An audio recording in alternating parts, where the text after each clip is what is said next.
back to the grand finals after 5 years. And of course, EECA making their international final debut after 7 years.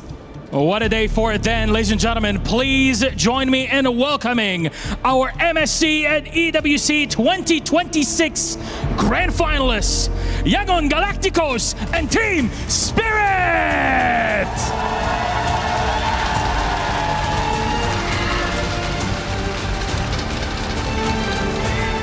After 5 years, a new Burmese representatives return to the grand finals in attempt to write a legacy of their own. 7 years of blood, sweat and tears. The effort pays off. The hard work shows results. And Team Spirit are the first ever ECA team to make an international final. The past two MSC champions headed into the grand finals with a 100% match win rate. And today, Yangon Galacticos attempts to follow in their footsteps. Can lightning strike 3 times in a row in the land of dawn? At M7, it was Team Spirit that ended Galacticos' run. Today, 191 days later at MSC, they have the opportunity to do it again and claim the championship title, both in one fell swoop. Throughout this MSC, both these teams showed their ability to come out on top no matter the circumstances. And in this meta, they showcase excellent drafts and the cleanest of the cleanest gameplays. So for our final time here at MSC at EWC 2026, let's bid our captains welcome. Please join us for our face-off. Teams, you may go already. Get set for yourselves, please, on your desks. Come on close, gentlemen. Face off into one another's eyes. Let the truth shine. Any final words from Yangon Galacticos? Kulla. Have fun, guys. There we go. There we go. Captains, you may place your keys and once again meet in the middle for a handshake. Let's get up for a handshake.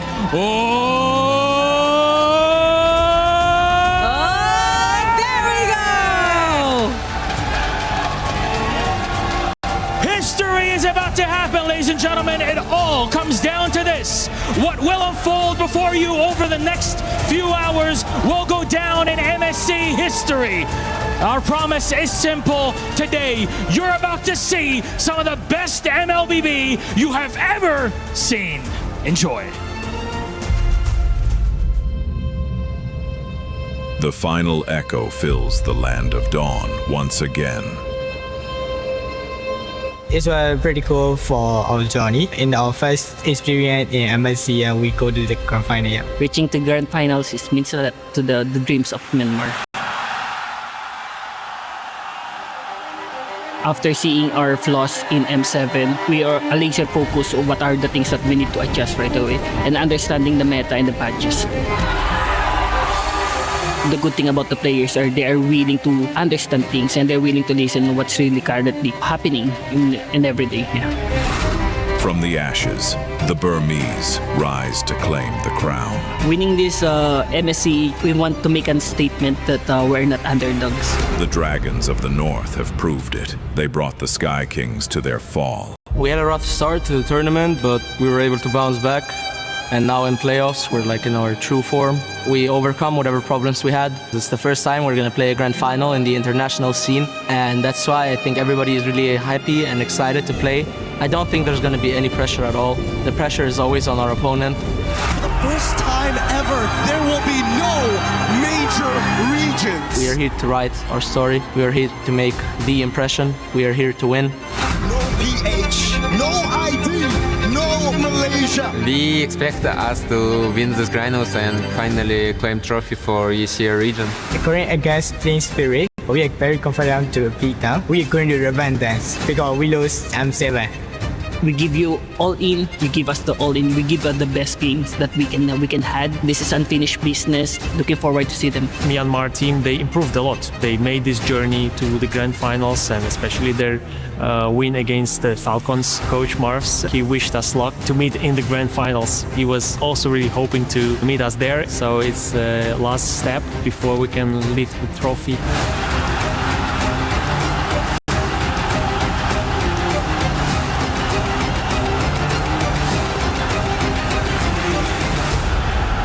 Esports can change life if you grind harder in each day. Don't let anyone destroy your dreams.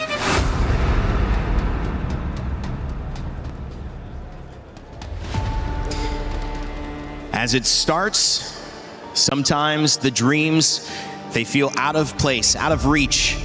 It was for the Sky Kings, it was for the Philippines, and even Indonesia couldn't get to this moment where Myanmar and EECA climbed to the top of the mountain. And one thing about championships, I've been in my fair share, it's lonely at the top.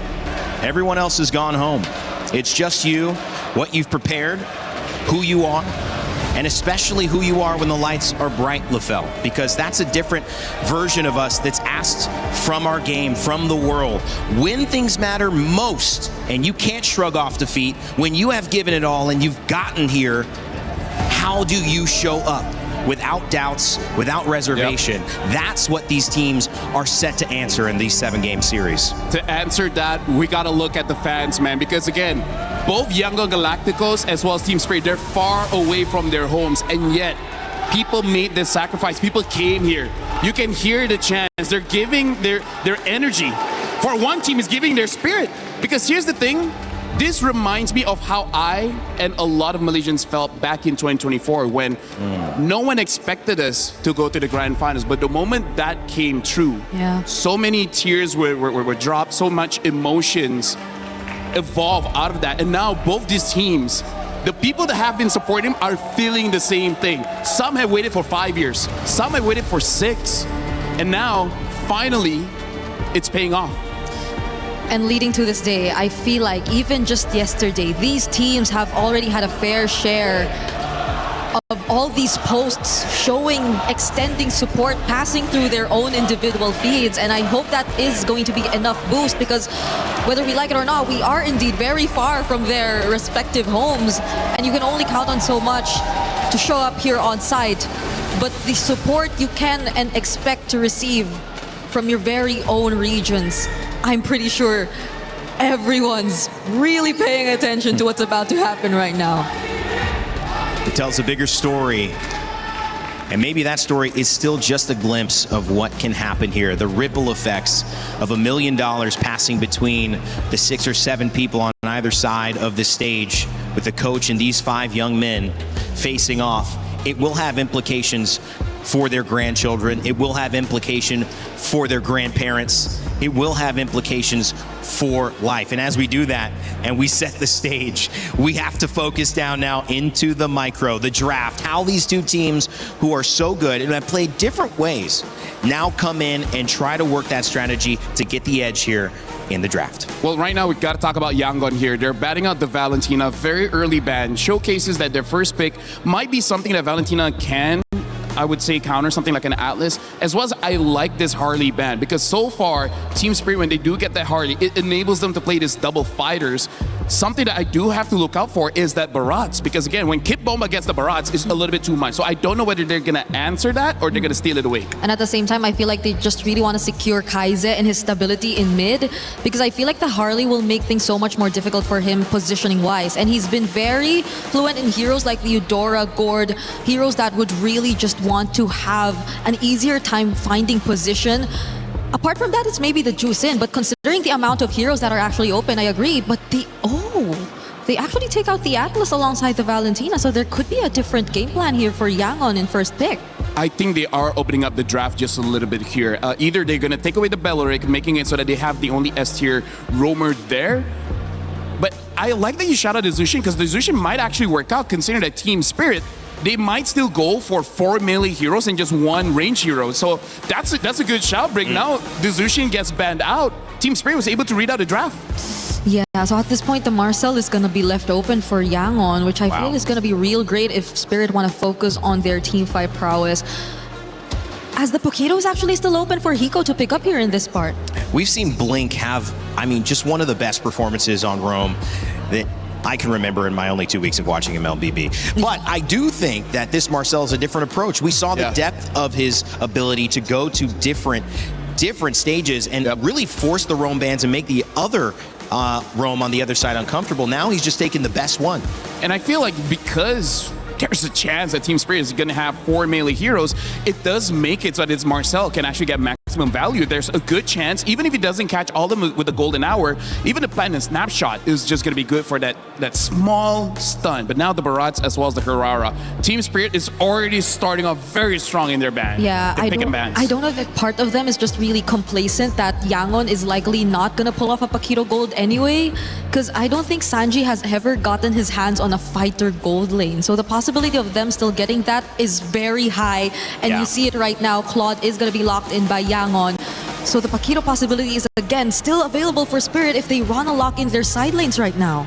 It's a very good composition in the Uranus and Marcel. You've got Lockdown, you've got Comfort for Sanji, Blink's on a top tier hero, but you got to look at this Paquito, Hirara, and the Barats. I mean, it's arguable that the Barats might be the most contested, most valued pick between these two teams. Oh yeah, for sure. Speaking of, Brick, today you can, be the analyst, you can do the tell us, or you've been calling this picks very well. So now for Team Spirit, either they get rid of the mid laners or get rid of the junglers, because as of right now, I kind of feel like there's no real threat in the jungle for now, so they might just go for mid. The only question is, what are they going for? Instead, they're batting out the Guinevere, trying to make it very difficult for Han to really get a good pick. So they're looking at YG just probably playing around the Claude instead, if that were to be the case, because it feels like a Guinevere is a more futility. No, because I like this ban because they understand if YG pick up something like a Yi Sun Shin, a Ling, that's going to take so long and they're going to lose so much pressure. And the meta right now, you need immediate pressure in the map. Which I think will accelerate what Spirit could do with their lineup, because they're all on fighters. They have pretty much a very decent lane matchup for the sides, at least based on the first 3 picks that we're seeing from them. So if they just really want to limit the options for Yangon to at least spread out and create the space for Sanji here, I think it really works. I do have to say, if Team Spirit just wants to go much faster, they can even go for something like a Selena. Oh yeah. The bad thing about that is that their wave clear isn't going to be great unless they pick up a gold laner that can, basically clear faster. But here's the thing, if they do pick up a Selena, I think Team Spirit is just going to end the game pretty quickly. And now even the Lucas gets banned. Now, we've only seen one Lucas so far. Didn't actually do that well, but hey, maybe in scrims it's just something different. Yeah, and they're probably digging deep because of the Valentina ban again. By the way, that was in Bahasa, but they basically say, Kid Bomba, you're the best. Oh. In case anyone wants to know what so we have a lot more international fans now. Yeah. For Spirit and Yangon. Oh, then the Cho gets taken out as well. And Spirit steal away the Eudora. So the only comfort, at least based on this tournament, that's available for Kai's is the Gourd, which I don't think is going to be a fun hero to play here in this lineup. I don't think so. Maybe something like a Kimi so they can pair well with the Marcel, but even a Kimi, I think will have a very bad time here.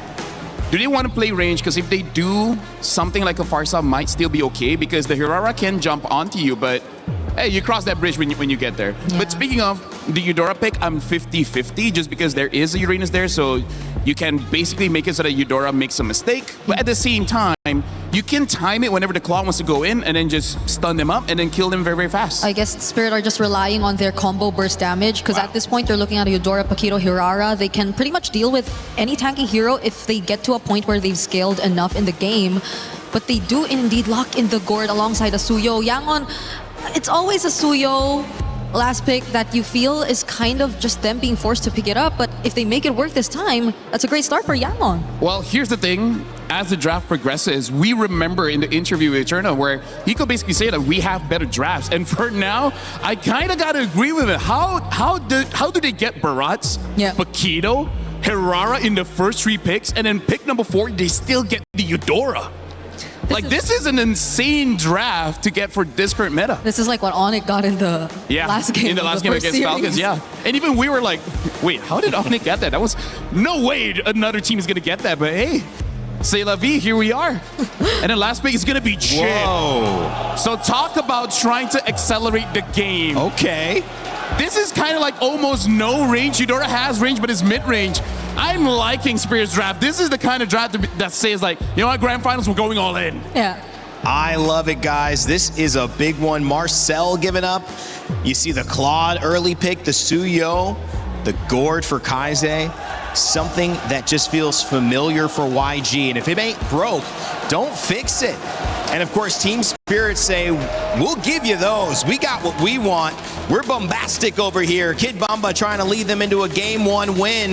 But Undying might have something to say about that in the EXP lane. It's your grand finals here at MSC, a best of 7. And it's time to send it over to our casters, Mirko and Gideon, to get us started. Thanks so much, Rain Day. Today, we bear witness to history in Mobile Legends. For the first time ever, 2 regions, not from a major, have made it all the way to the grand finals here at EWC for the Mid-Season Cup 2026. And by God, this is some life-changing moments. The money that's on the line, the series of full BO7. It's a Cinderella story for both sides. YG finding a way to make it back to that top 2 after seems to be forever. Sunset Lover and Team Spirit, though, with Saul. The journey started all the way at M1. So, hey, we have that first blood rate comparison. We know that Spirit love to get it going quicker. But Yangon, they're actually still the ones that actually are the more active teams when it comes to just brawling. TS want to keep it hot and heavy as naturally as they do because of the way that they play the game. Not to mention, they're running the double fighters. So far, Hiko's had an outstanding win rate here as his secondary fighter gold. But I think this game really just boils down to how does Yangon Galacticos wombo combo with each other. We've seen many times where Gord, even within the early stages of the game, if the combo ain't clean, you're not going to be able to find anything. And that's going to be an early flicker coming out from Sawo's side. No punish here for Yangon, but that's a big resource down. Absolutely, man. We got to also take into account the fact that Marcel has been left open, picked up by YG. And we saw in the 3rd place match earlier how big this Marcel could play into the game. Was able to stop a lot of these slow-ranged opponents. Back in that match, Onyx versus Falcons, it really stopped the Hirara as well. So YG are utilizing that, really just using Blink as a way to actually zone people away, trying to take that XP crab. It's going to be Han who actually secures it. Ying, caught in the CC lockdown, has to purify out. Yep, you can see a lot of respect coming out from both of these teams. We're really coming back at it. We're seeing the TS now taking a lot of the space here, forcing Yangon back just before the turtle. They want to make sure they get that first position really, really quick. And Kais understands that, hey, I need level 4. Without it, this ain't going to work. So they're going to back off, make sure that there's no damage on their side economically, and make sure that they clean these lanes back up. Because the next thing they have to worry about is Sawo hitting level 4. YG have studied Team Spirit's game. Spirit just yesterday against Onyx in that crazy upset victory. They were able to take control of the game so early on through pickoffs, through finding tempo on the map, and YG, they don't want to fall for the same trap. They know, all right, we have a Suyo, we have also the Gourd and the Claw. They can play it late. Ying, no Purifying Bomba, puts out on the temp there with the Dance is welcome. Can't find it, but again, it's just YG trying to survive in lane, especially here up top. Oh, wait, hold on. Okay. They summoned it really, really early on. Luckily, at the very least, while this is happening, look on that top side. Blink is already in position and trying to alleviate some pressure onto Sanji, who's being denied his level 4. I mean, these are the small incremental leads that they're looking for, right? And that's what TS wants to do with the double fighter comp. Build these small leads and then eventually cause it to get that big cash out at the very end, usually coming down to the 3rd turtle, closer to the very first Lord, and really taking the reins from that point onwards. Sunset also had a fantastic performance just yesterday on the Eudora, on all the mages actually. Flickering out of some crucial sets away from Onyx.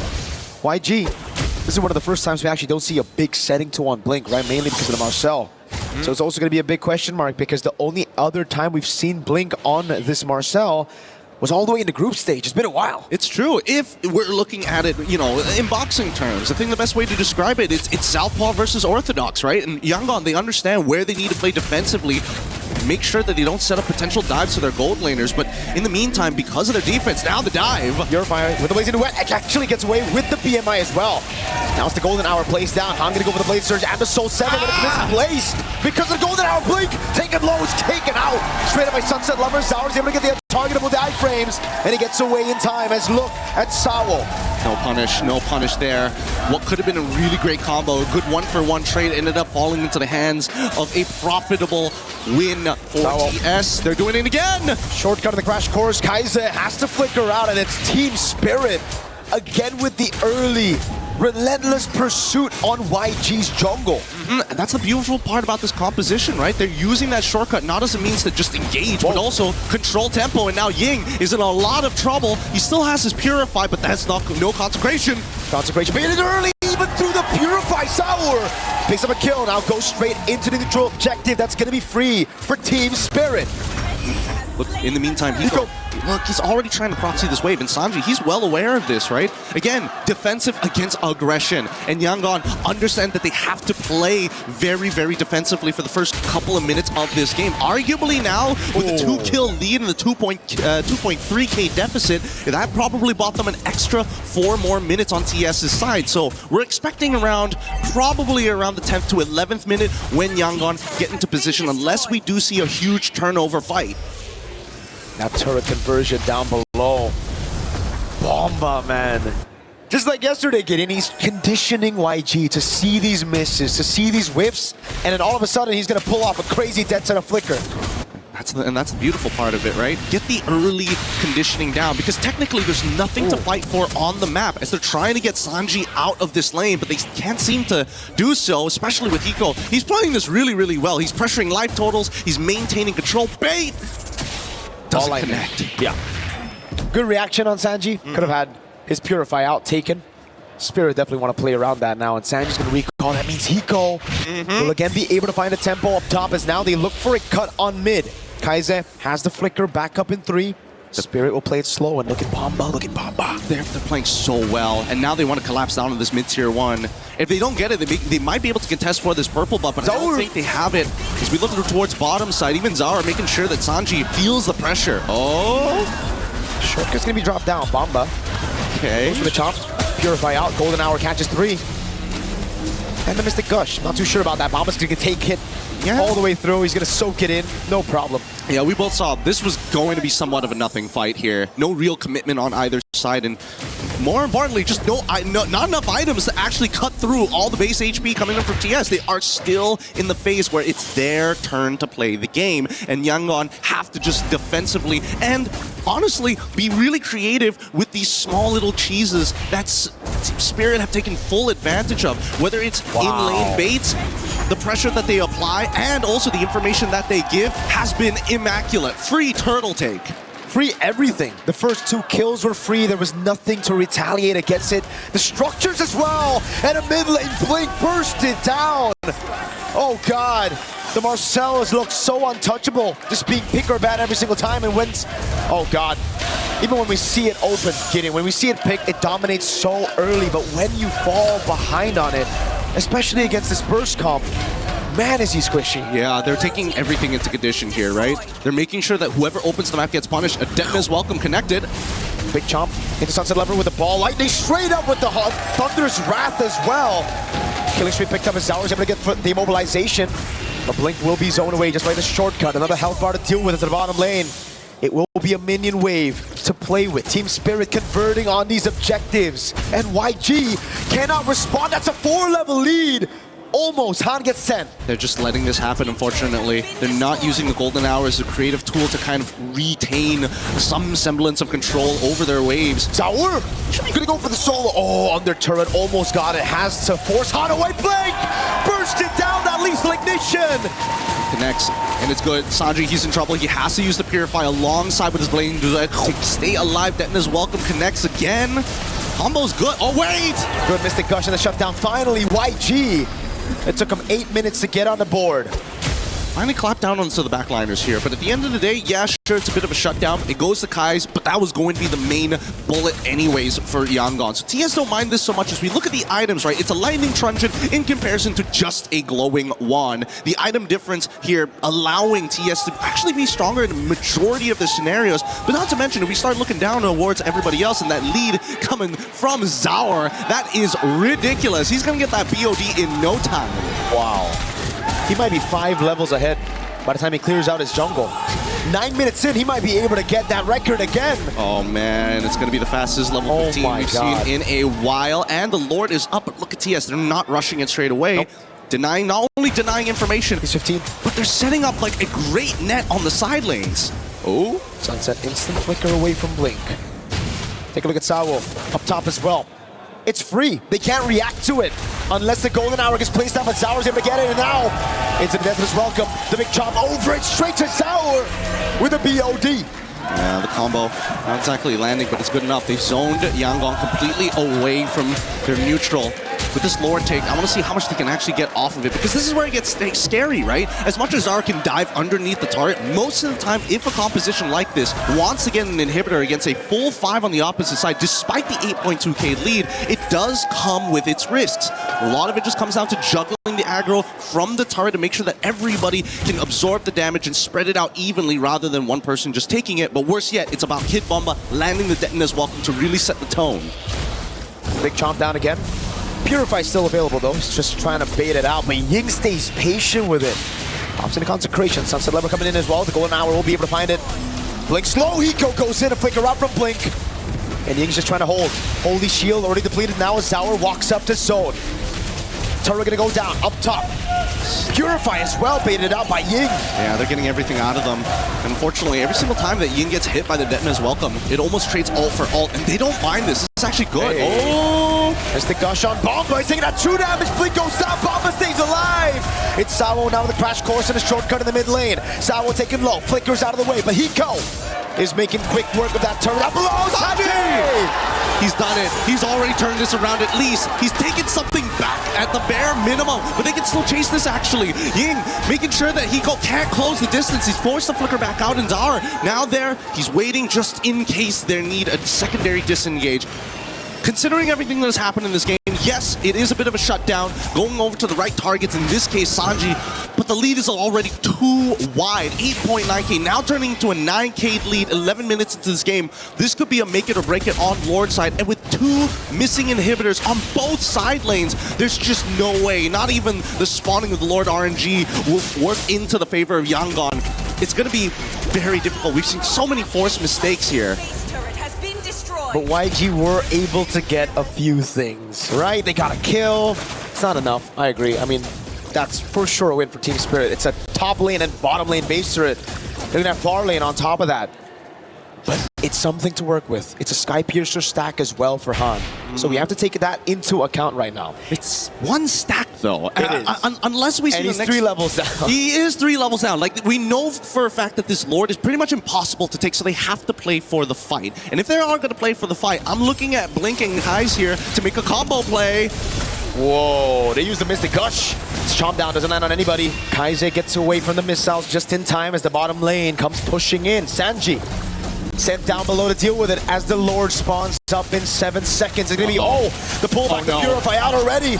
Crash Course coming down and the Thunder's Wrath. Now it's Blink in the back. Sawo gonna be taken low, taken out of the fight as Han picks up the second Sky Piercer of the game. Sanji with a jump. Oh, bursting down by Zaur. Now, can't get any more than this, and they've already got the last Purify down as Blink is trying to actually disengage the rest of their composition.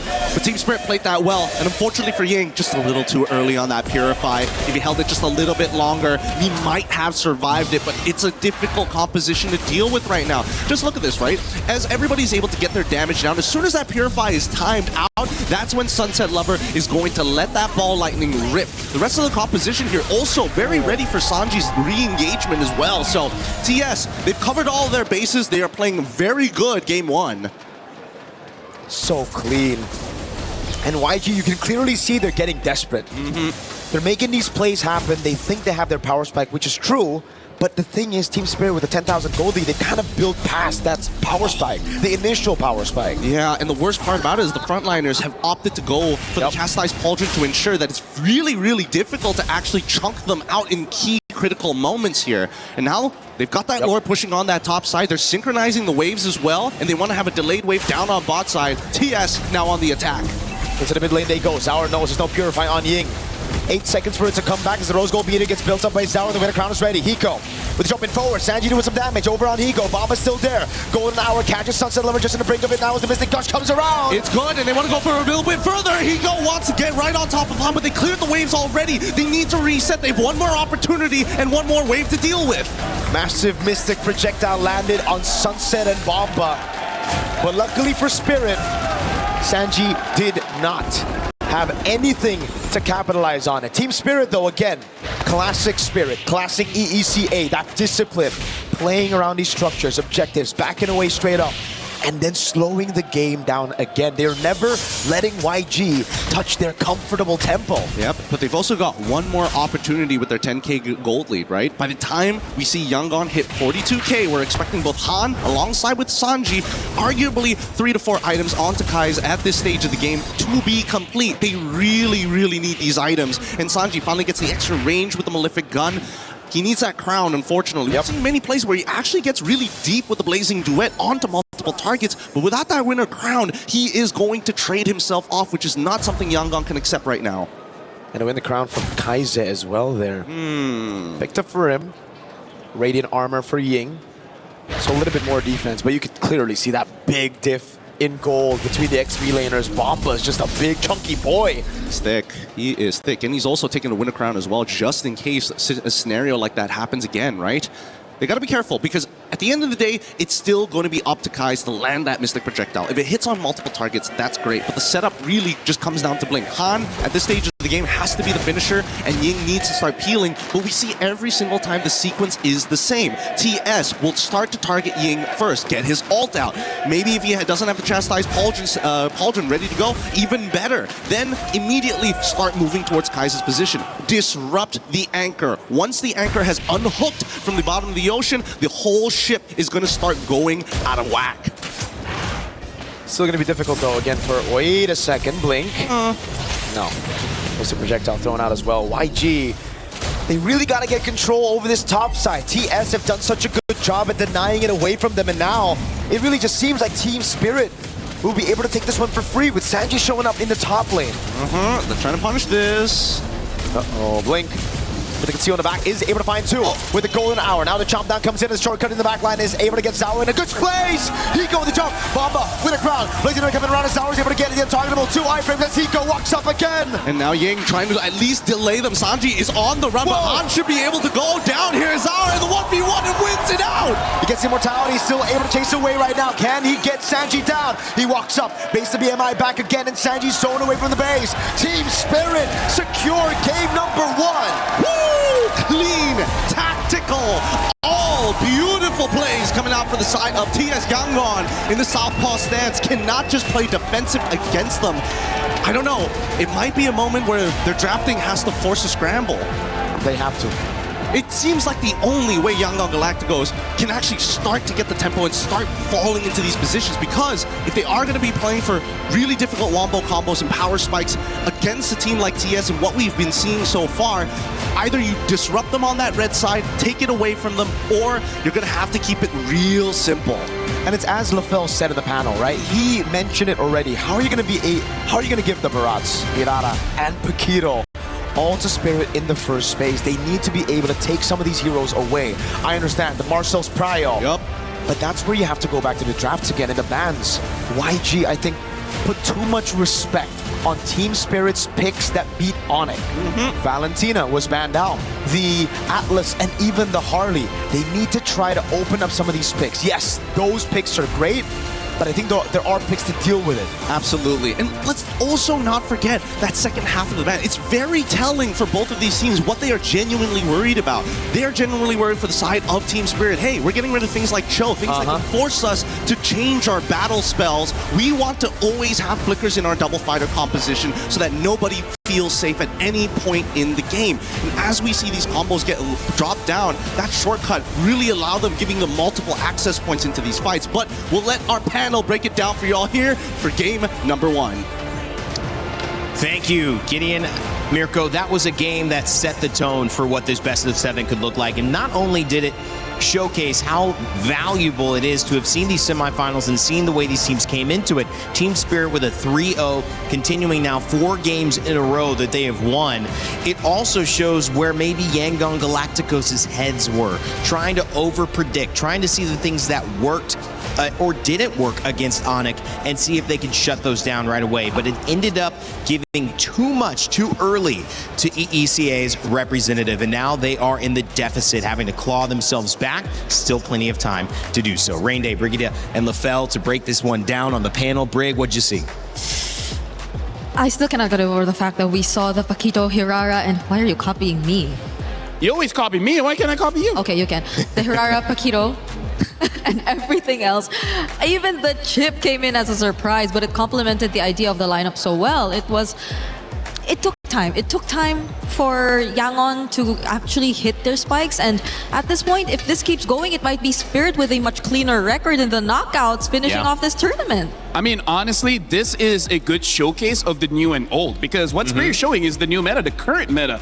But honestly, what YG showed is reminiscent of metas of the past, right? Where we got the Suyo, the Goret, as well as the Marcel, even the Claude. This is all good in the previous patch, but now they gotta, speed things up. Where honestly, like our illustration moment is just gonna be about how big of a difference the new style of playing against the old style of playing.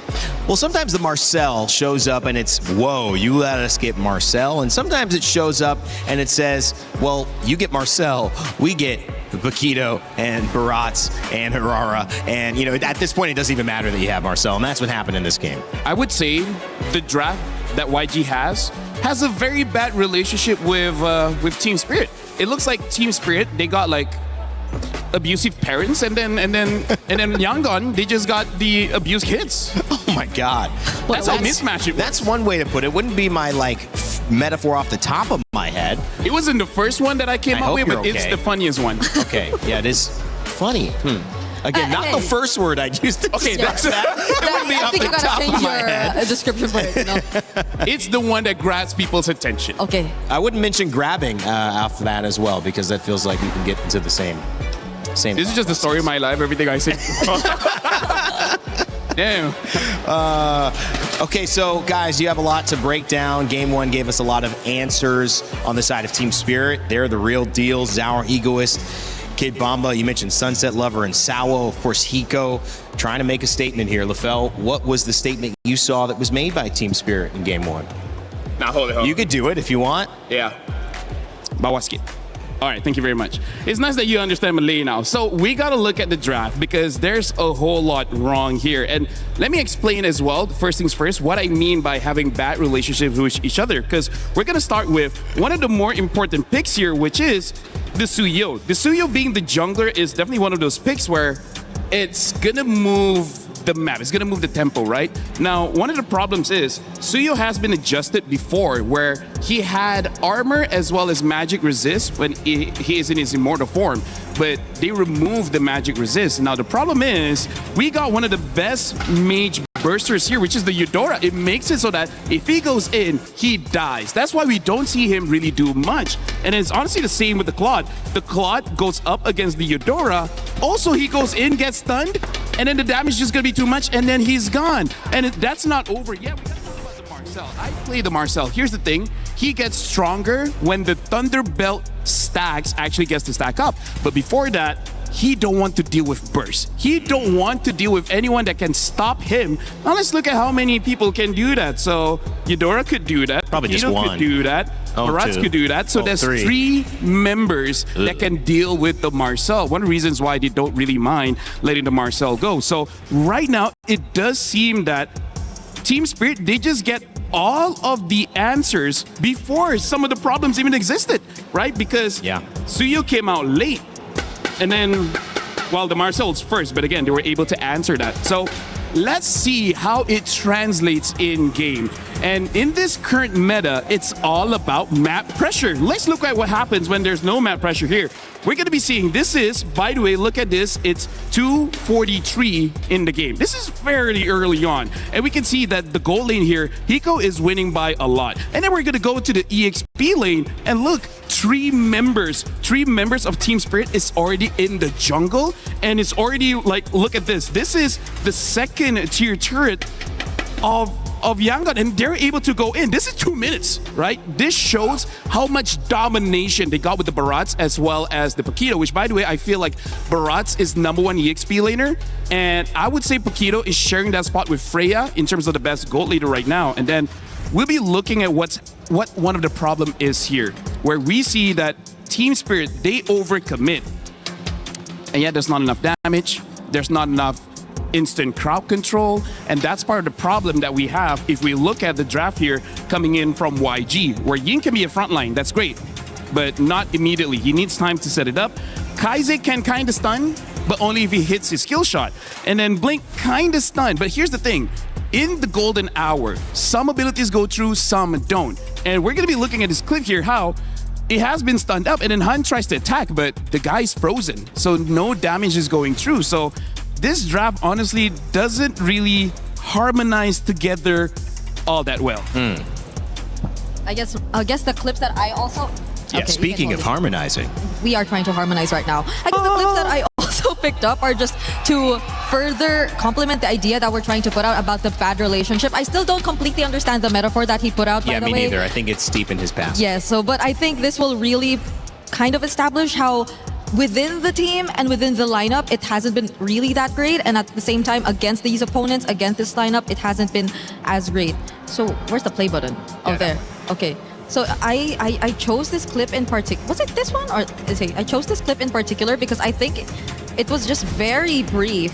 But this was a quick movement from when they actually went to steal away that purple buff and immediately transition to this turtle, which, by the way, Ying was just trying to hold by himself. So again, we mentioned he is expected to be the front. He's capable of being the front, but that's just pretty much it. He can kinda tank the damage as of this moment because it's not like he was really able to scale up either, because again, both the sides were really matched really well. The guy beside me is doing a really well job as well, trying to mimic what I'm saying, but at the same time, what I'm trying to point out is you see how the combo of the burst is actually put into action here by Team Spirit. It was probably a bit of a worry for us that the Eudoro had to deal with a Uranus, that the Eudoro had to deal with a Marcel that could probably just be everywhere. Thank you for zooming it on my face so you don't get to see him anymore. But yeah, so at this point, I feel like this moment already meant so much to how Team Spirit have pretty much secured the game, because the moment that they were already able to deal with Ying and no other member from Yangon could actually provide help nor trade whenever Ying actually went down, I think that was pretty much it. It was one moment where they tried to trade. I feel like they kind of hit their power spikes, but I think it's a keyword. It's always kinda. It's never really enough for Yangon to actually go in for a fight against Team Spirit, and that was a one moment where you saw Blink or Sanji, as much as he already had items on a Claude, try to go in, but just look at what happened afterwards. You just kind of see how sad this engage looked like. There was a full stack Blazing Duet, but he just gets cancelled out by Hiko and Tsar Egoist. So there's not much you can do with this lineup. There's a clear lack of synergy from Yangon Galacticos. Not to say that the draft was bad, it's just that in the team itself, the chemistry isn't there, and there's so many answers that unfortunately was able to be drafted by Team Spirit. So it's just a very big mismatch. That was a great breakdown. I also, you know, when you look at something go wrong that way, but Team Spirit has a few moments, I think you see the quality of both of these teams shine a lot. And when you see the caliber that we're looking at, these teams deserve to be here. They've played and played again. They've been knocked out. They've won. They've had bounce back wins and victories. And I think you look at what is valued, and there's maybe 4 picks that seem to be kind of driving a lot of this, and it is the Barats. It also is making sure the Atlas isn't available, so someone's using a ban on that half the time, because you don't want both. And then, of course, you're going into the Paquito, and that is becoming a bit of an issue, and the Harara, which is the primary priority jungler before you start getting weird. And I'm not saying it's too weird, but, you know, you bring out the Suyos, the YSSs, the things that aren't really meta. So my question is, do you leave more open knowing that, hey, let's just hit each other with everything. Like, you're going to get that, I'm going to get this and this, because it felt like they lost that trade. If they're on blue side, do they leave more open? Do they not ban the Valentina? Or do they try to just focus the bans on the roam and see how deep we can go? Because I think they won that roam battle with Blink. I think he can go as deep as possible. Because I think even Yangon don't want to use the Valentina anymore.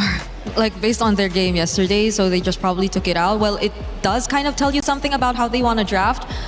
But being in blue side and still not having a better draft is a really weird thing to look at. So I do think there are a bunch of things that have to be dealt with if you look at Yangon. Yeah, to answer Rinde's question, I think yes, leave a lot of things open. The problem is, I feel like YG came in with that mentality where they tried to get a lot of things open, but the problem is they let Team Spirit get all of them.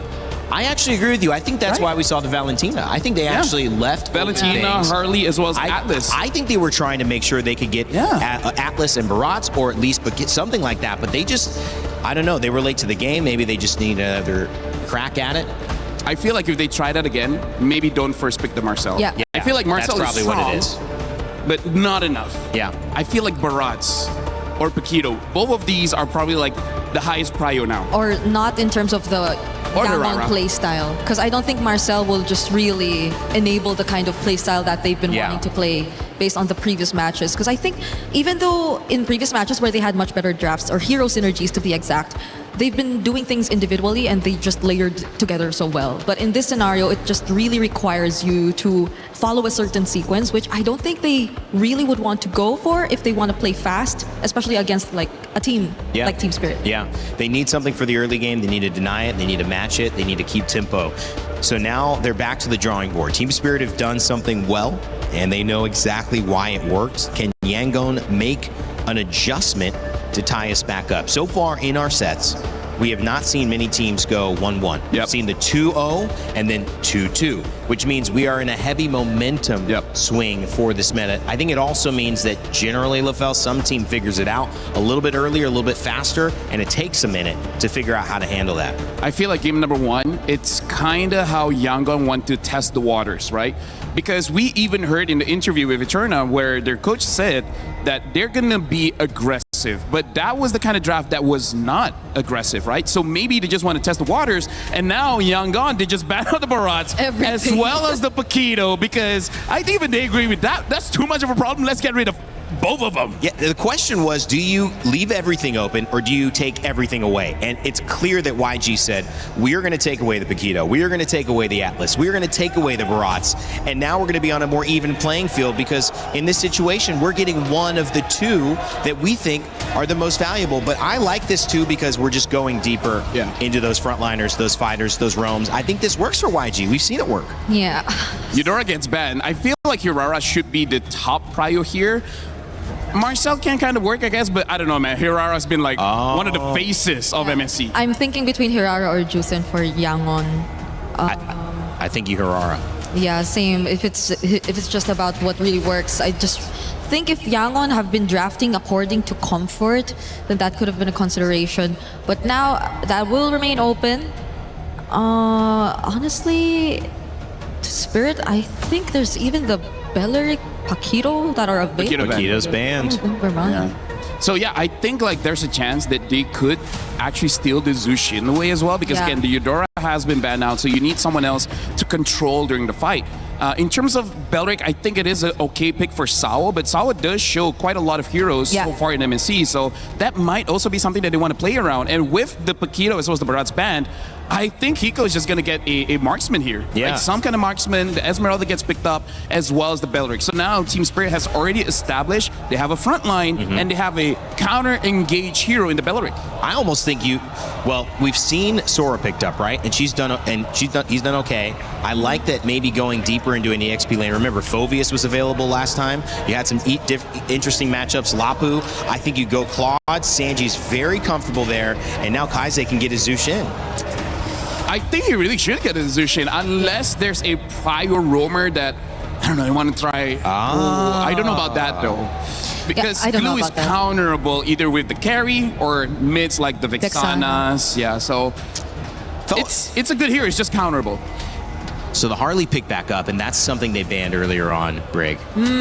But the second Tower has a chance to get it, brings it back. We'll see how impactful this is. Okay. I guess they've been eyeing the Harley. That's why they didn't really lock in their mid laner first. But at the same time, I feel like a Jusin was an okay pick into the Harley either way.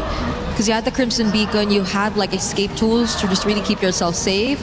And that goes the same if you want to get out of dangerous situations, since Spirit are looking to draft a really good comp against Dive. So at this point, just ban out a lot of mids, and I think you're pretty golden, because at this point, I really feel like banning out EXPs isn't really all that great, but they respect a possible die-off, which hasn't worked too well, but again, on paper, it's one of the only picks that can deal with the Esmeralda. You know, I will say this. I feel like Carrara survived a lot of Gord ults because of those iframes. Minions! Minions! Who is that? Kevin? I thought it was Glue, not Gru. So the fans are having fun in here. It is a lively building. But do you think that maybe it's going back to the tried and true? I think maybe they like the Gord. There was a good source of damage. There was just a lot of heroes that could get away from him. I feel like Gord is good against the Esme and the Bellery, but that Harley is going to cause so much problems. Like, this Harley makes it so that you always second guess what mid laner you want to use and what marksman you're going to use, because both of these roles can get one-shotted by the Harley. Some heroes can outplay it, but not all. And Gord having no dashes is one of the more dangerous picks against the Harley. Yeah, if it's stashes that we're talking about, since the Jusin is already pretty much out, the Valentina is still there as a mid option for Yangon, since they can also pretty much take away the Wrath of Dryad for themselves. That's but the true. thing is, it hasn't really worked out for Kaize. That is one thing we got to observe for them recently, especially as they're forced to play a much slower game. And you don't really know what the matchup is going to look like. If Spirit get more and more range, especially in the mid, that might be tough to deal with, because you really want to complement the glue. Well, we've got our bans here. Zushin finally banned. So it does seem like they're going back into the pool. There's been a resistance for Kaize to go off of the 4 chant heroes that he's used. There was a one-time Valentina, but otherwise, we've seen that Zushin, we've seen that Eudora, we've seen... Well, we'll see if we see something different here. Yeah, because for Spirit, they can take the Valentina just to take away from YG. It's just that there's no really good ults for you to really steal. But sometimes as a Valentina, it's not that big of a deal. You just want to be able to put pressure in the early game and then kind of deny from your opponents, because then there's no more dashing heroes. Kinda Lilia, but I think Lilia is worse because her HP is so small. Wow. She will die anyways to the deadly magic. And I like how they're not necessarily reacting to the glue pick. Like, this could have been a Vexana anyway, but just so they could be faster Steal around away the map, that Valentina, steal it away, they just lock it in instead of YG getting their hands on it. So that poses a question to YG instead. How do they match this, knowing that it's going to be a Beleric Valentina in mid? You have a glue. A Lilia could have been an option, but I feel like it could just burst it really fast. Like, it's going to be good for a while until the Harley gets like a genius one, and now an Arlet gets picked up, as well as the Selena here. I'm liking the adjustment that YG is picking up, but now a Clint.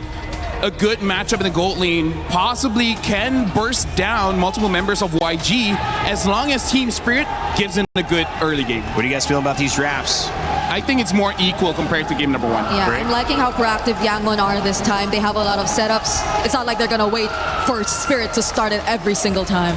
Claude back in the marksman position for Sanji against now a Clint, and it's going to be Ying on that R-lock, which we saw so effective, and the Selena finally let through, and there's my daughter, Aria, my baby. She made it here.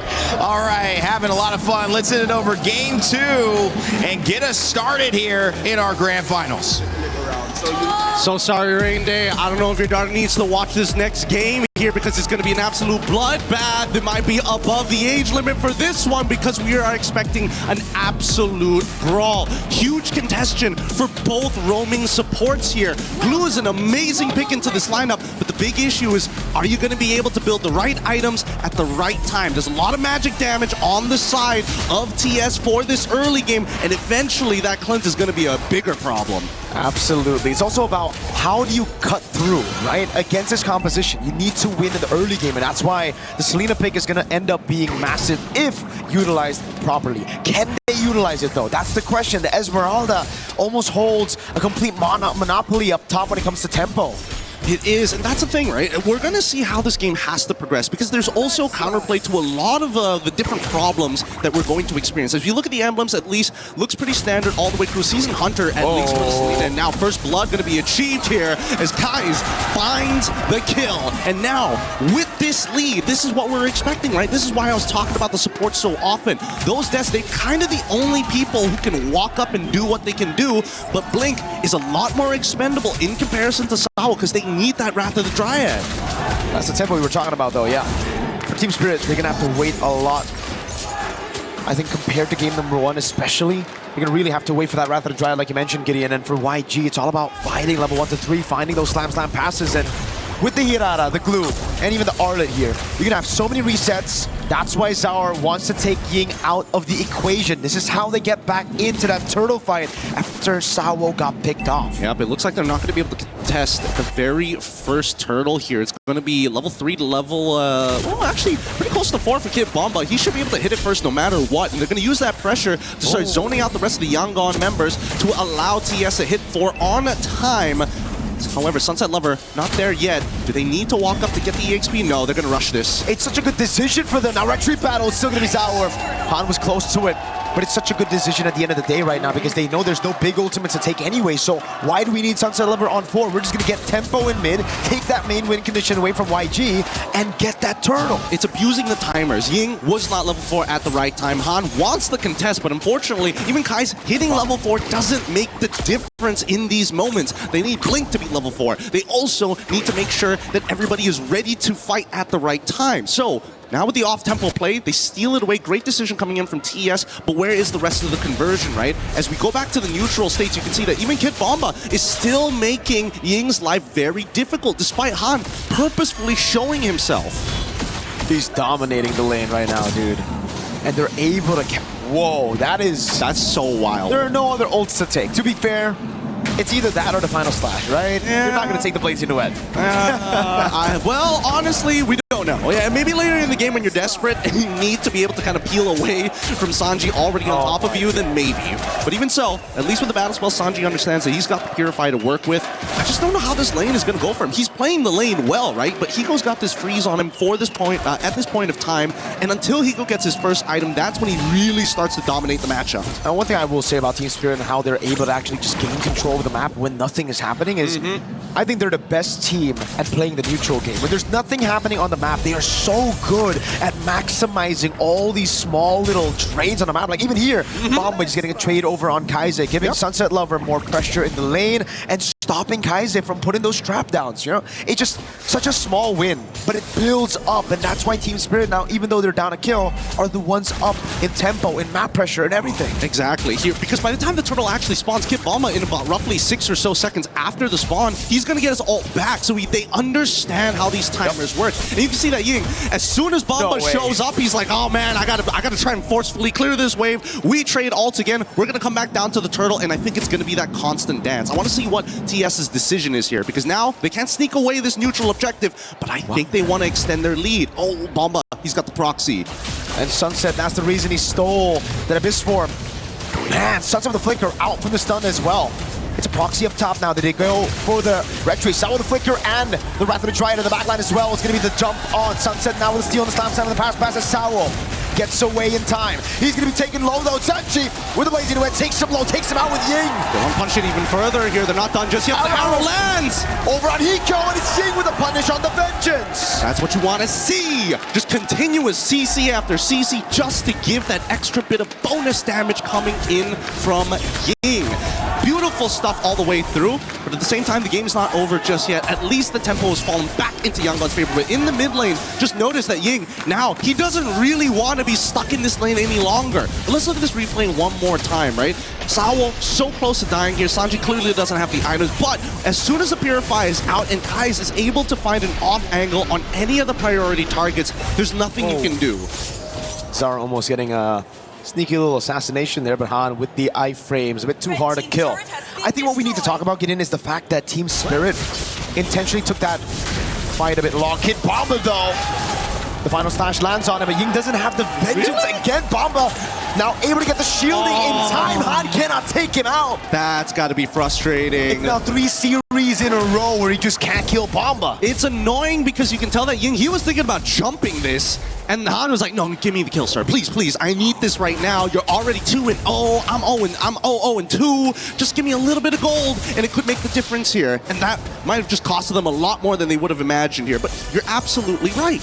You have to go back to before the fight. Bomba didn't go for the rotation straight up, even though he had a tempo advantage over Ying. He stayed and he cut. He proxied deeper.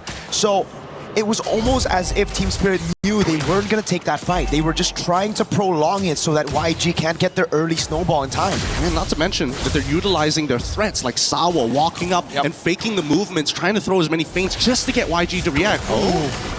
Is Sawa in trouble here? He shouldn't be in trouble, right? Yeah, he's totally fine. And he's able to get a little bit of his health back. This is why Beleric is just so annoying to deal with. Very similar to Glue in a lot of senses, but just can't fight as often as Glue.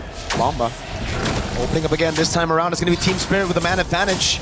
Grouping up, but they have to split up. Remember, Blink can find an AoE. Now Blink with a mount down. It's going to be Ying caught in the deadly magic. The ball is starting with the Wrath of the Triumph. Lands on everybody. Hey, the combo is good, and now they're using a Clint to cut through the rest of them as Kid Bomba, making sure that Sanji can't even walk up to auto anybody else. I am your bullet sponge. Don't look at anywhere else, please. Ying is isolated. He's chasing all alone. Wait, that's not Ying. That's Blink. Now the Blazing Duet coming through, and it's actually all planned, calculated by Blink, capitalized on by Sanji. Bomba's going to be able to look for that compensation, though, as now they go for the turtle. 2-1 in turtles, in neutral objectives, but TS, stay busy. It's Sour up top with the turret.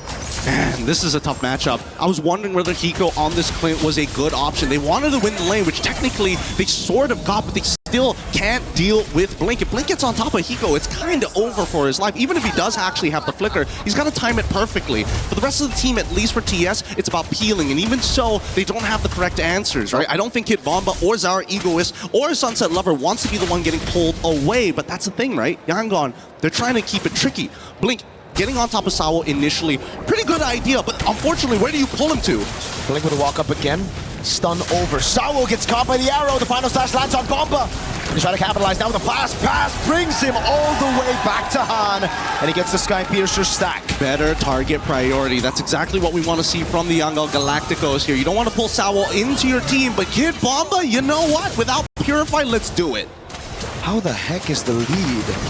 So little. 1,000 at this point, right? Like we would expect at least 1,000.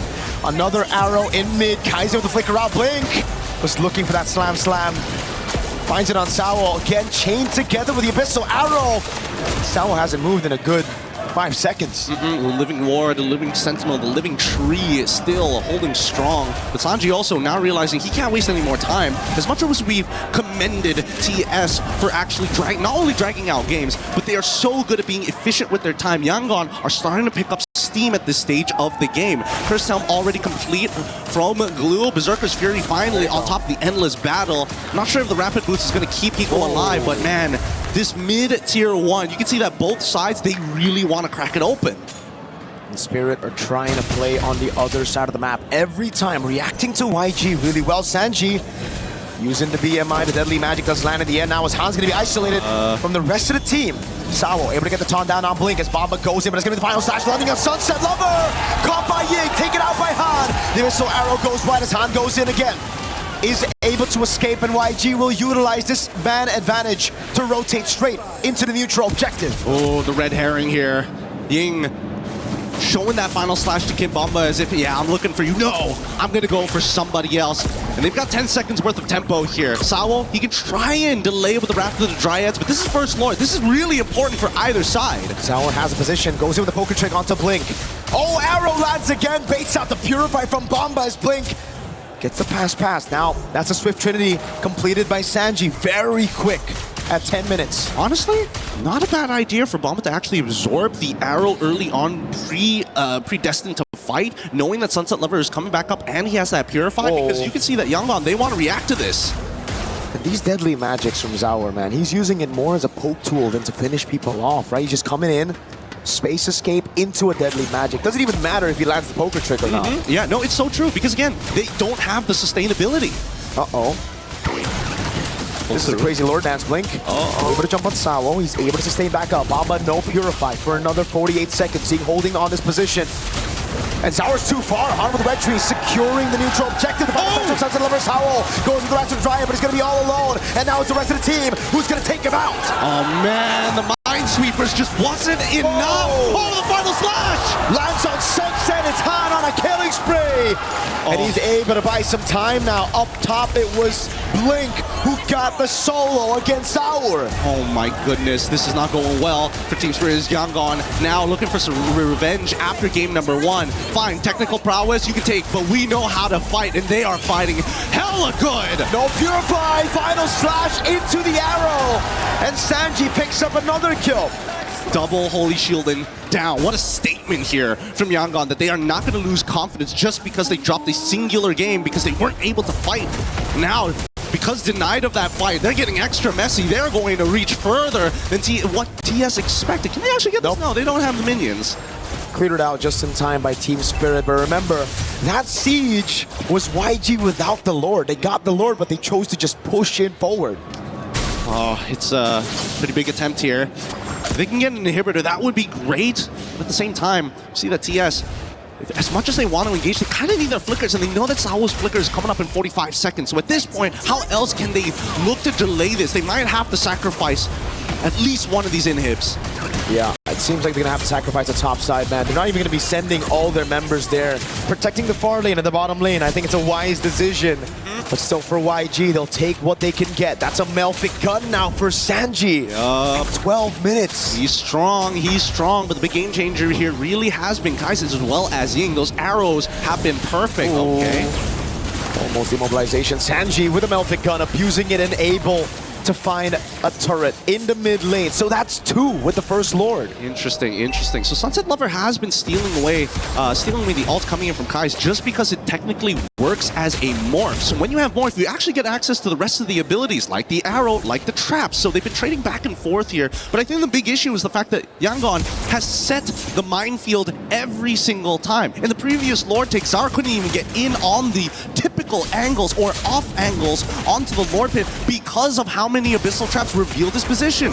Looking at the items, Chastised Pauldron finally done. Done here is the first item coming in from Sawo, on top of the fact that he's got the Radiant Armor. Now it looks like he's building up to the Guardian Helm as well. In terms of the raw magic damage, they've got the burst. However, down by the bottom side, we look at Hiko. He's got 3 items too, but those positions are really difficult, especially when Blink has Flicker. He's just got to react. No chance. Still going to be very tough. And now it gets even worse for Spirit because how are they going to catch Sanji? He has a Winter Crown very soon, already has that Melfic gun, is scaled past, I think, a lot of Team Spirit's own win con. So it will really take YG to make some mistakes for Team Spirit to be able to actually look for an angle to come back here. I think the worst possible scenarios is if they can chain CC off of the Wrath of the Dryads. That's one. The second dangerous one is getting hit by 2 Shadow Strikes from Sunset Lover and getting terrified. I think that's also probably the worst case scenario. Oh! Arrow lands on Sawo. They're doing a good job zoning. Zaur Ego is from this Lord. 15,000 HP on it. It's so good. The Wishing Lantern getting some really good poke here as they're looking to contest the angles from both sides. Ooh. Low Sunset Lover in the mid lane as well. That bottom lane is looking juicy for YG. Ooh, as patient as ever. They can't correct this in time. I don't think they can, and I think YG should start actually taking the space, but Sanji just used his BMI. They might wait for it a little bit longer. Hiko's going to be sent up top, I believe, to deal with that wave, yes. As YG control this Lord again. Sunset Lover is busy in the mid lane, handling those big minions. Now they just have to sit and dance for a little bit. Even YG understand this is a dangerous 50-50 to be had, right? Level 15 to level 15, as much as they have iframes, Zaur's Retribution, if well timed, could steal this and drag this game out longer than it should be. That wave in bot wasn't pushed properly by YG. Oh no! Hiko able to react in time to that flicker in the final slash. Hiko, that second skill, that catch could have just possibly won them a Lord. Because look at the bottom lane. That was so unlucky for YG. They didn't build it in time, and now it's building back for Team Spirit. Slow push, and Han cannot go down. It turned from an offensive assault to now a defensive assault, and TS now whole priority here. Yangon, you have a 5.7k lead, and yet they still can't get close to this Lord, not without having to worry about a bot tier 2 being traded out. And TS, they're so happy about this. They're dancing for days, and now they see Blink. Sawo, he knows it's a tendency of Blink. He studied Blink's gameplay all throughout. He always looks for these plays, and that's the forced error. Team Spirit with a macro masterclass. Oh, and now the Guardian Helm is done, so Sao can walk off, take some damage, walk away from the fight, and come back in. Han's bot! Abyssal arrow doesn't land. Han's still in the bottom lane. They're going to go for the first right now. Blink goes in with the slash, having the pass. It's a final slash, bringing Zaur away. He's able to get away with the face escape for now, but Zaur wins it, gets the retry, suns him the blink around, and Han. And they're still chasing you. They're about to get one. They get two. Killing spree for Kaise as they chase the last remaining members to try and close out this game. Team Spirit played for the Lord. YG say, damn the Lord. We'll take the fight. We'll wipe you out, and we'll equalize in this grand final. Oh my goodness, this is what we were looking for. A 16-2 game for the Yangon Galacticos. Statements made. We don't care what the world thinks of us. We brought it to 1-1. No confidence lost. And what a way to start. Possibly the best grand finals ever. I mean, when it comes to results, nobody predicted these two teams to be up here, and to see it at 1-1. To see it this close, to see the dynamic between the teams, one playing slow for objectives through macro, the other one saying, no, we brawl. And now we have to talk about the out-of-game aspect. For Team Spirit, they've been more consistent throughout all of their games, but there's one thing that Yangon Galacticos got going for them, and that's momentum. If they can build this up with one extra game, the odds of Team Spirit are starting to look a little shaky unless they start correcting this draft. I know that he didn't want to give the Wrath of the Dryads over to Yangon Galacticos, but it may have hurt them because they got them no ults, and Ying was just playing out of his mind. You gotta give props to Blink as well, though. What a fantastic performance on this glue. Even in that last skirmish, he was the one who jumped on Zaur. Then we saw the final slash. It almost looked, this was it. Blink with the jump. Zaur get chain CC, zone away. In the end, he still got it, but he had to sweat, he had to move, he had to use all of his resources just to get that Lord. Oh man, we are running out of resources here at the desk. We're gonna be throwing it back to the panel to break this down for y'all. Thank you so much. We said these teams were tested with adaptation to get here, but it is now the requirement to stay here. One heavy punch, and the response with the uppercut. A swift defeat of Team Spirit. Yangon Galacticos even things up in the 1-1 as our best of 7 turns into a best of 5. Rain Day, Brig, LaFell to break the action down. That Arlet from Ying. They change the strategy. They take away the Paquito. They take away all of the options that we've seen be so successful. The Barats for Kid Bumba. And then they have that answer. Yeah, and I still can't believe Han was just last seen in the bottom lane a couple seconds ago. That's why Spirit were just going for the Lord, but then you suddenly see him also being part of that fight which really mattered to them, and it's so surprising to see Yangon bouncing back like that, because that game 1 loss felt like it wasn't a loss you could just easily recover from. I mean, that's one of the strengths of Hirara. Once she gets about 2 or 3 items, she's almost max CDR, and that makes it so that her skill cooldown is incredibly short. The fact that she doesn't have any mana makes it so that she can just spam all of the dashes, making it so that even though she is taking care of the long lane, she can still participate in the upcoming fight. And again, this is what we wanted from Yangon when they said they're going to be aggressive. Yeah.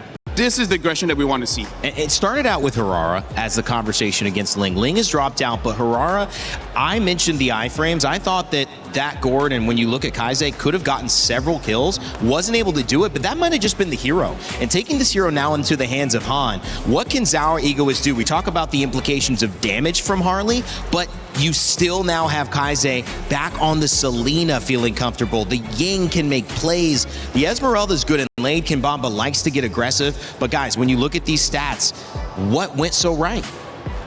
Honestly, when we look at his stats, the one that you have to look at is actually Kaise. The damage dealt is 51,000. I think a lot of it, hey minions! I think a lot of it is coming in from the traps, but the important thing is that aggression starts with a lot of damage, and that happened when they do have the Selena. The Selena, I would say even level 1, already deals quite a lot. Yeah, I was honestly considering it even as one of the potential pickups for Cryos? Spirit earlier when they were just left for second phase mid lane options, but they still went for the Valentina. I think in a way gave them some of the playmaking capabilities, but I don't think they were really able to put it into use. Like we saw how Sunset Lover occasionally got to steal away the final slash and such, but it was always just them using it when they were already forced to use it, more defensively, more during a messy team fight, because Yangon were very efficient in just already isolating who they want to go for first and allocating who needs to go in first. It can be Ying, it can be Blink, and Blink too.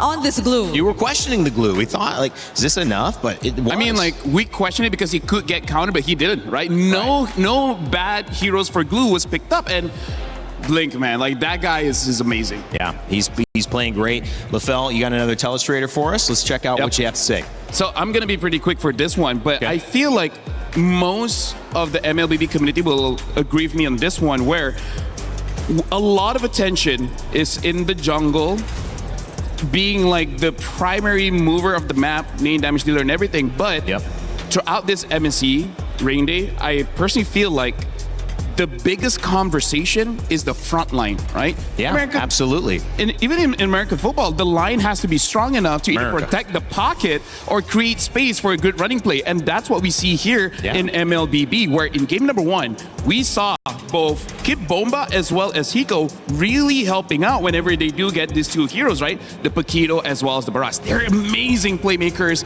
space creators as well. And with both of them out, it makes the game fair. And I think this is the first good step that Yangon really took. But then we saw Ying on this Arlet as well as Blink on this glue.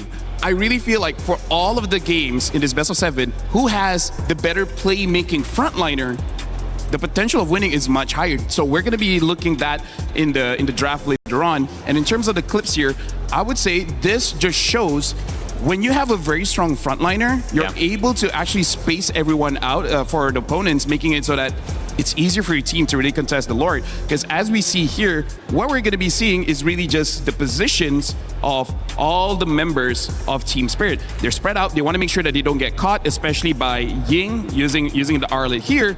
But in terms of that, you can see that what Team Spirit thought was going to happen was they're going to delay the Lord because they're trying to pick a fight, but that's not what happened. The moment they know that the Harley is nowhere close, they just contested for the Lord, burst it down, and they're able to do that. And then afterwards, we start seeing whenever the team fight starts happening, a lot happen coming in from Ying as well as the glue. Because look at this. Ying able to jump in using the minions to dash with the Vengeance and then catching Sunset Lover. We even see the mark is there so that Ying has another Vengeance going in. And this is why in the draft now, who's the EXP? Who's the rogue?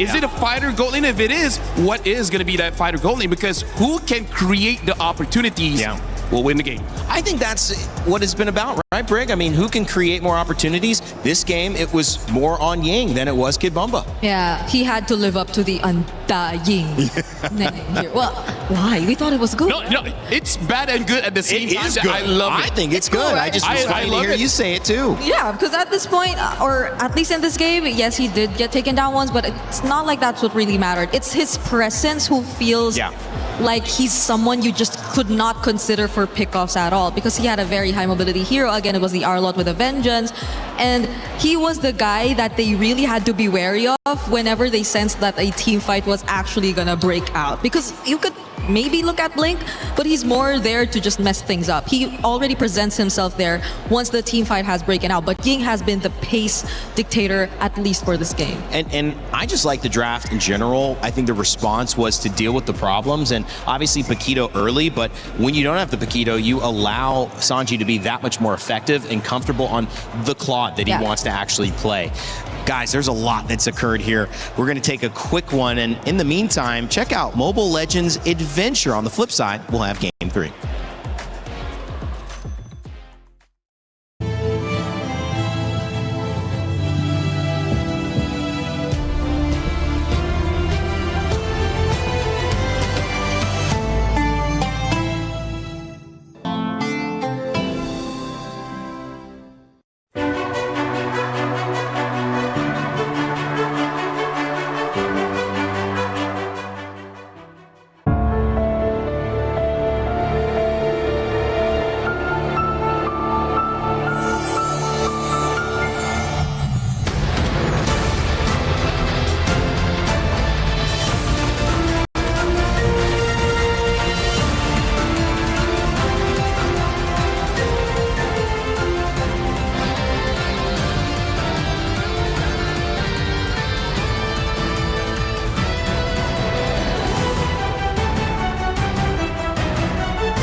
My friends, we're all tied up here in our grand final. Incredible match we're seeing so far. But I wanted to check in with another incredible person. Mom Bomba is joining us here, the mother of the wonderful Kid Bomba, as you're seeing. And wanted to ask you a couple questions here, of course, auf Deutsch, in German, when it's possible. First of all, how is Bomba as a person? Is he always so, I guess, he has that personality also in real life? Wie ist Bomba als Kind? Ist er immer so selbstbewusst als hier in MSC? Ja, der war selbstbewusst und ein fröhlicher Junge.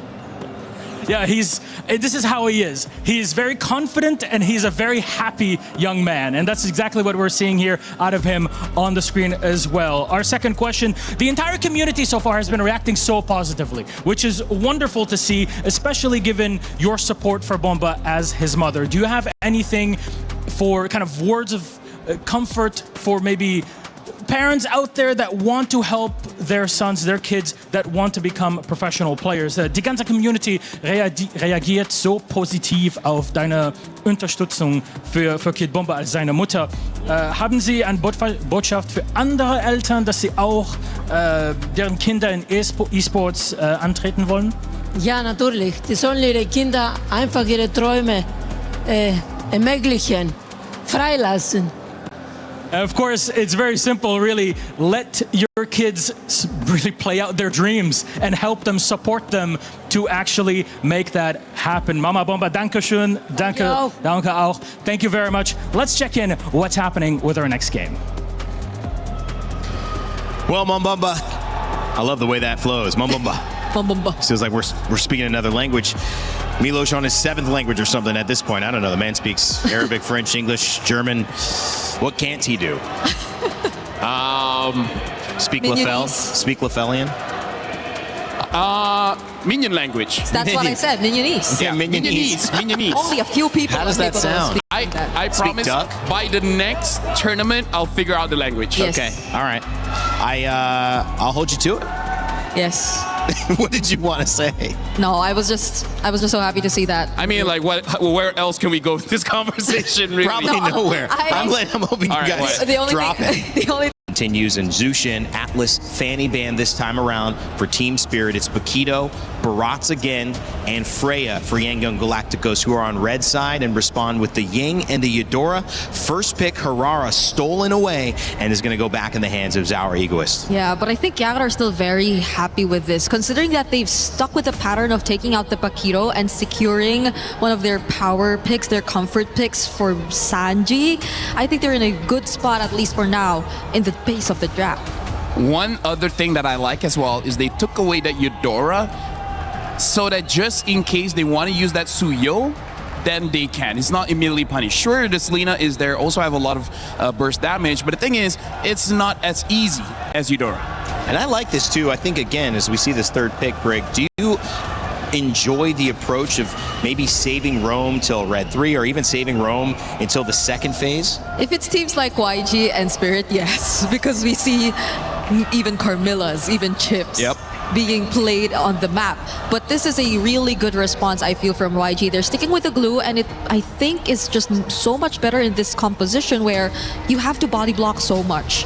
And I feel like YG has this calculated risk where they don't mind picking up the glue because, yes, it is one of their comforts, but also they just know Spirit's draft pattern to know that this is not going to get immediately punished. Sure, maybe in this best of 7, eventually Hiko will pick up something like the carry and able to deal with both the Claude as well as the glue. The problem is, again, Eudora is having a range advantage up against that carry, so that's just something that you always have to think about. Carry is such a good hero, but is not without its risk. Yeah, and I think you don't see two of the most important heroes to look at when you actually want to lock in your gold laner, which are probably the jungle and the EXP lane, because these are the two heroes who could probably just be assigned to go after Hiko.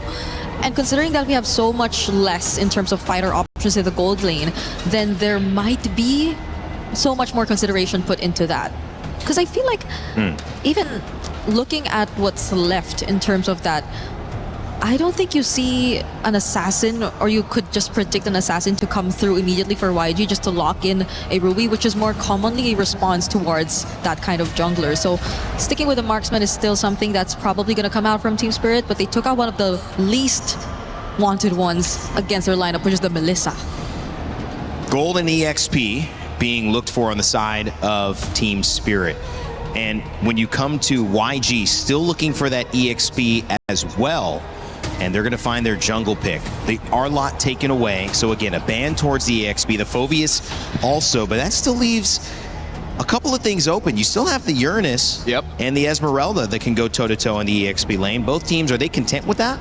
Yeah, I feel like YG was challenging Team Spirit because they're betting out the Phoveus, which we haven't seen ban quite a lot, especially like you say, the Uranus is still up, the Esme is still up, so they're kind of like saying like, are you going to respect the Arlott? And looks like they have. So right now, YG, I don't mind them picking up something like the Uranus or as the Esmeralda, just because I feel like with the glue as well as Eudora, it should be enough crowd control. Yeah, and there's still a possibility of maybe them picking up the Nolan later on, which I feel would, if ever they're looking at either that. I feel like last is fine, because Suyo, Nolan, I still prefer Nolan, but... Yeah, so that could be an option if they really just took out the Phoveus, and maybe we're looking at that. Oh, but they're the ones who get the Ruby. Yeah, this is Ying. So he can pretty much just pull it off however he wants, but Spirit, okay. They now fully know that this is going to be Ruby XP and Claude Gold. So do they still want to go all in on dive? I feel like YG is also considering whether they need a Harley for this one, or they need a Nolan. Oh, yeah. Or is it gonna be a game where they can scale up? Honestly, with the Selena, I don't think that you can really scale up something with the Yi Shin. Right. Especially Ruby as well. I feel like this need at least one magic resist item, and then she should be good. Well, now she might need more, because the Hive has been picked up by Team Spirit, and now the Lapu Lapu as well. So Lapu and Ruby, I would say it's a pretty good matchup, because both kind of want to fight around minions. And when there's minions around, they're just gonna lifesteal just way too much. Team Spirit have already shown their cards. Guinevere banned on the side of YG, still picking for the jungle. Harara taken away. The Ling has not been played since what feels like a few weeks ago. And so the Nolan it is. You guys called it. And you like it a little bit better, you said, LaFell. Yeah, just because the Nolan can match the speed of Harara, but we'll see. If this Selena does have the Veteran Hunter, then maybe Harara will just be that bit faster, but I feel like YG has a comp that can slow them down enough that it just neutralizes whatever advantage that the Selena can have around the jungle. Yeah, and they can pretty much move fast enough to get away from danger. Well, at least that's what they need, because I think Spirit and the lineup that they currently have are just so good at setting up for team fights. Well, it was an early game win for Team Spirit. YG, like we have not seen in this tournament, respond right away to even the score. A best of 7 turned to a best of 5. Who's going to take the lead to start it off? Gideon and Mirko? Well, that's a really difficult question right now. I'm leaning a little bit into Yangon only because they're a momentum-based team. You know, every single time they get that win, they just seem to be sharper. They seem to build up so much steam as they get right into this game. Team Spirit going to be on blue side, facing up against the Yangon Galacticos on the red. Purple start here from Czar and Sunset Lover. It's going to be a green camp start on the purple side for Yangon. I just really like Team Spirit's draft, though, honestly. Just looking at the way that they play, how they, again, control these neutral objectives. It seems like they have built a composition to play around that, right? Even Bomba on an old but still signature Lapu Lapu pick against Ying here. He's going to have to be careful against a Ruby. Ying's doing a good amount of damage, but he popped the regen, Ying. Yeah, so that was very weird. At least for Ruby, she's not hyper reliant on it, right? You know, naturally inbuilt sustain, just needs to walk up to the wave. I'm low, not a big item, not a big deal. But every single time she tries to go for the sustain, she's unintentionally pushing the wave, right? Now Sanji, we're looking back at the emblems. It is Season Hunter here, but Sanji did have to take the Purify, and the same goes for Hiko. So very lucky matchup here for both Sanji and Hiko. Sanji already winning in the lane earlier, but Hiko will be able to get that gold crab with the help of Sunset Lover to relieve off pressure a bit. Kid Bomba spots out Han up top. Gonna have to respect this man, but Bomba actually just walks up onto Han. Wait! A fracture on the other side. Now, these were the jitters I expected game 1. Yeah. I think maybe the pressure is starting to mount, and I think at least for Han, he recognizes like, okay, my ult technically is pretty short. I can use it willy-nilly as long as there's like 15 seconds on that turtle, then it's fine. We can still look for other plays across the map. The question is, what is that play going to look like, right? Because every single time it comes down to the mid side, both teams are very well adjusted to each other. You can see that a lot of their rotations, they're not taking the dangerous paths no more. They're opening up the map slowly after sending 1 or 2 members. And Blink this time, he's back on Minesweeper duty. Mama got level 4 though. Blink opening up. This should be a free neutral objective with the Season Hunter, or rather just the Selena. Boom, bang, Team Spirit without even the retribution, pick up the neutral objective again. 3 games in a row, it's them who strike first on the neutral objective. Yeah, let's see whether the vertical jungling is going to start, right? An invasion from Hirara, able to steal away at least 1 green camp. Han, doesn't go vertically. He's going to head straight to his next buff here. Notices that it's missing. What can you do about it? Little Water is up in 11 seconds, but here on top side, this is where it's extremely volatile, right? Because Kim Bamba, if he can zone Ying away from that lane, they're in trouble. Pullback Bamba's able to escape just in time, doesn't even burn the flicker. And now they try to regain control over the map. Link in the mid lane now, shoved away from that bush. Sour Ego still has a whole bottom side jungle to clear. And I love the fact that Yangon are taking into account everything. Hey, Bomba's walking in a pretty weird direction. There's a good chance there's an Abyssal Arrow coming in the exact same linear trajectory. So at this point, Yangon have a lot of different things to think about micro-wise on top of making some heavy decisions. And I think for TS, they don't mind it, taking it just a little slow, right? We're expecting the big fights to happen by neutral objectives and nowhere else.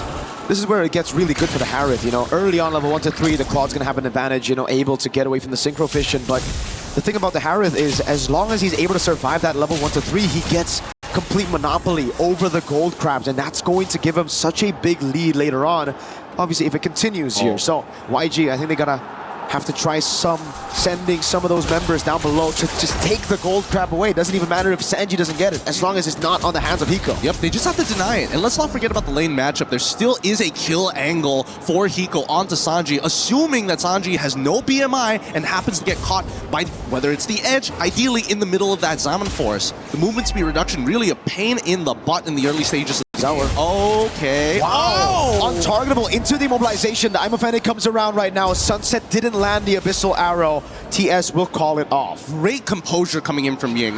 If I was in that position, I would have flickered or something. But again, holding it close and making sure that they're playing against the wave to sandbag the lane.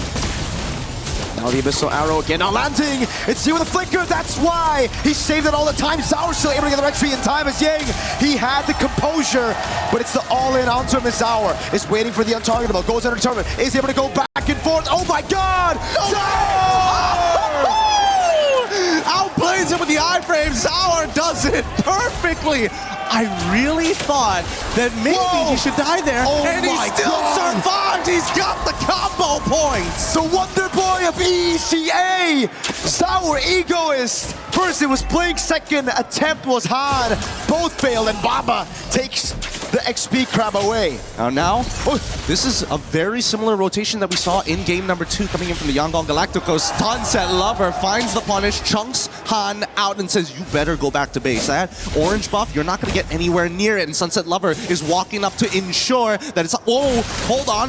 Bit of an awkward time to go for a replay there, but coming back into this fight, the wombo combos, like we mentioned for this composition, they have to be on point. And Team Spirit understand they can't just fight willy-nilly. There's got to be a conversion area. I thought he was chopped, and then he gets the killing spree proc. And then what happened here? He was probably also screaming, Zaur! Zaur! Oh my god. It's accurate. Even in slow motion, it's just crazy that the lethal ignition didn't proc away. They just needed one more auto attack and would have done the job. Now, the 2 flickers down on Sunset Lover and as well as Sawa at this stage of the game, but the rest of the team from Yangon Galacticos also about to get their own battle spells up.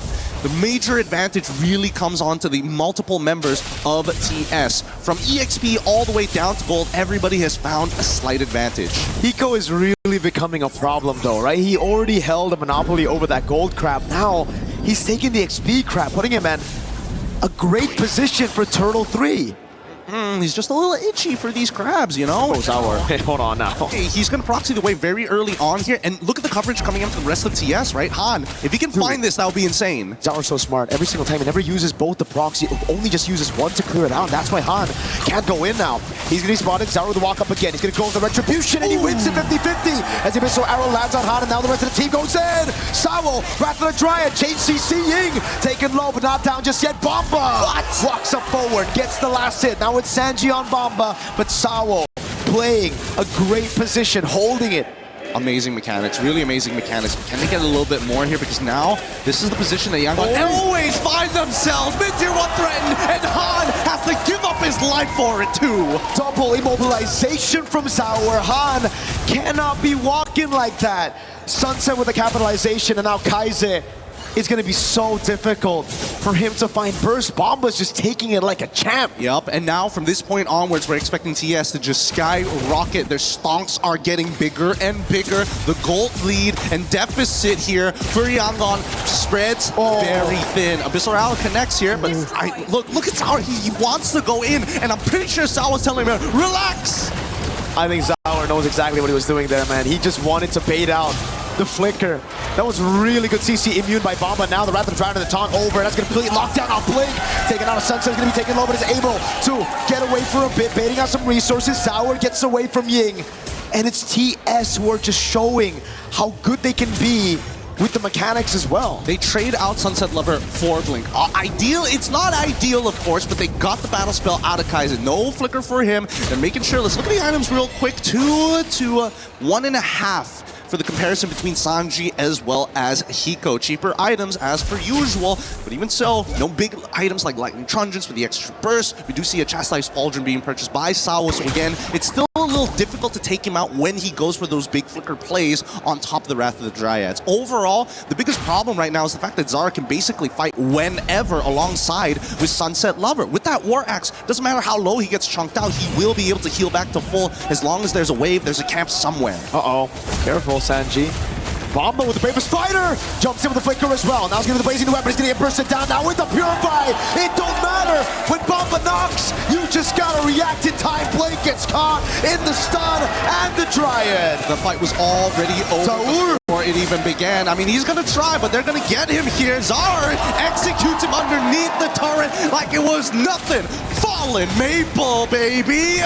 He's so good. These young junglers are ridiculous. Whether it be Han, whether it be Zara, put him on something as overpowered as a Hirara, and it looks crazy. Bang. Bonk. You gotta give it a Kid Bomba here. And also, it's more of a mistake on Sanji for just not instantly purifying and getting out of that position. He held it for a little too long.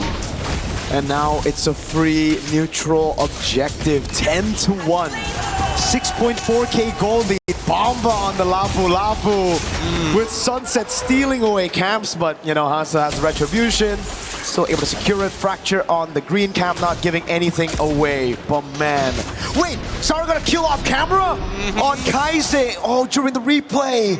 Oh my god. Yup, just one-shot him. Like, he is so strong right now. It's ridiculous. And he's maintaining these War Axe stats. He doesn't even have Side Piercer, right? He doesn't. He doesn't. That's why I say, Hirara, as soon as you hit level 15, you feel like an absolute monster, with or without the CDR, right? Just the natural damage that you have, and able to triple it every time you use one of those combo points. Zour. There's a win. Bomba with a jump on the Bravest Fighter now on YG. Oh, there's instant CC immune to get out of that. I'm offended, Ying. Just cannot land those CC locks. Oh, and look at down the bot side. You can see that Han is trying his best to get a tier 2. Blink should survive here, but they might just end up losing it here. Yep. Good lord, good lord. I guess no. I guess no. I guess no. This is a really tough game. Really tough game for Yangon, right? At the items, bro. What does he have? What is he packing? I think he's already packing his 4th item at this stage, right? It's an 8k lead. I think 4,000 is like should be on Zara at this point. He's a 2-level lead against Han. He's stolen what? How many buffs at this point? 3 buffs at this point. It's been difficult. It's been pretty difficult. And Hiko just getting, hey guys, it's me, Feather Heaven. Where y'all at? Everybody's at 6 items. He's like, yeah, Feather of Heaven. Guys, my investments are working out. Dude, I mean, for YG right now, there's literally nothing you can do. It's 11-1. you can only just wait in your face. It's a Eudora as well. Dude, he is nearly 10,000 extra damage ahead of Kaise, and somehow Han has not been able to find the big burst damage or the snowball that we were looking for. Holy, 4 items! Yeah. Oh, I thought maybe it was a little short on the roar, but good. No wonder. He's basically dealing true damage, right? Before YG members can even get those physical defense items, he already has the Melvic Roar. Yep, and I love the fact that Kid Bomba understands that he still needs to be somewhat tanky here, right? He's not like trying to greed out, going for the Hunter Strike. He's like, all right, I've got the Queen's Wings, I've got the Chastised Pauldron, I'm gonna dive every single time. And with the damage reduction, if I hit multiple people, even better, my anti-CC can get me in and out of these fights. So really, the all-in is dependent on Yangon more than it is for Team Spirit. And a damage taken as well. Bomba taking a beating, but really hasn't reflected. He has 0 deaths. Bomba with a jump in, the flicker on Kaise again. Bidding on some of those resources, taking everything and finding the stun. Bomba! Oh, a mistake, and now they're gonna get punished for it. Ying goes down. Blink should be the next to fall here with an epically strong Hiko on top of it all. Like, if things could not get worse here in game number 3 for the momentum that Yangon built in game number 2, TS has completely shut it down. Bomba just took a 1v5, baited all the resources, everybody corralled in, and it didn't matter. Bros 3-0 and 3. Now with the Bravest Fighter again, no flicker, so he can't go for that stun, but he's able to buy some time right now. The arrow lands in the back line, and it's gonna be Sunset, and Sour goes godlike. Han's gonna be taken down, and that's Team Spirit who leads the series 2-1. Man, that's a really big mistake there. Bomba jumps in, was not supposed to actually land the stun onto Sanji, and yet it did, forcing him to flicker out, and that costed them the entire fight. It's moments like this, small little details that make all the difference, and Team Spirit answer back, you know what, we'll take this game. Yangons just have to say, well, okay, GG go next. It's still a best of 7, first of 4 wins are the champions. We don't mind giving you this one. My goodness. It's been a while since we've seen Kid Bomba on the Lapu Lapu, but man, he reminds us why it was one of his main picks back in the day. It was literally just last year where every single time Mans was styling on everybody, but unfortunately they couldn't lock it in for a win against Onyx Philippines last year. Now they're in the grand finals and he's styling. He is styling. He is playing very, very well. They're so in sync with each other. And I think what it really boils down to is both teams know how to play with a significant lead, whether it's small, whether it's big. It's really about taking control over the game, influencing the movements. And so far, the composure really leans in on TS for this particular game. The follow-up from Sawo, immaculate. Then Zao, the cleanup, and Sunset. Look at his arrow. Oh, boom. Works every single time, but we can't give all the fun here at the table. We're throwing it back over to our panel to break it down for y'all. And we're catching it. Thank you, Gideon and Mirko. Another game, another Team Spirit win. They turn this best of 5 in their favor as they grab this one to go 2-1 up over Yangon Galacticos of Myanmar. What a journey we have had to get to this moment. For those just tuning in, seeing the action, this has been anything but easy for both of these teams. 2 regions that have not been represented in the grand finals of MLBB, and some would say most of the relevant history of this esport. But at this point, either one of them will rewrite their story and create a new chapter in the history books of this tournament here at MSC in Paris, France. And I cannot wait to break it all down. My name's Randy. I'm joined again by Brig and LaFell. We are your panel. We are your friends. They are brother and sister, they said. You're brother and too. I'm now a brother as well. We're all brothers and sisters. We're siblings. And that was a Team Spirit victory. I don't know. What is it about Kid Bomba when he gets going, about Zaur when he gets Aurora, that is unstoppable? Oh, I think they both individually had highlights there. I think their clips are gonna go out on social media just later. The escapes we saw from Zar, Egoist on the Hirara, and the entries from Kid Bomba. The entries, by the way, which did not cost them as much. And that's just a statement right there to show how dominant Team Spirit have already established themselves in this game. Because as much as you don't want to admit it, what our casters said earlier, it's sad that it's true. Yangon could not do anything in this game. The proof is Han only did 11,000 damage. And let's put that into perspective, right? His roamer, the glue, did 15,000, right? So that kind of shows if you're position 5. That's a problem. The one that's supposed to have no farm does more damage than you, which is supposed to be the one moving the map around. then yes, we can definitely see how that becomes a problem. In fact, I would say Mirko put it very nicely to say that the draft coming in from Team Spirit has amazing presence around those neutral objectives, the Turtle as well as the Lord, but we don't even get to the point of the Lord being relevant. It's all about those Turtle fights, which will show the zone control they have later on. You know, you wouldn't have thought that Nolan would do so poorly. This is a really good hero pick. I think as a 5, you're flexing it. You know you're getting something a little bit deeper in the pool, but it's worked. And we've seen it work as a selection. You said the Suyo could come out, but this was what they went with. It was a disappointment. But is it less about how good Nolan is or isn't, but more about how valuable Harara is in this matchup of junglers? I think it's because what Nolan wanted to do is essentially the same as what Spirit has been doing. It's just that Hirara had more help in terms of being able to pull off those in and out plays rather than the Nolan could. Because I think, especially looking at the glue, you want to stay in the fights longer. You want things to get really messy just so you could land your grabs on your targets and so you could pull in the ones that you want. But Team Spirit have done a great job at just going in when they feel like trying to start a fight, but they can choose to commit or to not commit either way. So it's like they've been always playing and setting up fights on their terms, which I think their lineup greatly specializes on. But for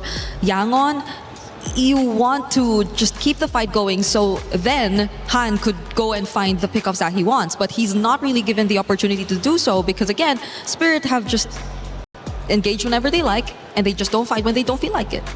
Classic opener from Team Spirit. They jump out to the lead. Yangon ties it. Spirit back out yet again, and it's a great showcase of how good they are. But Lefel, when it comes to why they're so good, what did you see in Game 3? Well, I think your question kind of already answers a lot, which is you asked, how does Kip Bomba, like the moment he gets going, everything looks good? And how he does that is that you can plan all you want, but if you get punched in the face, you forget about all of your plans, and that's kind of what Bomba did. So first, we got to talk about the change that happened in this draft, which is Team Spirit, they have 2 things, right? Number 1, they have a lot of mobility, right? Where they can move around. And why this is so important is because the fact that they're going up against a glue, right? I ran out of space, but here's the thing. They made it so that this glue cannot really do much just because, let's count the amount of dashes they have. 1, 2, 3, 4, right? Yeah. These 4 members have a lot of dashes in their kit, making it so that even if the glue does catch onto them, they can outplay that. And that's the second thing, is that all of these heroes, except for the Belleric really, they have ways that they can individually influence the map just by, I would say, the latent, the potent aspect that the heroes have. Yeah. They have a very high skill ceiling, making it so that it's kind of hard to really predict what's going to happen. But we're going to be looking at this clip here, and we're going to be looking at more of the zone control that Team Spirit really has with this draft. And again, we talk about how having that first punch is going to be very important. We will be seeing how, honestly, they try, right? YG really tried, because we're going to be zooming in. We're going to see Blink, even using the flicker, try to get on top of Hiko as well as Sunset Lover, which are positioned just right here. But the problem is, again, they have a lot of dashes, making it very difficult for the glue to really do much. So when he does go in, able to dodge out, and all the while we see Kip Bomba here trying to zone them away. Speaking of, we're going to look at all the zone control that they have. Sao is controlling this flank here. Kip Bomba is controlling this side here, as well as Sunset Lover is just here in case he controls the arrow. So how does that look like? Well, the visual control Sao has is here, Kip Bomba is here, and then Sunset is here, but it can really go out to anywhere because the arrow has a very long range. And it ended up making it so that Zara Egoist was able to secure the turtle, but then the follow-up here, a very quick turnaround, how they were all spread out, and yet they clumped up together so fast because of 2 things, mobility as well as just the potent ability of each hero to have a very high skill ceiling, making it so that they can continue to fight once everything is said and done. So this draft is honestly less about strategy and more about the coach giving the players a hero that can do so much. It's all about your own creativity. It's all about your own skill. Yeah. It's a draft not many teams can pull off. But the teams that can do it, it looks amazing. It looked like also Blink got caught up trying to find Hiko. Yeah. And I think they understand the power of Hiko when he gets going. And I think they understand, too, how if you do kind of tunnel vision, you can lose track of the bigger picture. And so sometimes in these best of sevens, it's normal, Brig, to, okay, we focus a little bit too much on that. Now we need to pull back here. Think about it a different way. If you're YG, what's your takeaway now going into game 4? Because you can't really afford to make the same mistake. Going down 2-0, giving them a chance to, in this case would be 3-1, 2 games in a row, a chance to clinch out the next game. What has to shift? It might not be a big one. Yeah, honestly, it's tough if you base it off that game because I agree with you. There might have been some sort of tunnel vision already. There was so much attempt to really lock on-to Hiko specifically, and I think that's essentially because that's what you expect from the glue. That's the job that you really want to get from Blink, because I don't think the Selena would be an easy target that he too could really dash on. So, and I guess you really would want to resort to the Harith because it's a much more sustained source of damage when it comes to the team fights. But even if you do get to do so, the zoning, it was highlighted earlier by LaFell. I don't think the others could really catch up. So there has to be a much cleaner communication between the team, between Yangon, if they really want to set their eyes on something, and if they really feel like they're already capable of actually committing to whoever they want to go for or to that specific team fight. Because multiple times in that game, it just was a clear disconnect, I'd say. Yeah, trying to get more connected here in this one. And when we come back, we'll have game 4. But also, in the meantime, make sure to check out MLBB and its new crossover with Street Fighter.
Thinks he can come in here and play my game. Let's go. He knows nothing. Let's go! Tyler 1, you're done. Raw energy. Half from blow the house down. Play is in our DNA. Whenever we let it out, it becomes our superpower.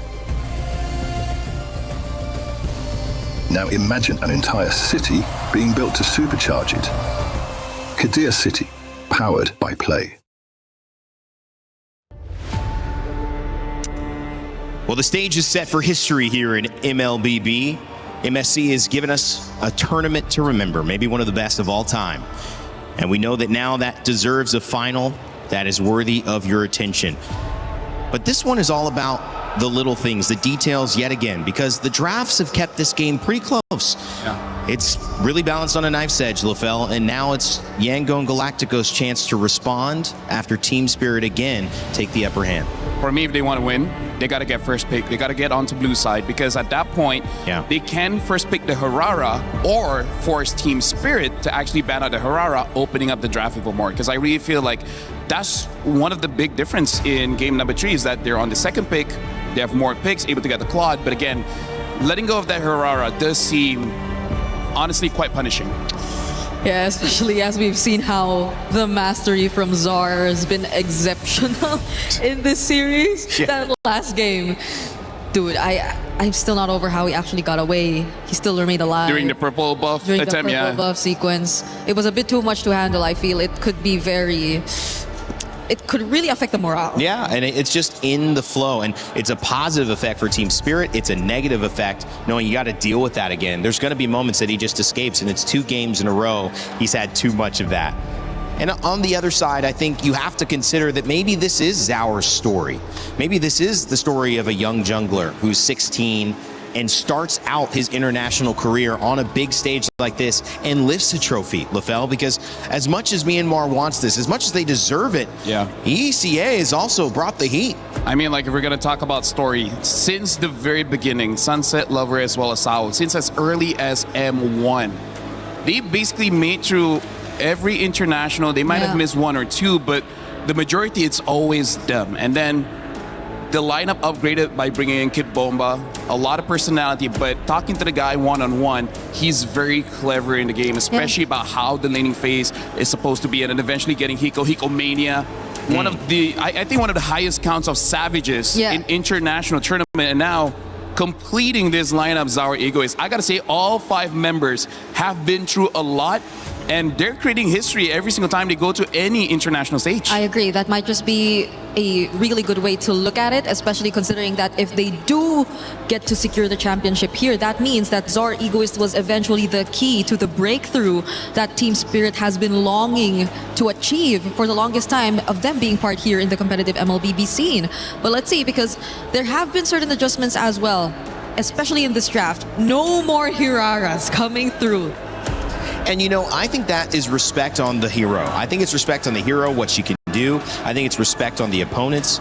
And it's just saying, let's make it a non-factor, guys. We don't want the game to go based on who gets Hirara and who gets it 4 times out of 7. We just want to play. And at this point, you see the Uranus back up pretty high overall. I'd say for not seeing him last game at all, or banned, we see him first pick next to Zushin.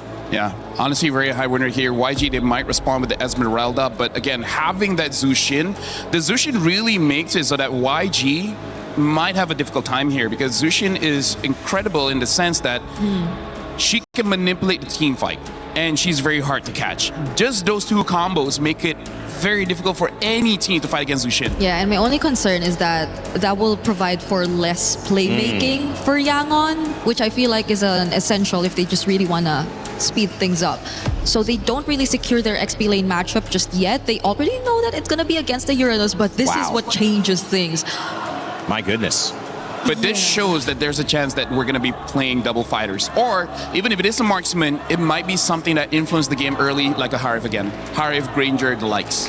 Okay, if it's double fighter though, Akita Frey are gone. So it's just mostly the Ruby that could be a potential pickup for Hiko, if that were to be the case, which again, it could be also some sort of deny towards Ying, because Ying doesn't have a hero just yet, but do they really want to settle with a Ruby if they're playing a lineup that's just going to protect around a Yi Sun Shin?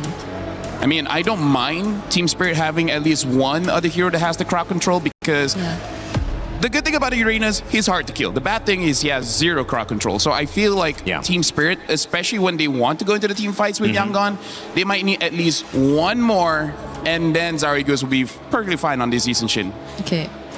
It's a great setup though. They already got rid of the R-Lot as well. And if they're looking to steal away the Ruby, then it will be looking good for Team Spirit. Yangon might then just revert to looking at other potential backline heroes maybe, that they can just commit to finding either Hiko or either Zaur. But in this scenario, you kind of just don't really pour in much into hero synergy again, because this is looking like a really good team fight comp if you want to play around the I mean, Baron. Spirit, if they get something like a Minotaur, it does help out with the sustain as well as the crowd control. Betting on the Harv is good here, because again, I feel like Harv would be the #1 choice for Team Spirit, so that, yes, they have 2 scalers, but Harv is still usable even without 3 items. How far are we missing the fact that Marcel, oh, well, they don't really need it right now. Marcel is still available. I mean, they could take it. I mean, they could take it if they put Uranus in the EXP. Yeah. And of course, at the end of the day, they could also take it on the side of YG, and there's the Marcel. Yeah. You're pretty much high rank MLBB now, right? I gotta say. I think so. You download it, and now I feel like you're just mythic. Please admit what your rank is already. Thank you, guys. You're probably not just admitting it to us. That's my all. Well, right now for YG, I would say the good thing for them is Team Spirit has a pretty squishy lineup. So if they can get a jungler that can capitalize on that as a finisher, I think it'll be good. I feel like the Eudora in the early game won't be able to burst them out that well. They just need a good follow-up. They need a good follow-up, able to chase. I feel like that's the #1 thing YG needs. They need a hero that can chase. The Marcel, the Lee Sin-shin, as well as the Zushin. I feel like Nolan is still okay, but they picked up the Boxia, so they're going back to tank jungle and having the Benedetta, and then the Granger picked up. I said they will pick up either the Hive or the Granger because, again, they just need that early game. But if scaling becomes a thing, the Claude as well as the Benedetta can deal with this Granger. I mean, Claude already has a good lane against the Granger, so I'm liking YG's draft despite not liking tank jungle. You did say chase, right? I think the Boxia is a lot of chase if they just really want to go for that. But yeah, I have to agree. Yangon have introduced something yet creative once again, and I think currently we've been talking so much about the meta rewarding creative draft. Let's just see if they can pull it off efficiently against Team Spirit this time, who are currently on momentum. Well, Cold Star likes the draft, shows some hearts to the fans at home and in the stands here at MSC. Feeling good about Team Spirit's chances to go 3-1 up, and Yangon trying to tie it up again. A truly mythical battle that is being set before us. A composition this time for the Galacticos.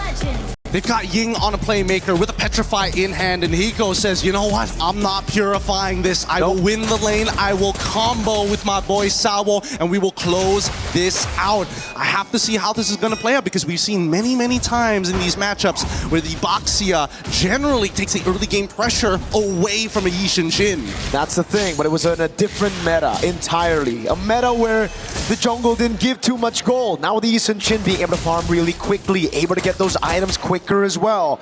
Will it stop that snowball from the Boxia? That's the question, and that's why YG, they're already setting their sights on stealing some of that those camps away from Team Spirit. And this is exactly what they want. I don't know if Yangon planned for game #4 to go this way, just to understand what the early rotations are going to be from Zaur and then look to punish him later down in the series. Early on, though, I am a little worried how TS is going to play. Your first neutral objective doesn't seem very winnable for them, and then once level 4s come around, it's still sort of, oh, wait, hold on. Oh, there's going to be good damage on Blink. Killing spree as well. Zaur a bit more movement speed, and Pryo in the mid lane goes over to Team Spirit as Bomba gets tempo up top as well, and this is what I'm talking about. The clear speed of the Lee Sin-shin. Level 4 already. And Hans level 3. Blink might be in a bad spot now. Zaur threatening Blink's life with the Mountain Shocker. Might be threatening a take on his Mountain Shocker. And baits out the Retribution. It's going to be down right as the turtle spawns up later on. Yeah, this is such a big win for TS because even regardless, they don't even have to contest the turtle, right? It's just going back to their own side of the jungle, finishing it up. Oh, Zaur with the Traceless trying to break up that shield unity if necessary. They do not want Hiko to fall behind. That does show a little bit of priority on who has the most important job and what they want to get done and accomplished in this game. First turtle up, it's up to anybody who's gonna get it. I think for me, Team Spirit shouldn't contest this one. And looking at Zaur Ego's position, they won't. They know the neutral objective is basically the main win condition of Yangon Galacticos with a utility jungle, so they'll just give it away. They already got some wins. Ball lightning though, oh my god! Sawo getting blasted. 2 ultimates used up. Hiko with the flicker out away from the shield unity. So much respect from Team Spirit against this snowball comp from YG. Yep, and this is the creativity that we weren't really seeing from Yangon in game #3. But here in game #4, it's a completely separate beast. Yangon now actually having not even much of an economic lead. Oh boy.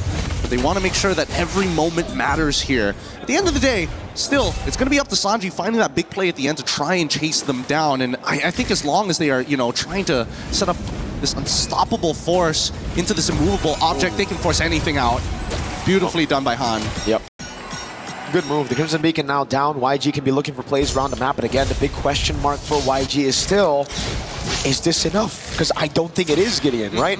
With this composition, you need to be the ones controlling the neutral objectives to just stay even, but by doing that, Zaur has just used these little windows of opportunity to get ganks, to get camps, shield unity. Oh, the golden hour saved him! Perfectly done. Zaur getting out to safety now. The Lantern player's right there with the Breath of the Drive. The flicker locks him down for the ball lightning. Kaizen, Blink.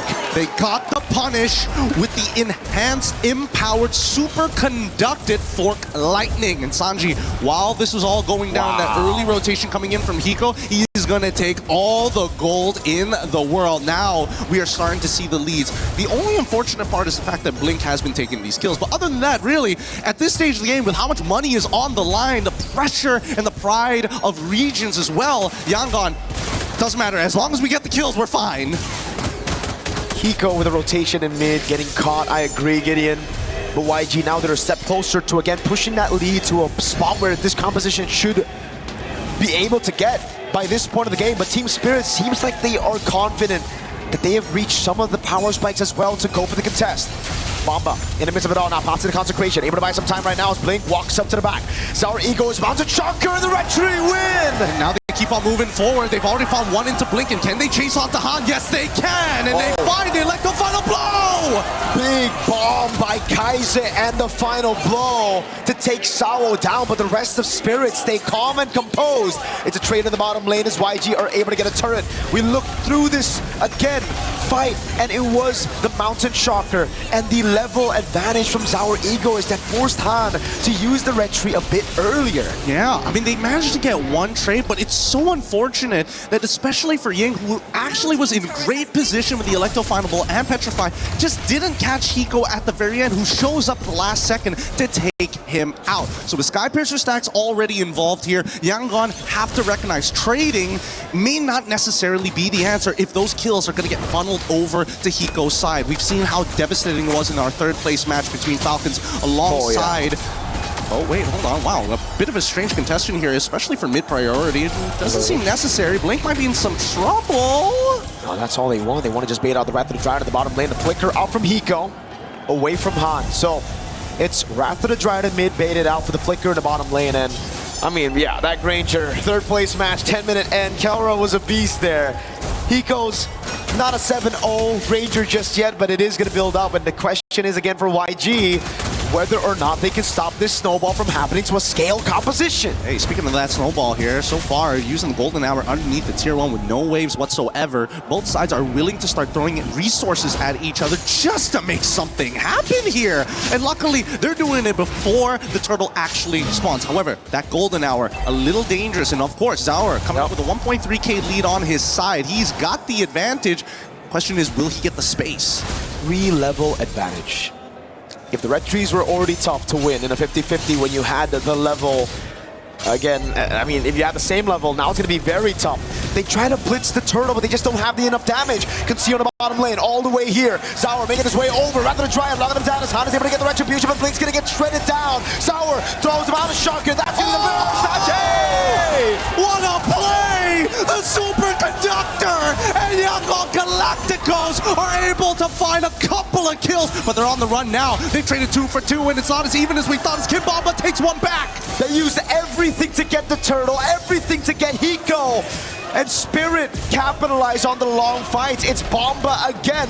Deathless, this time on the Uranus against Han, takes it away as well. Recalls in his face as Sour pushes up top, gets a turret, and the trade is again good for Spirit. They can't stop this. Let's look at the replay one more time, because again, Blink, amazing Wrath of the Dryads, hitting onto multiple targets here, but look at the chain here. That Kaisei set up for Sanji, and yet it still wasn't enough.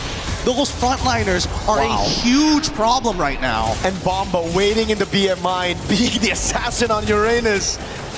Mountain Shocker again. Zaur looking for the angle. Blink gonna be caught. Rather to drive, forced out of him already. That's gonna be the Mountain Shocker that lands onto the pickup and throw back into Hiko's bullets.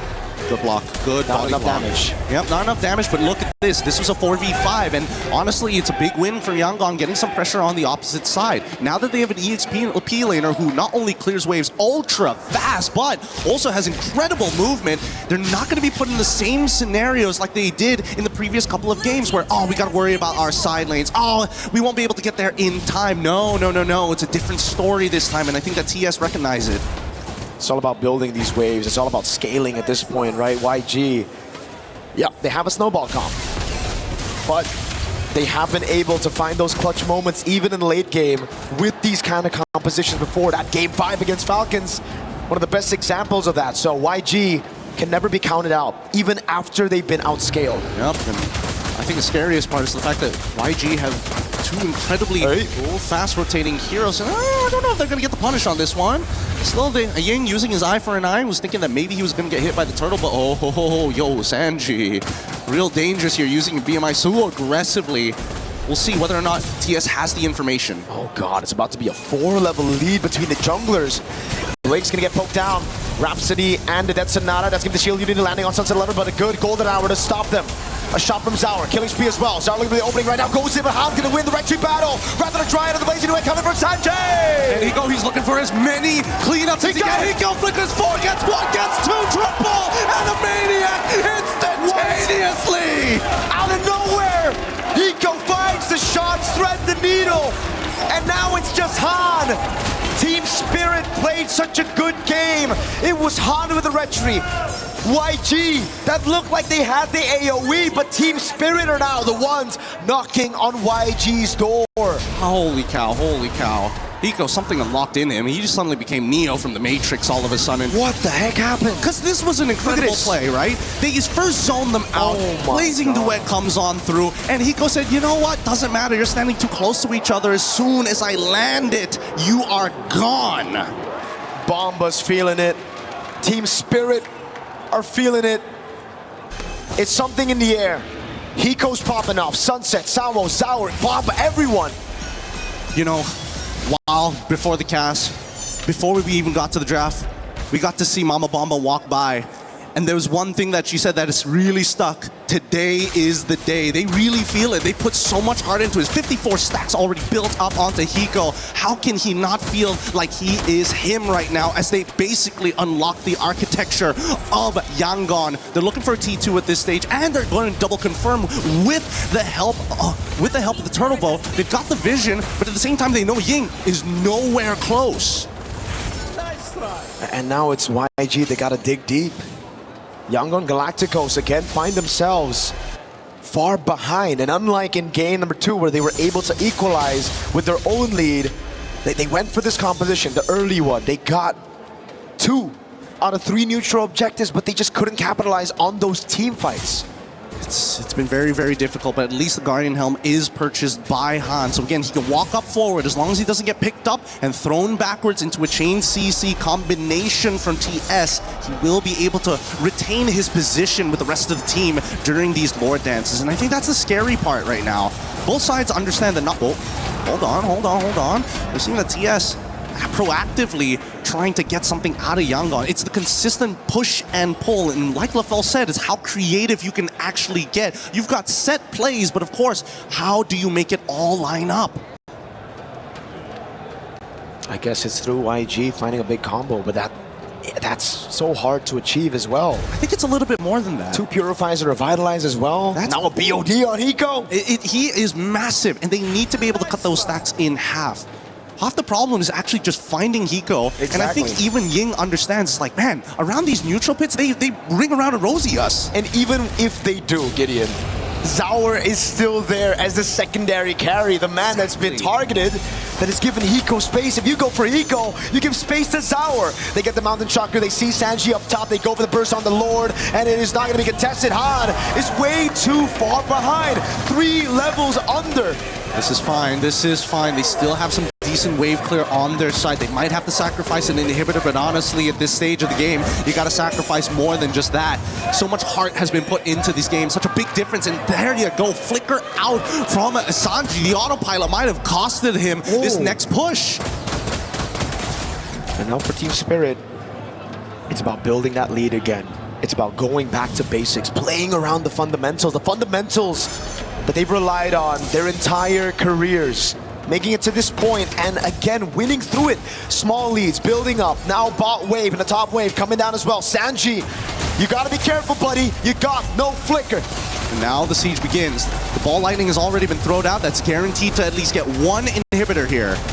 Zaur up top, dodges away from the swings, the slashes. Hiko in the mid lane, picking up the base turret. Lord already coming down as well, but YG are able to clear it. Bomba keeping those stacks alive, taking a shot on from the turret. This is smart. This is smart. TS, they're trying to keep them to that top side to make sure that the bottom wave actually collapses and they can at least net themselves the long lanes inhibitor. That would be great, but they know that they've delayed it on purpose, so they're going to take it one by one. Oh, Bomba baited everything. The ball lightning, the Thunder's Wrath.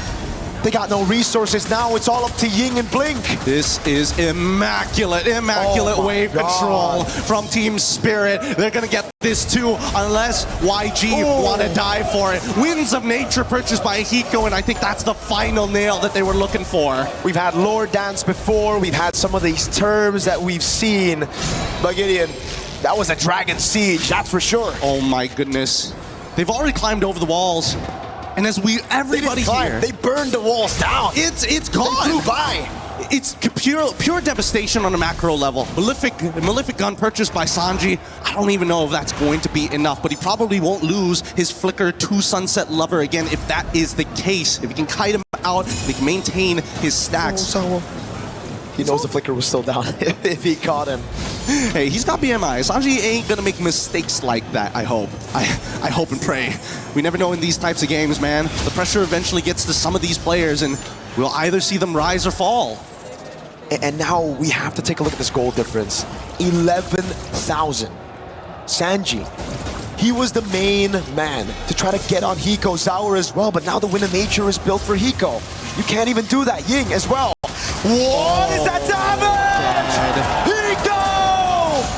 Hiko Mania coming back online. Now they're just gonna chase. Who's next? Blink on that Sun chopping block. You're gonna turn into a maniac or you're gonna make him a savage? TS, let's find out as they're knocking on the door here in game number 4. Ying brought a katana to a gunfight. Hiko showed him exactly why you don't do that.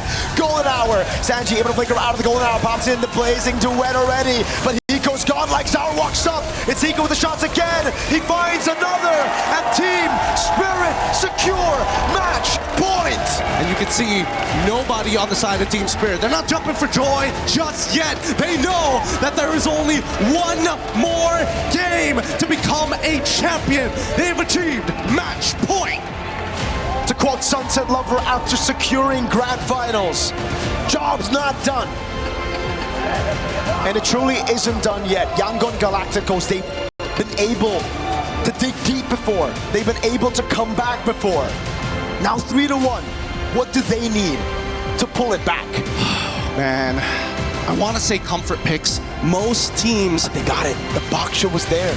Most teams, especially when pushed into these corners, they start playing the things, even if it's in a bad composition, just to feel comfortable, just to put everything on the line to say that we gave it our best shot. I think Yangon still have hope, but so far, these mid-games, and especially when it comes down to battling, these trench warfares between Spirit and Yangon Galacticos have always seemed to gone into the hands of Team Spirit if the early game isn't completely dominated by the Galacticos. And you can see it again, man. These fights, it looked so good for YG. Up until Hiko said, nah, I'd win. He walks up there, he stays in the back, waits for everyone. The ego, not just in Zaur, but in Hiko. He literally waited for his teammates to die in front of him and he said, no, I can carry, I'll get these shots. And then when he was up ahead like this, he just takes those fights against a Benedetta. No problem. So many battles that we've seen in the skies, but this is beyond our atmosphere. Let's throw it over to our panel and our analysts to break it down for you of how truly mythical this is. Well, when you look at the competition that has been afoot here at MSC, we have seen some tremendous performances. But the way Hiko, Kid Bamba, Sawo, Sunset Lover, the rest of this Team Spirit roster, all the way from the very beginning, they have figured something out. They said it in scrims, they've proven it here, and they are one win away from being the, I guess, well, I'm going to say it, the best team in MLBB in the Galaxy. That's right, they are. And of course, that still means YG has a chance to respond. And we know that you watching in Myanmar are still supporting. There is still hope there, but there's just something that Team Spirit, I think Mirko said it, is in the air for this team. Yeah, and even if we did hear Gideon say something about maybe reverting back to comfort as probably one of the go-to solutions to scenarios like this where you're just so far behind. I think we already saw that from Yangon. in the first two games, even maybe. They've been already trying to go for comfort, and now they took a different route. They became a bit more creative. We saw the intention, we saw the potential, but they just couldn't bring it to fruition. I mean, like, here's the thing. It's hard to be comfortable when you're going up against Kid Bomba, because I think I said this yesterday, he is shaping up to be the most terrifying player in MLBB, because at this point, I don't know, man, he's a guy of nightmares. Like, as the saying goes, you can't reason with the dragon when your head is in its mouth. And the thing that Kid Bomba has been doing is just pure destruction. And if you want to go for comfort, sure. But deal with Kid Bomba for you to actually be comfortable. Until then, it's not going to happen. Yeah. It's funny because, you know, I named 4 of the players on Team Spirit, and I didn't mention Zauer. And one of the reasons why is, again, he doesn't, at least from what I saw, have almost any deaths. And again, on the YSS, which has been a talking point, like, don't pick it. Why are you picking it? We haven't seen it work. Still finds a way to make it work. And Han reaching deeper and deeper into stuff that, you know, we're questioning, LaFell. But Team Spirit just feel like they're too comfortable across the board. And the thing that Zauer Eco is more about testament of everyone else.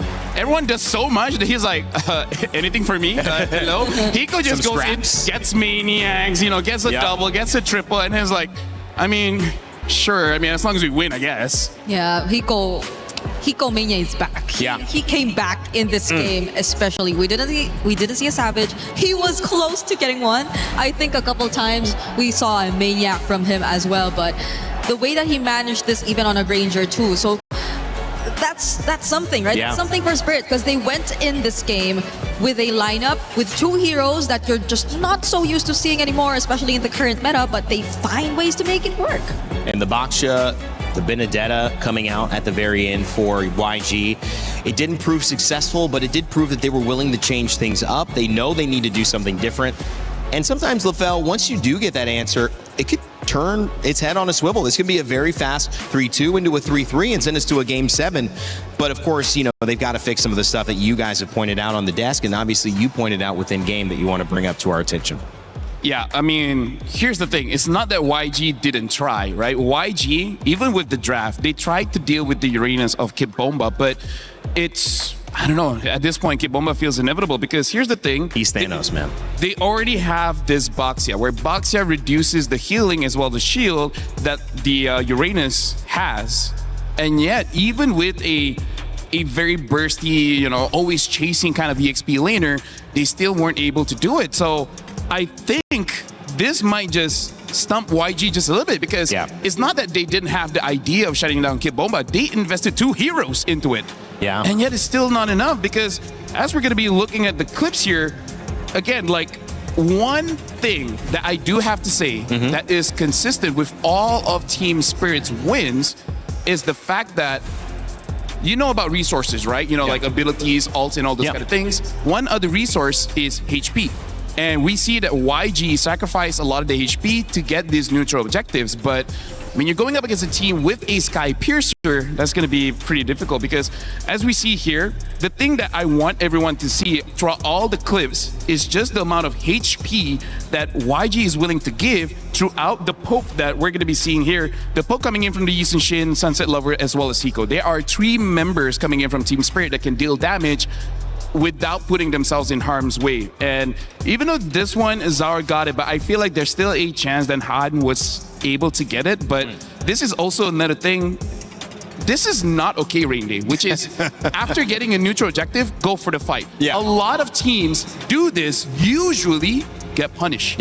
Team Spirit at this point is an anomaly about getting an objective and then continuing the fight. But again, look at the amount of HP that they have. Yeah, look at that. It's only Kid Bomba that is low, but hey, he's healing up every second. So it basically means that he hasn't lost HP. And then look at the HP of everyone else. Ying is low, Han is low. Even looking at Kaiser, basically almost everyone is half HP. We're going to be continuing on the clip to see the trend here. This is one of those moments where it's good attempt coming in from YG, securing this by the Belleric using the ult to stop the members of Team Spirit. But again, I'm going to be a broken record here. Look at all of the HP. Everyone is full except for YG, and then that just gives Team Spirit an avenue to just keep on going. this is the point where we thought things could turn things around just because the Eudora was able to hit the Thunder Wrap onto 3 members. But again, Kid Bomba being a nuisance just waits on that BMI. Sanji travels back, gets the kill. We're going to be continuing. This is, I think, the final clip here. And it's just the same thing. I'm going to try to reverse. Okay. Look at Han here. The thing about Han is that he took damage because of Sunset Lover. Sunset Lover in this matchup, he kind of doesn't care about too many people. It's just Han. Because what is Han going to do? He's a boxer. He's just going to stay there and then eventually get picked up. And something to think about as well is this is a Lord. Lord does true damage. And there's not a lot of heals, right, coming in from Yangon. Just look at who's healing here. Yeah. It's just the Belleric, but even Belleric, he has to hit someone for him to get the heal. Everyone's low HP, and then everyone from Team Spirit is basically full HP, so they just keep on going in, and by this point, there's enough Sky Piercer stack to help out Hiko to secure that Maniac. So yeah. I'm sounding like a broken record, but it's because it keeps on happening over and over and over again. That just shows what even our casters are talking about. Something with the pressure, you do crack a little bit, and I feel like how it does with YG is that they couldn't readjust. This draft is about those neutral objectives, but they sacrificed way too much to get those neutral objectives and then gave over a lot of Sky Piercer stacks.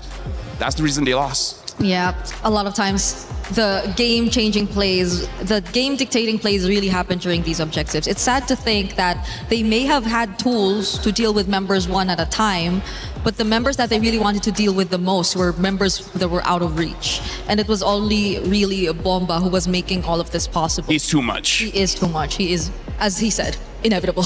Inevitable. It feels like they need a way to deal with Bumba. And I feel like you have to let other things go. You have to lose outside of the EXP lane. I think you have to let Zaur take on what he's going to take on. You can ban the Harara, and you can let him do whatever he's going to do. But I just think that when Bumba is in the lead, and we mentioned this from the very beginning, where the EXP lane helps the jungle succeed so much, you've now mentioned another layer which is so much more important, which is the spacing. And he is spacing out the rest of YG. They're respecting him way too much, and I don't think it's too much for what he's done. He's clearly been effective, but is there a hero, is there a setup that they could figure out Kid Bumba has to respect more so that he has to group up so that they can control more of the space? So here's the thing, yes. And the answer is, if we look at all of the draft patterns, Bomba's heroes are usually picked first. The one time he was picked last is on that Sora. That's right. Right? So as long as the Uranus, Esmeralda, and likes are open, then he will pick it up first. But then, here's where the problem lies. I feel like even with a counter matchup, Bomba can outplay it. He can still do it. That's the problem. I mean, like, the idea is there, the theory is there. Execution, way different topic. Yeah. It's a good point. They may just be out of picks, out of options. I mean, YG are staring a loss, straight down. And I don't know, Greg. I think how you lose is important. This isn't it yet, but they've got to give something else, a different taste, a different look. Yeah. Do you feel like if they're going to go all in on solving one problem, it has to be Bumba? Does it have to be Zaur? Does it have to be Hiko? Sunset? Who is the one problem, if you had to choose one, they would need to solve? It's tough because I think they tried to do a lot at once. It's taking out the Barretts already from Bomba. It's taking out the Paquito already from Hiko.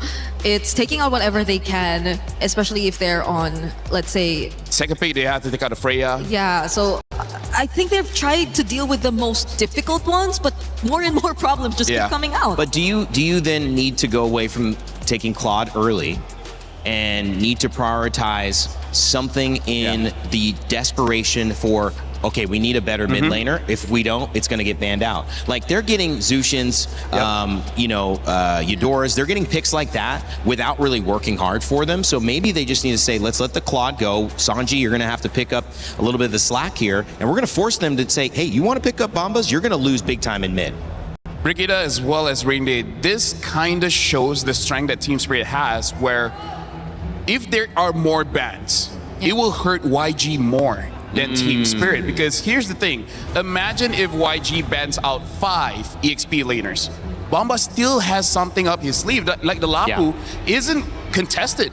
And yet look at how strong he is on that one. We cannot say the same thing with YG for now because, like you said, it's always the Claude. Yeah. The worry is if they don't pick up the Claude, they pick up something else, it's not going to be as good. Because right now, this is the biggest strength that Team Spirit has shown.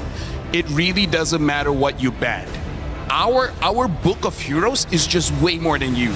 I agree. Because I think some of the biggest threats to YG and their hero pool as well are even bigger when you look at it at Team Spirit and when they get their hands on it. So it's weird to say, but it's YG right now forced to ban out most of their comfort and their stronger picks. Yeah, it's true. So they're pushed to a spot where they have to bring out more, but then it's solved by Spirit. So I think that's a question for YG right now that they're in this position. Do they have even more? Because they tried. They've been creative with the Baksha Benedetta, but it did not work. But that goes to our other conversation is Team Spirit fans ready to erupt, getting excited. YG as well. But I think it just has to be, as you see a little back and forth there, it's just got to be, okay, we've taken a lot away. Yep. What can we open up then? Because if the answer isn't to take away, then the answer has to be either to execute better or to open things up. I would say the Hail Mary is let Bomba take whatever, leave Paquito out, and then completely ignore him. Meaning, okay, ban out the Barats, but try to ignore Bomba and try to basically get the other 4 members. But the reason why that can't happen is we see how Sunset Lover never gets caught. Hiko is also very hard to catch. And Zara Egoist, he has died like, I don't know, maybe 3 times this tournament. I have no idea. So it's easier said than done. Either you ignore Bomba or put everything onto him. Doesn't matter. It's still going to be bad.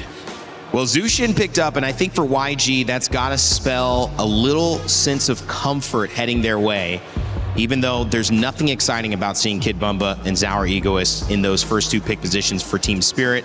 You might be right, Kid. What do we want? Yeah, you might be right. I'm just saying you might be right, Kid. Because it was written Kid Bomba Finals MVP in the placards. Oh. if we do, can kind of seal the series here, but speaking of, it's a flex. The Paquito gets They leave the Paquito open. I mean, that's the only way to do it.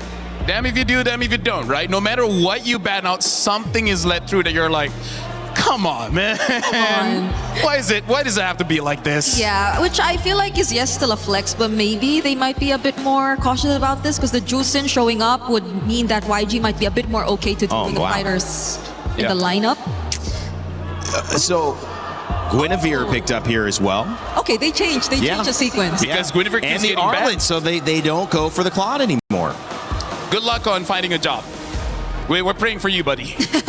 A job is hard to get nowadays. Hey, maybe you can try being a player. Either ways, YG right now, in terms of going for comfort, I like this because this both ignores as well as prioritize Bomba because this is a good team fight lineup. A lot of crowd control, a lot of continuous damage. It really does come down to what the roamer is going to be. Hopefully just provides us a little bit more damage. If not, it's okay. The Gwyn can build a concentrated energy and they should be fine with that. So I'm liking YG's opening. Yeah. Yeah. Because so far, I think they can use a lot of combos still with this lineup. I think the Guinevere Arlot already in itself is a combo. There's just so much more knock-up, honestly. I feel like they also have to be careful because, again, Bomba has a lot of heroes. His Alice is good against this Arlet. Not sure if it will get picked up, but stuff like Uranus, High Loss, Alice, all these kind of heroes are good against the Arlet. So, and even Yuzong, so... This is just one of the first times we have seen a clear shift away from Sanji's comfort back to Ying. And you're right in mentioning that this feels good. They're also taking away the Uranus and they're taking away the Lapu Lapu, which again focuses on that EXP lane. The blue band on the other side because they're still looking for a roam. Beleric and Atlas gone. Yeah. And so where does that leave us? So the Atlas is still open. Wait, who else Atlas is looking for a job?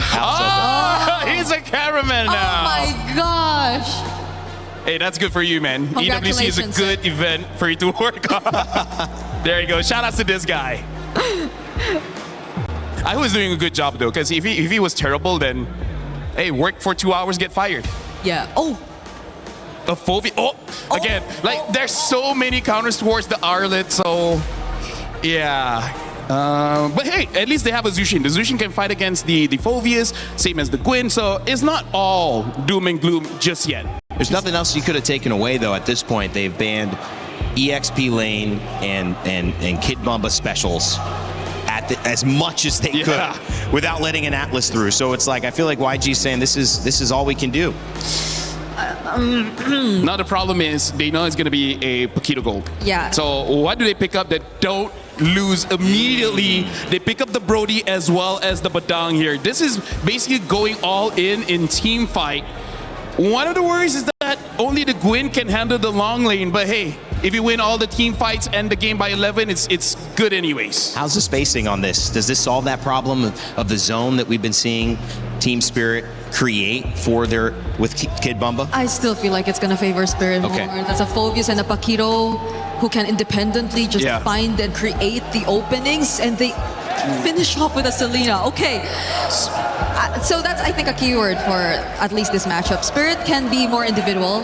Yangon, they are desperately required to work together. So how YG wins if they punch first, and how Team Spirit wins is if they slip the punch and then hit with the haymaker. So I don't know, man. YG, this is a good draft, but requires a lot of good execution and hoping for your opponents to miss. Last time Cold Star did something like that before heading to the back room, it was Team Spirit who won. If it happens again, they are not only going to win, they will be the winners of $1 million and that trophy in the middle of the Lenovo Legion Gauntlet. Your MSC champions. Could it be Team Spirit? If they win this game, it will be. But Yangon Galacticos trying to claw it back and force another game. We'll see what happens here as the stage is set for glory. A set so beautiful that it can only be prophesied. You can hear it in the atmosphere. You can hear it in the wind. This could be their moment. This could be the day, unless Yangon Galacticos can stop them to turn and start a potential reverse sweep. We come here at match point game number 5 here at the Mid-Season Cup 2026 here at the Esports World Cup. And Team Spirit have been so close. They've been working so hard for this. Yet you would imagine that at least for the Yangon Galacticos, that maybe this is God-given. Could be, especially considering if you look at how Yangon Galacticos have decided to draft, how they've decided to play. Desperate times call for desperate measures. Han, after the purple buff, goes straight into the bush, looking for a gank, looking for an advantage early, and Spirit, as calm as can be, playing around again, punishing those mistakes. They see Han up top, Zara goes down below. They got to be hyper efficient. Looking at the emblems, the only thing, oh man, extra sustainability for Han. Not going for Season Hunter this time. Wants to actually play for these fights. And if they just win the fights, the neutral objectives will naturally come as well. It's the same choice of emblems from yesterday against Falcons PH for Yangon Galacticos as Han. It's back to just setting up for the rest of the team, being okay, maybe less farm than Zar Ego is, but at this point I think he needs to just accept that. Zar has gapped them in terms of farm in the last 4 games. Even when they were winning, it was Team Spirit who still were able to even it out with for Zaur. And this is in consideration of everything that has happened in this game, right? They're reading into the behavioral patterns that TS have kind of put before them. In Yangon, you can see a lot of preliminary early motions, right? Get that quick push on that top side, come down to mid lane. Oh! Stun lands, gonna get a lot of damage. Now the Violent Requiem as well. They play for the strong side. Sanji is him. That's first blood over to YG. Now, as long as they delay this turtle for as long as they possibly can, that's gonna be more and more gold falling into the hands of Sanji. Good Abyssal Arrow here onto Kaze, but so far, TS, they don't want to punish this just yet. They got bigger fish to fry. Another arrow into the deadly magic and the poker trick, but Blink gets away in time, gets into the bush. And Han will still be able to farm up. Now the question is, how do they stop Zaur from snowballing through farm? Well, it's about making sure that people are there to body block the right targets. Kid Bumba might be in some trouble here. Violent Requiem into the final slash earlier. YG showing signs of life. They're fighting back. They got hit on the chin a couple of times. A little dazed, a little wobbly, but doesn't mean it's over. Blink able to get at least a champion stance out of Hiko. Now golden hours have been dropped down. A lot of the motions that we see on the map for the side of TS is poking and prodding, right? And forcing out ults coming out from every single lane. And it's this combo, the Arlet and the Guinevere, that has gotten them so many wins in Myanmar as well in their MSL. For Team Spirit though, it's again just playing through the meta. It's them just building these leads, and for YG, It's about ganking Bomba again, and again. That's a second one, back to back. Tell me that isn't just picture perfect. Picture perfect-esque even. There's plenty of vengeance, and now looking for that punish once more, forcing Hiko to flicker back out. Torn apart memories as well being thrown just to make sure that he stays and losing out as much health as possible. This is a really dangerous game because Yangon, their entire composition, a majority of their early game damage is going to come down from Sanji, but of course the vengeance coming in from Ying, everybody can enable him. So YG got the lead early. They didn't get the neutral objective, but it's A-okay because they were able to pick up 3 kills. All of them on the hands of the targets you want to see in the early game. It's on Ying, it's on Han, it's on Sanji. Now the turtle spawns. And YG side of the map. In the Brody side, Sawo able to escape. The arrow lands on Ying, but now it's all a race to get to this turtle. Yep, they're trying to use the extra bonus movement speed to take first position. Blink back on the Minesweeper job. Got to get rid and clear these traps as much as possible to deny information from their opponents. But Sawo, he's going for more here, right? Focusing not only on that mid wave, but disrupting that backline for now as they get into the neutral fight. Zara gets away. Now, instant final slash into the Requiem, but the Golden Hour catches him. And about Requiem's going to be baited. Fist crack him in as Han is able to get the Requiem, but Bomba's stuck. They got to get rid of him, and now they finally do. Han takes him out, and they even get one more in Hiko. If they get a third, it's guaranteed. The snowball has begun for the Yangon Galacticos. 2.6k already, right at the 4-minute mark. And that's the explosion that we were waiting for Yangon Galacticos. Even in the previous game, how can they push it forward? How can they push the lead even further through a fight around the neutral objective? Team Spirit have played it so clean in the last few games, but here it was YG with their comfort, AOEing, not giving Team Spirit a chance to react. This is a huge build of confidence for Yangon at the very least, right? Even Ying flickering final slashing just to make sure that he can cover not only Bomba, but just in case somebody was behind him in that bush, he covers those angles instantly. And that's something that right now, TS, hey, early game's kind of done here. Finding these individual targets has been a lot harder because Yangon, they've decided to tactically split up their squad. 2s and 2s. Get your pairings on either side, play around Sanji, and he is going to be the ballista that breaks down the turrets. That's the siege, that's the catapult, that's the ballista, that's everything. The whole siege unit is that Brody. But you have to usher him through. He's a very vulnerable target. Bomba, though, on the Phobius here, not having a good game. Now going to get pinned down again. Sawo has a golden hour, is able to find 2. Now the rest of the team comes corralling on Sanji.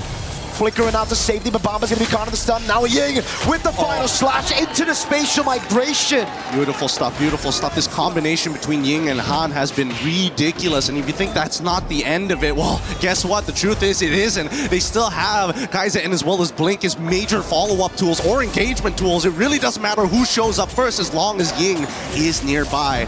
And I think that Zara, this is going to be a pretty tough game for him. His base HP isn't that high. He's going for that concentrated energy, knowing that he's going to be a primary target for a lot of the members of YG.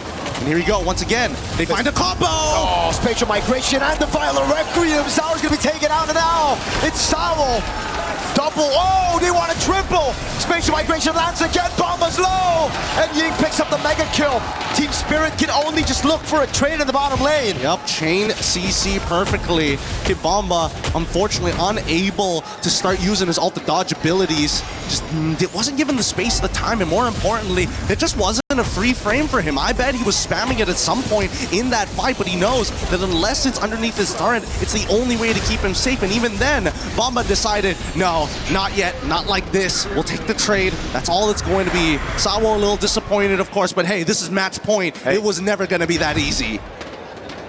They want to get Hiko next. Spatial migration already there. Blink. He's going to be looking for it. He finds the punch. He gets the fist crack, and now the pin down with the Violet Requiem. Oh, this Badang is doing so much work here. There's so many things that Badang can cancel out. Oh, wait, hold on. Golden Hour, Sawo playing around with the Kaiser now with the Lantern Flare on Sawo. Ooh, almost Vengeance coming down as well. Sawo is able to get away. Zaur is trying to farm on the other side of the map. It's tough, it's tough. Let's look at the replay one more time here because that flicker from Hiko caught beautifully by Blink. Well, he is not missing right now, and he's back on that comfort. This is a composition that they played many, many times, whether broken apart, but now finally as a unit this time. War Axe already completed by Hiko. I'm not sure about this one. Uh-oh, Violet Requiem, but this time there's no Han to play it around. This crack coming down with the pin as well. Hiko gonna be caught in the tough spot now. Oh my god, big stun! Sanji in the back, just doing damage, free hitting everybody. Hiko's dead for the 4th time this game. It's a rat trap. It's a dirty rat trap here from the side of Yangon. Every single time TS tries to overstep their boundaries, it's an instant punish here, and it feels like it never ends. There's just so much CC on Yangon's side that you cannot just send one member, you have to send a multiple. And even so, Sunset Lover now losing a lot of the structures from his side of the base. He has a lot less play area, a lot less ways to maintain important vision over key parts of the map. Right now, Bomba and Hiko are at a combined 0-9-0. These side laners are just not having a good time with Blink, Han, and Ying constantly CC locking them. Not even Sour, dude. Yeah, Blink has been playing a strong game, but now here comes the Conceal. Let's see. It's kind of crazy. He goes straight on to Kaise. He's able to escape, but the Deadly Magic is right on him. It takes down out of the Golden Hour. He's able to save him for the Battle Requiem, and now it's going to be the all-out. And now they keep on moving forward. They have to go for the chase. Kid Bomba is going to be left all on his own as Hans chases the rest. Killing spree for Sanji at this stage of the game. Zaur for Kaise, and of course, the Lord goes into the hands of the Yangon Galacticos. Desperate from Team Spirit, but that's the only thing they could do. It's either that or they sit quietly in their base waiting for the Lord to come through, and that's a DHS for Sanji. Holy cow, 14-1. 14-1 to get some momentum back. And Han, he's more than happy to start using that Magic Thumb to get in and out of these fights. And again, they're daring TS even. They're saying, you know what, you did this all past 2 games. Not this time. It's our turn to have a little bit of fun. Blow off some steam. 14-1 in our game number 5. This was possibly it for TS, but YG, they're showing how tenacious they could be. They're showing how good they can be in these series and that mental fortitude that they have in a best of 7. It's a lot of heart here, a lot of heart. It must be really, really exhausting to make sure that you're communicating with every aspect of your team. Usually, the combo is just a 1-2 punch. They've got 3, 4, and 5 ready to set up for you just in case. But now, they're attacking at least top T2, but at the same time, they're giving up on bottom inhibitors. This is the only thing Team Spirit can do. Again, just reacting to the plays and looking for the trade. Zaur goes in, Blink with the whip on it. Fist crack already there. The Golden Hour saving Bomba. Is that going to be the missile arrow to the back line? And Sanji's able to flick around to safety. As now he goes on Hiko. They're still going to go forward. Hiko ends up trading, and now they're on the chase. Bomba again with the dog wave on Sanji, but he's going to get taken down by Ying. That's again on the back line. Sanji leaving the free hits on Sauro. Last shot as he gets pinned down, and Blink picks up a double, and Sunset Lover is going to be caught on their turret. Han, right there. Again, the arrow does not land, and Zaur is able to keep the minions from coming into the base. How many more seconds until they have left? Not enough time! And there you have it, a convincing game for the Yangon Galacticos, turning it 3-2. It ain't over. Not like that. Oh my God, there's so much heart in these games. There's so much, not only the tenacity, but you can feel it in the play. They are not gonna go down like this. It's the grand finals of MSC, the most unpredictable MSC EWC ever. Of course we're going to a Game 6. Now the question is, are we going to a Game 7? We pray for a Game 7. TS fans, they want to end it right here, right now, but God, these games are too good to let go. However, the snowballs have been significant. This game ended 17-2, so we're talking about built-up confidence and disrespect for the side of TS. It has been crushed here, so they need a clean game if they want a championship. And again, it's YG going back to their comfort, not just trying to play the meta game. They brought out the Baksha, it didn't work out. They doubled down. They said, all right, Han, put him on the Guinevere, put him on a team fighter, put him on an enabler for Ying, for Kaise, for Sanji, for Blink on the Badang with a fantastic performance. We have to eventually decide on an MVP, but my God, Blink played a beautiful game. My God. Predicted flickers, Ying catching people, so many goddamn times. There's no better way to describe it. He has played so well on his comfort. I don't know if he's going to get it again. And I also don't think Ying is going to get that Arlet anymore. I don't know though, because if you want to take away the Arlet, you gotta let go of some of these meta picks, and Ying is a monster. He's an apex predator, you could say, on those picks. He's an absolute beast, but we're gonna see whether the panel agrees with this panel. Break it down. Okay, that means we might be going to another Game 6, or could we get a Game 7? Hey, honestly, after how many years? You missed this opportunity right here. I cannot believe you two missed the opportunity for a game 6 or 7. I failed as a human. What is they haven't had. You know what? I put them on the spot, guys. I think I win. I failed. I think I finally cracked you guys. I am disappointed in you and myself. Pause. I am. But we got good games, though. Yes, how many years? I am only not disappointed at the result of this series. How many years, Brig, that we have 4-0 on grand finals? Now it's 3-2. Well, it's been since me and Mar maybe in the grand finals, maybe 6 years ago. Was that 6 or 7? 6. Now they're doing it. But the camera's not on us. Camera. They went to my solo on that. They're trying to make you guys look bad. I know. They don't have to try. We can do it by ourselves. YG we can make ourselves look bad. It's okay. In an incredible game, and they prioritize Ying. And I think the biggest thing about Ying is it's the name we gave him, Undying. But it's more than that. It's the Arlet. It is, they don't have an answer for the Arlet. There was no answer on the other side yesterday in the semis for the Arlet. And the Guinevere as a result to follow up, Brig. I know you're pointing at that saying, yeah, that was a big deal. You would assume they had answers to the Arlet, though, because they had Phoveus.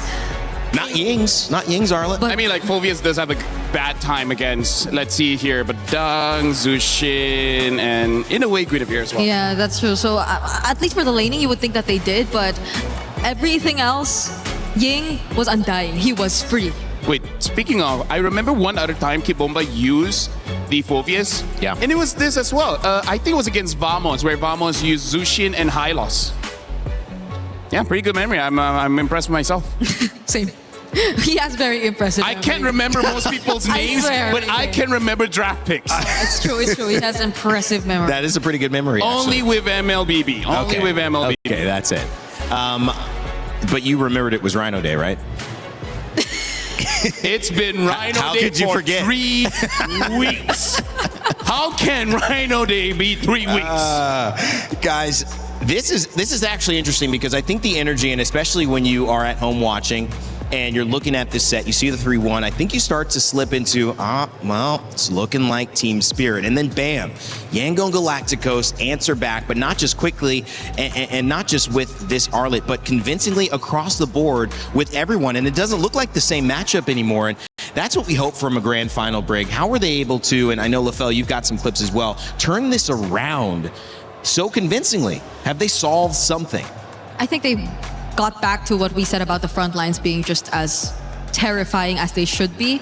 Because terrifying. That works, right? Terrifying. Yeah. Which do you prefer, Undying or Terrifying? Terrifying Undying. I feel like we can interchange. If he doesn't die, Undying. And Terrifying if he's like aggro and gets a lot of kills. 5 kills or something. I like him, man. I think use both. Yeah, I will use both, but I agree. I guess a lot of it started with him. And these are I think, a better combination of their comfort picks. Yeah. The Badang is a comfort pick, the Arlot is a comfort pick, the Josin, and they pretty much completed what they lacked in the first game. Yeah. Or first 2 games, I'd say. And they let the Paquito go. I mean, that was the first game that they let the Paquito go after they got burned with it in game 1. And I think that worked. I mean, like most things in life, a lot of things can be solved with violence, you know? And that's what we saw from YG. I feel like they understood in the previous drafts, they don't have enough violence. Okay. So just get a little bit more. Right? Let's look at the Telestrator, right? Okay, let's go to Telestrator, please. Yeah. I don't know where this is going, but let's go to Telestrator. Thank you very much. All right, so here's the thing that we got to talk about, right? Yeah. The fact that for how many? Like maybe 3 games where we see both the Gwyn as well as the Arlet being banned out, and the moment they get picked up, all of a sudden they look amazing. And speaking of why they look amazing is because of all the control that they have. They have 4 members here with a lot of control. The Badang creates a wall, making it so that you can't escape, and then Gwyn jumps in as well. Like, there's a lot of chain CCs that this is why I say that this is a very good team fight comp. And I think this is just the comfort of YG. They like to fight, so why stray away from it, right? We're going to be looking at some of the clips here. And then, in terms of the clips, it really is just about abandoning your brain. Yeah. Don't think about it. Just do it. Not sponsored by anyone, but just do it, right? We're gonna see about how they just jump in and then they just go in for the fight. You like that joke? Yeah, thank you very much.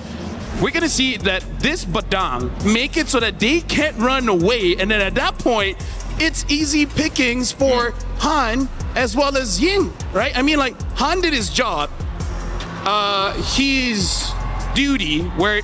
Wait, no, you know what? Never mind. What'd you say? He is able to go in and enable his team to do well. If they keep this up, this is how they deal with Team Spirit. Hey, Spirit, you like to fight? Well, we like it too. At this clip, this also just shows I would say the range of all the heroes that Team Spirit has, because we see that they are quite far away, and yet once an engage happened with the Badang, they basically get to engage very instantly. Look at that range, how quickly they get onto their targets. Yeah. And I feel like this is the key to victory for YG. Having a draft that can fight at even long distances, making it so that Team Spirit can't respond as well. So I really feel like with the draft that they have here, going back into this one, they were able to shut down Bomba just by having this, by having the Zushin as well as the Gwyn. Even though, yes, the Arlet does get taken down by the Phoveus, but honestly, as long as you have the Zushin, it's all good. So I feel like for YG, they just have to hope that the Arlet doesn't get banned out, because even you talk about this behind the scenes, like, other than Arlet, what else do they have? Yeah. That's the bluff I would want to call at this point. But it also requires team spirit, and I think Cold Star is very smart. He's shown that he's set his team up with a lot of good drafts. But an analytical mind would go and say, I think we focused on taking the Harara away all the time. We don't like to give it away. That's been their third ban almost all the time. Now, with the Paquito gone, you're still taking the Harara away, but to me that seems like you don't want Zauer to lose the matchup to Han. But if they recognize that if Ying gets ahead of Kid Bomba, this is maybe YG's series, I think they have to now focus some more of those picks onto making sure that the Arlet gets banned, potentially in the first phase. I know it's a risk, but I think because YG won, they might have put the pressure on Team Spirit to respond. That's actually a really good point, because I think Yangon are not on the same page. They have a different mindset about this. They have a different approach. It's not like they're worried about Zar at all. It's not like they're very careful about what gets into his hands. It's more of how they can draft accordingly to their strengths, which I think they lacked in the first two games. But now they had much better relationships with each other in terms of picks. So their picks had much better synergy. More harmony. And that was maybe something that we saw became a struggle for Team Spirit this time, because they were maybe a bit too fixated on just winning matchups, getting the winning lanes. I agree. Yeah. In the sides, we saw that. You assume that they get that because it's a Paquito. It wins over more or less majority of the gold lanes, but the Brody was a bit different. And Kid Bomba on this Phoveus too somehow got to manage the Arlot. We would like to apologize to Kid Bomba and Mom Bomba and Sis Bomba. I feel like we cast a curse Bomba a little bit too much. We're gonna pull it back. We did. Hopefully it's just that game that we cursed him. Now it should be solid ground. But at the end of the day, it literally, maybe we're starting neutral now, okay? So everything is a clean slate from now on. YG got their licks back. Here's the question. Does Kid Bomba have another game as you're wading in the water, swimming, right? Trying to get back to the shore. Is it going to be Kid Bomba that takes you there? Is that the one who's going to be in the charge, pulling people who can't quite make it, who can't sustain themselves? I think it is. And if you're Team Spirit, and I want you guys to think about this. I don't want you to just take me lightly. Think about it. Lean back. Stare into the sky. I just feel like that's got to be the answer. That's got to be the focus. It has become an EXP battle for me. That's where my eyes have gone. 100%. But, and I feel like the way that I feel like even less on the draft, I feel like this is just reminding the players of Team Spirit, be like, okay, that's what they can do, right? They have incredible engage. So I feel like if somehow YG gets roughly the same draft again, I feel like this time the players are like, okay, let's just not get caught by the Badang or the Gwyn, and then we should be able to outplay it. With that being said, I don't think they will get the same draft, but if somehow they do, I feel like the players would just react much differently this time. That could be the case. Okay, Paquito was something we said, will we not see it? We didn't see it. That opened up the draft. The Barat's probably going to stay banned. But will who will take the onus of banning it? Because the Freya has been consistent, the Fanny has been consistent for red side. If we will see that again, it'll be the choice of Harara banned, or if we'll see a target ban on red side, which would open up this conversation again for the EXP lane to maybe get an advantage. Atlas has been banned every single game as well, Brick. Yeah, it's at least ever since the loss that YG went through for the first 2 games, we've never really seen the Barretts nor the Atlas even out there anymore, which I think kind of made it a bit more flexible for the Jusins and the like to come through. That's right. But in that scenario, I think the Jusin was a big problem for Team Spirit as well. So let's see who gets on blue side and who gets on red side, because I think that will significantly impact the outcome of this game. We're on flying clouds too, which I think will accelerate the pace. And it's Spirit who gets on blue, but this time... Holy moly. No Guinevere. And no Freya. Oh no, but they force Yangon to ban the Freya and the Barats and the Atlas. They don't, and this leaves the Harara to them, so we see the priority. Yeah, and I feel like the Gwyn is honestly a good ban because, like I said, the distance itself is already the problem, right? Arlen needs to get close, and then he can come in. But yeah, that Gwyn is too much. But isn't this the same problem that YG will have to face? Aren't they forced to pick up the Paquito here? No, I don't think so. Okay. I feel like no Claude. Well, they have a Brody, yes. Yeah, I'm just worried that Sanji hasn't really used fighters in the gold lane, right? So I'm worried that it's good on paper. Yeah. But if the guy can't use a fighter, is this really... That's why. Is this really where you want to force it out, where Team Spirit is match point? Yeah, that's why, because it's likely to go over to their side if they don't. So they decide to switch it up, and this time, they'll pick up the Paquito. Could this be a flex? I'm not sure if it's... Hopefully it is, because I don't want to think that they were just pressured to pick it up. It could be jungle, it could be EXP. What if this is EXP? And this goes. I think it's better. I think it's better EXP. But again, we got to look at the matchup because not every matchup the Paquito can win. If Team Spirit picks up the Esmeralda, maybe they have to think about putting the Paquito somewhere else. But it's nice because they still keep their cards close to their chest. They say this could be that, so Team Spirit can't just pick blindly in EXP. They do have to respect that.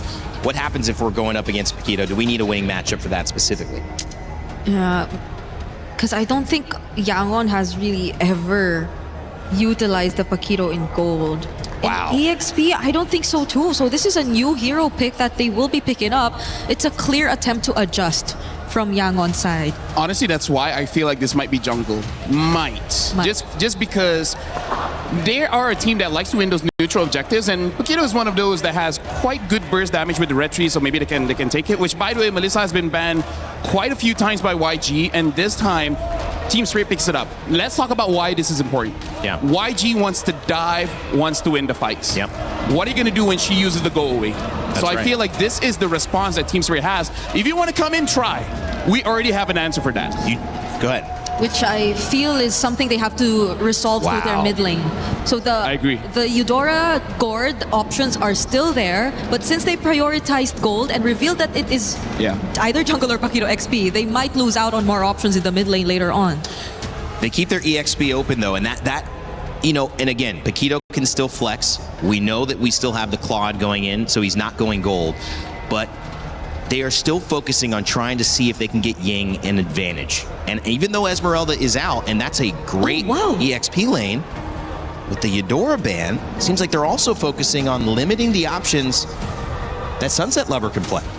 Which I thought is something they would rather pick. The other options, I would say there's 3, because I feel like you need long range to do with this Melissa, right? You want to cast Merca? I mean, like, Arlet ban. You can try. The Farsa. The Farsa has enough damage. The problem is Melissa can get into range. So that's something that you got to consider. Eve also has the range, which kind of, you know, not so great going up against Esmeralda. No, yeah. And then the last one is Zetienne, where Zetienne is pretty okay, especially if they want a lot of team fight. The problem is she takes a while. And I don't think it's either... That one is Selena, but that one... Yeah, both of them, I'm sure they have good Selena, so why not? Yeah. Because even the burst is going to be a problem, I feel, for the Zetian. Maybe in the early they can manage a bit, but... At level 12, it's okay, but getting to level 12 is the problem. Yeah. It seems like YG's really focused on hard stuns or potential counter initiation. They want the Paquito to run free because they picked it, and it's got to do the work of a Harara, right? Because they traded that out, and they're they're saying we're going to work with the Paquito. So Minotaur Eudora can really stop or create good counter engage or initiation. The Dairoth picked up as well, guys. Yo. You know what? Shout out to the crowd. You guys are amazing. Holy. Some might even say amazing. Are we pushing? One of the Dairoth gets picked up, so I was right. This is going to be a Paquito jungle. But again, Dairoth has its goods and bads. I would say in MSC we've seen quite a lot of the bad. Like, he can win the lane, but what's next? Yeah, I think it was Falcons PH2 who were the first ones to use it. Slap already using it. Not necessarily reflects a good standing as KDA-wise most of the time. It's just really to match and answer the Esmeralda, which I think, again, is a question we raised. How they answer Bomba. How can they kind of shut down Bomba? Yeah. But Spirit, they've locked in a Valentina and a Gatot Kacha. That's more ways for them to stop YG and all their fighters. I know, that is really rough, guys, to go against. We're looking at that final pick, and it's going to be in the mid lane. I feel like if they can get a hero with Croc Control, they pick up the Rafa. Taking notes from Aurora, and we see the reaction coming in from Team Spirit. It looks like they didn't see this coming. And I like this pick because the Dairoth can shred armor. So it doesn't matter the armor that you have. The Claude and the Paquito will be able to do enough damage. This Rafa giving that sustain. Whoa. This is a very interesting draft, and I can see it working. Well, YG just bet $500,000 on it, because that's what's at stake here. $1 million goes to Team Spirit. Cold Star happy again with the draft. Yangon Galacticos trying to tie it up and send us to a Game 7. What a time here at MSC. I hope it continues as we send it over to Gideon and Mirko.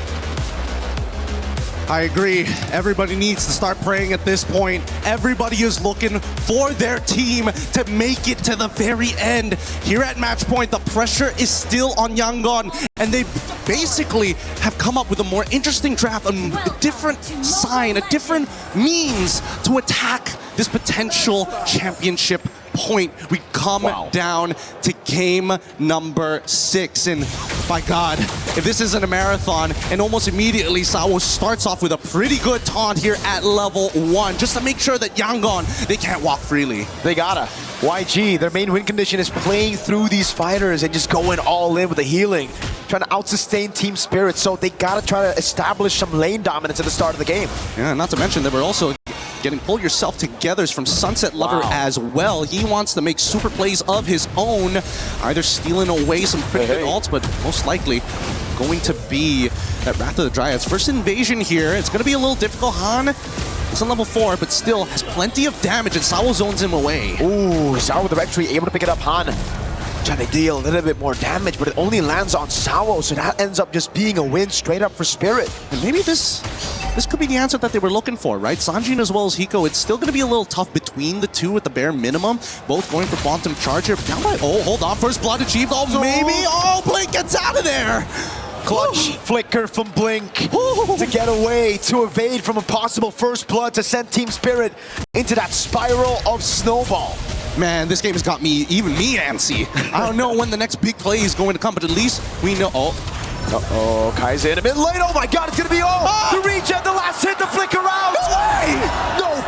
No way. How? He managed, he's got like no HP. He's literally at 1. You don't even see the green in his health bar anymore. As now they attack the bottom side, they got the Purify out of Kid Bomba. This upcoming turtle is going to be highly contestable, but Ying needs to dominate. He needs to show control over this lane and make sure that they have first position. Whoa, Sawo or what?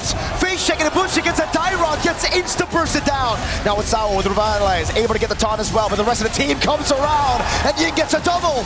Damage is good. Wrath of the Dryads is already out, but they have to back away from this. This is an unwinnable position for Team Spirit, and Yangon take the very first turtle of the game. Big taunt, Sunset Lover as well with the face check.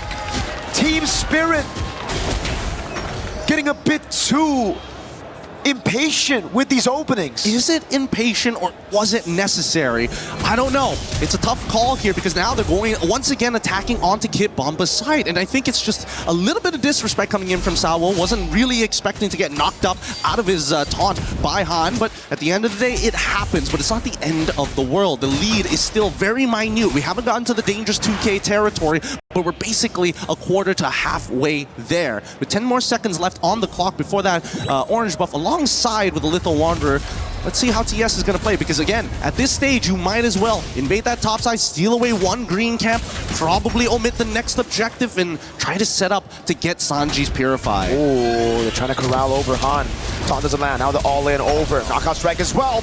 Oh my god, Sawo just so low. Ying gonna be able to pick up a kill spree as Sunset Lover steals away the Holy Baptism, but now he's gonna be caught by the taunt. And Ying gets a double. 4-0 and 1 to start game number 6. Darn, I really thought Sawo was going to be able to get out of there in time, especially since Ying wasn't able to apply the shred onto the correct target, and yet they still got him anyways. 45 seconds left on the clock before their next neutral objective spawns, and I think this is this might just be a game 7 if it keeps going this way. We're already in that 2K dangerous territory, and there's no noticeable power spikes that we have to be aware of here, because Yangon will hit it first every time. A 2,000 gold lead. Now this is getting very troublesome for Team Spirit.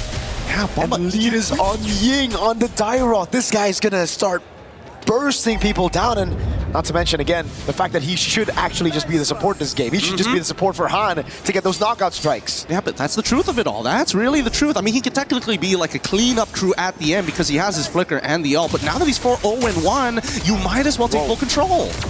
Sawo with the taunt just to escape. Han with the rotation, and now take a look at Ying. I think just one jump and a basic attack and send Sunset Lover back to base. Yep, it's too tough to contest for this neutral objective. Oh! No, there you go. Flicker after the Dryad from Blink. Kaise is the one who picks up the kill, and it's another death on Sunset Lover. Sour able to go for the iframes, but now he's going to be the all-in from Ying. He goes in for the damage. Sour low! Revitalize comes around with Bomba. And Sour gets out. And this is why it's dangerous, especially for a winning lane Dairoth. Once he has that lead, once he has that snowball on top of it all, and a Sky Piercer coming in from Hans, like, it is clear. Ying's whole job, shred, play as much damage as possible, and shred as many targets as you can from Team Spirit's side, and hopefully Han should clean up the rest. AOG responded over by the Flicker, Guile and Ryu down below.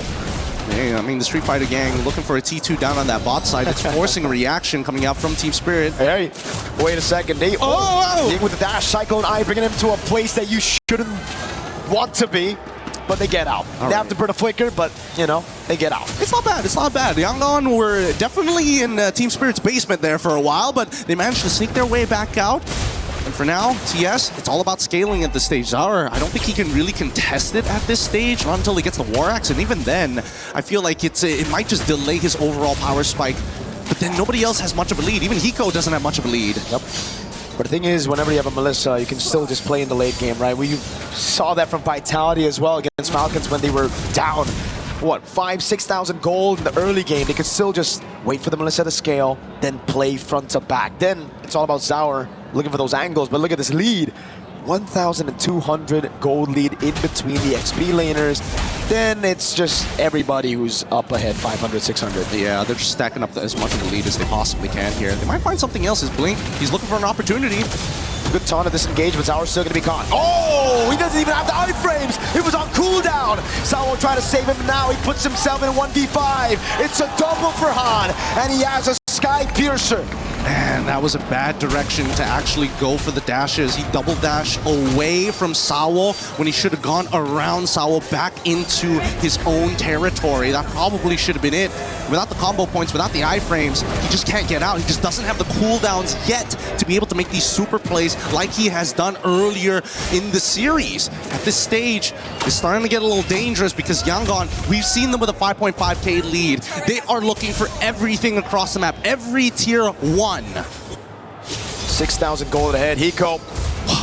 Oh man, even on the turret, it's Hiko losing out of the trade, and Zaur gonna be extra careful, my guy. Oh god, that was just one strike. That was just one skill too. Yeah, and they're saving the combo here, making sure that they're threatening them through their life totals.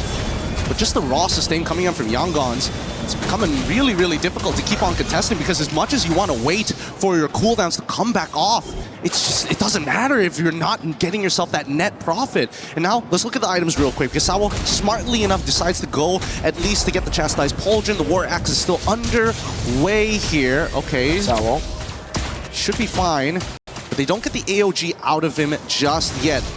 Oh, even with the dive on Sawo, revitalized there, and the Rathan tried as well, but that's going to be the all-in double already. Go away right there, Sunset Lover able to peel them all down. The falling Star Moon locks him, but there's no damage. Bomba taken out by Han Ying. On their turret, Hiko picking up the kill, flickers out of safety, and finally is able to get a kill on board for Team Spirit. Yep, and they're also going to get the holy shielding by the mid lane. Wow. Everything that could have gone right for Yangon Galacticos have gone right. And better yet, hey Ying, don't let you give the shutdown. It's fine. It's completely okay. Great shred as it was applied on the multiple frontliners, and more importantly, Zara. He just doesn't have the cooldowns to keep iframing forever here. But the worst part about it is that when you think that the Wrath of Dryads is just done, all of a sudden you start seeing Kaise just saying, you know what, slow down or completely stop. Halt right there. Hope still in the air for Team Spirit. It's so low, but there is still hope because of that shutdown. Now it's all on Hiko. Their wave clear, not that good. So they're gonna have to sacrifice a few more structures as YG secure the Lord for free. As YG have 40 stacks on Han Skypiercer. Yep, he's so huge right now. This is gonna be the strongest point for him in this game. It's only going to get worse for the side of TS. They need to drag this out for another 4 more minutes to get Zara back into position, and I think more importantly for Hiko to finish off his items. 50 stacks already, Malefic Roar already purchased, and a War Axe currently underway. It's 50. It's not even 40, it's 50. Okay. A siege in the mid lane. Lord gonna be pulled out. Bomba, purify out. Sawo with the AOG, able to land on 2, but now he's gonna get bursted down with the Wrath of the Dryad, locking him down. It's Hiko with the muddles, not doing any damage. Sunset taken out by Han. Go away already by Hiko. He's able to find some damage right now as he goes on to Han and falling Star Moon. He's able to lock him down, but it's not. Blazing duet from Sanjay! And they find it! Zara the next to fall, and Yangon Galacticos make it even faster! 11K ending, guess what? 10! That's all we need! Ladies and gentlemen, we're going to a Game 7! What an incredible series this has been. Fast, very, very quick. But statements have been thrown back and forth between both of these teams at the very pinnacle of Mobile Legends esports. God, what a showing.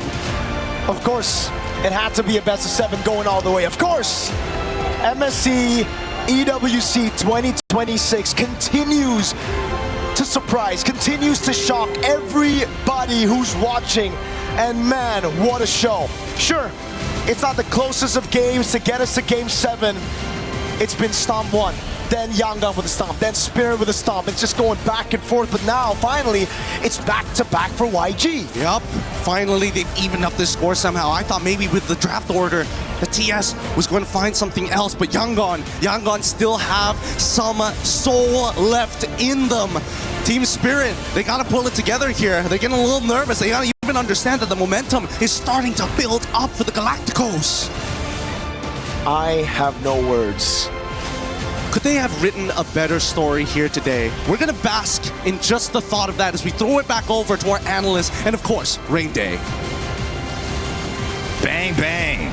We got ourselves a Game 7 here at MSC 2026 with the Lenovo Legion Gauntlet. The trophy. These two teams are a photo finish away from right in the middle. The hopes of a nation, Myanmar, represented by YG and EECA, now starting to, for the first time, look a bit doubtful if they can close the job. However, this is what we hope for as neutral fans, as those who love seeing esports, who love moments like this. This is what you wish for, Brigitte. And LaFell, I know that despite you wanting to stand up out of your chair, well, I guess you could stand up. You do it pretty well. There is a nation in Myanmar who is looking at this saying, we've reached the grand finals already. It was an M2. we have finally given ourselves a chance to become the new era, the new heroes of MLBB. Oh yeah, that was a terrifying performance. We definitely got to see from that game number 6. That was a Dairoth who they literally took a risk with because it was a do or die. Yeah, I mean, like, you can't spell Dairoth without die, and that's what he gave to Team Spirit there, because let me just say, not wrong. Since MSC has been so good anyways, we gotta go all out. We gotta go all the way to Game 7. This is why I say, good luck to the rest of the games at EWC, man. I mean, like... Yeah, it's tough, man. We got the viewership, we got the games, we got the action, we got the jokes. It's gonna be tough, I'm not gonna lie.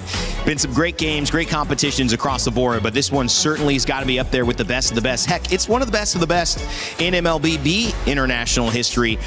Especially for these 3 weeks in France. I don't know where else you would have put your attention to say a Game 7, this level of competition, this comeback, this amount of money on the line for this, I would say, group of gentlemen who aren't established pros for 17, 15 years. Some of the people in other MOBAs have been there forever. These guys are still young gentlemen building their lives. $1 million now stands between them and one game of Mobile Legends. Yeah, and one of the youngest. Yeah, the youngest.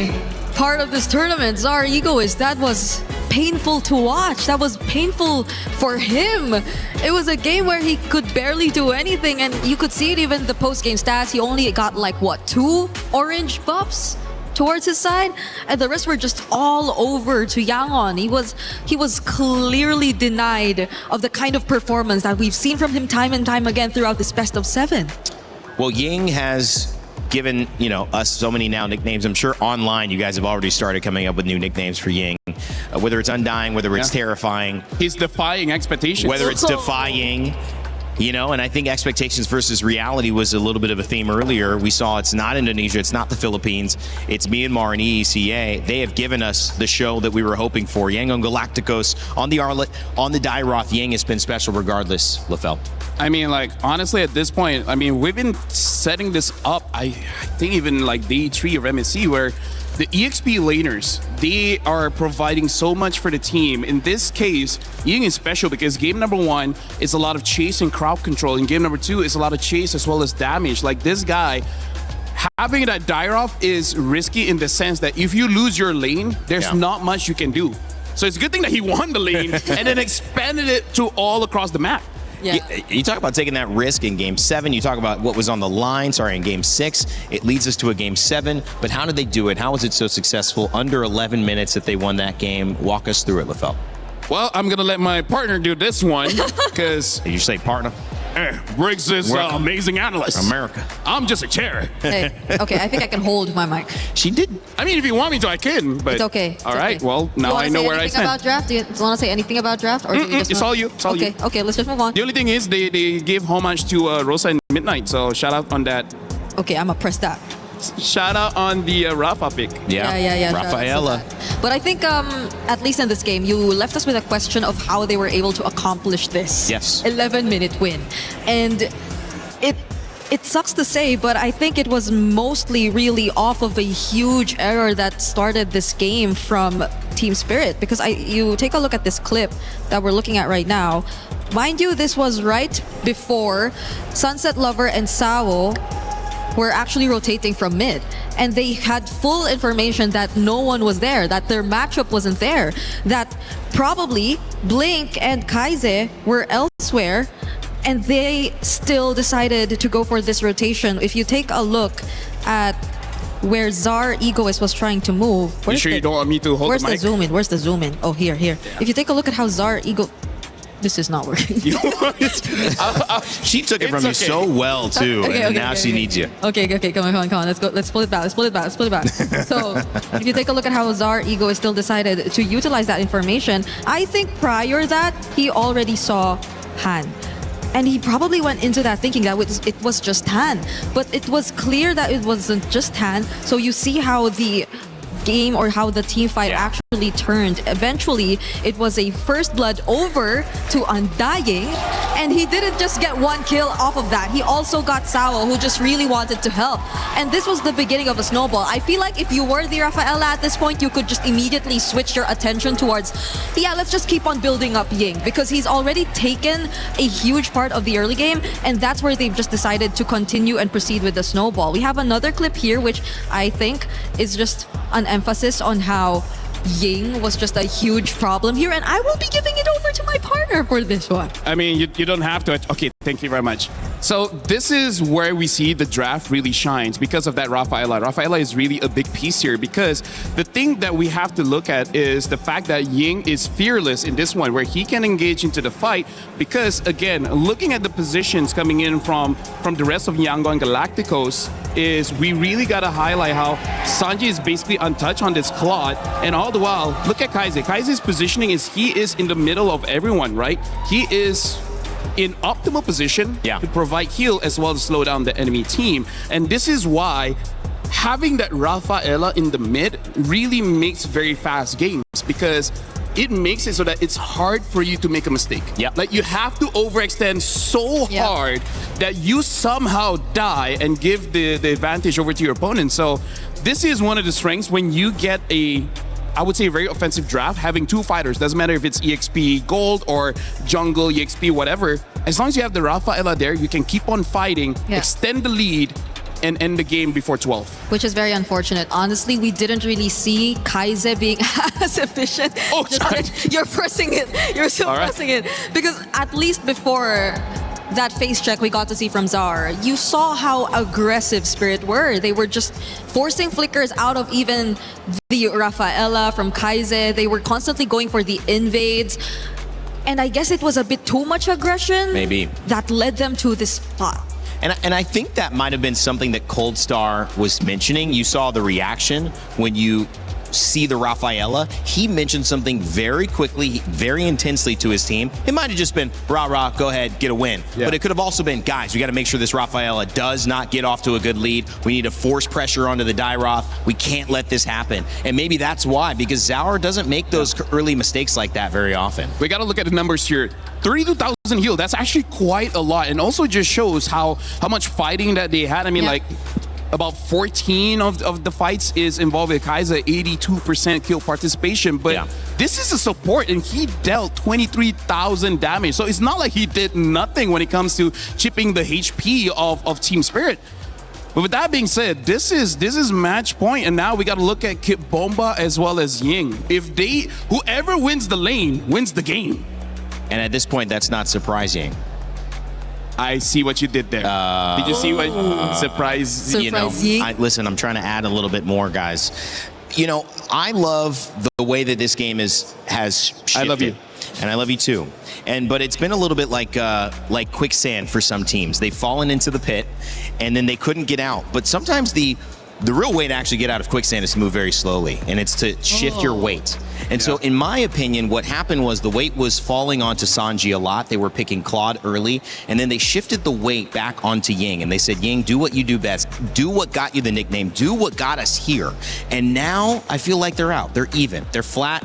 But the problem is, how do you avoid falling in? Because Team Spirit have now seen it twice. Maybe they were the ones who represent the quicksand here. They've had power. They've given it away. They're wanting to set something up yet again. And a lot of the cards have been laid on the table. The Arlot's been banned. The Paquito's been left out. I'm setting this up because there is sometimes so much that's happened, Brig, that it's not about anything anymore. It's just about showing up for this one game. Get a lineup you feel comfortable with and outplay your opponents. Is that as simple as it is? I think it's Game 7. Yes. It's a simple answer to what Yangon has been lacking in this previous series. Because even if you base it off their more earlier and first games and series and appearances here, it's always been Ying who's been the more creative player. He's been the person who can afford to really pull off these more unorthodox picks, and they've been making it work. They've been utilizing the Barretts, the Ruby even, and now the Dairoth. And I think that in turn, that shift allowed for Sanji to breathe a little bit more, to just play towards his comfort, to just do what he has to do in lane.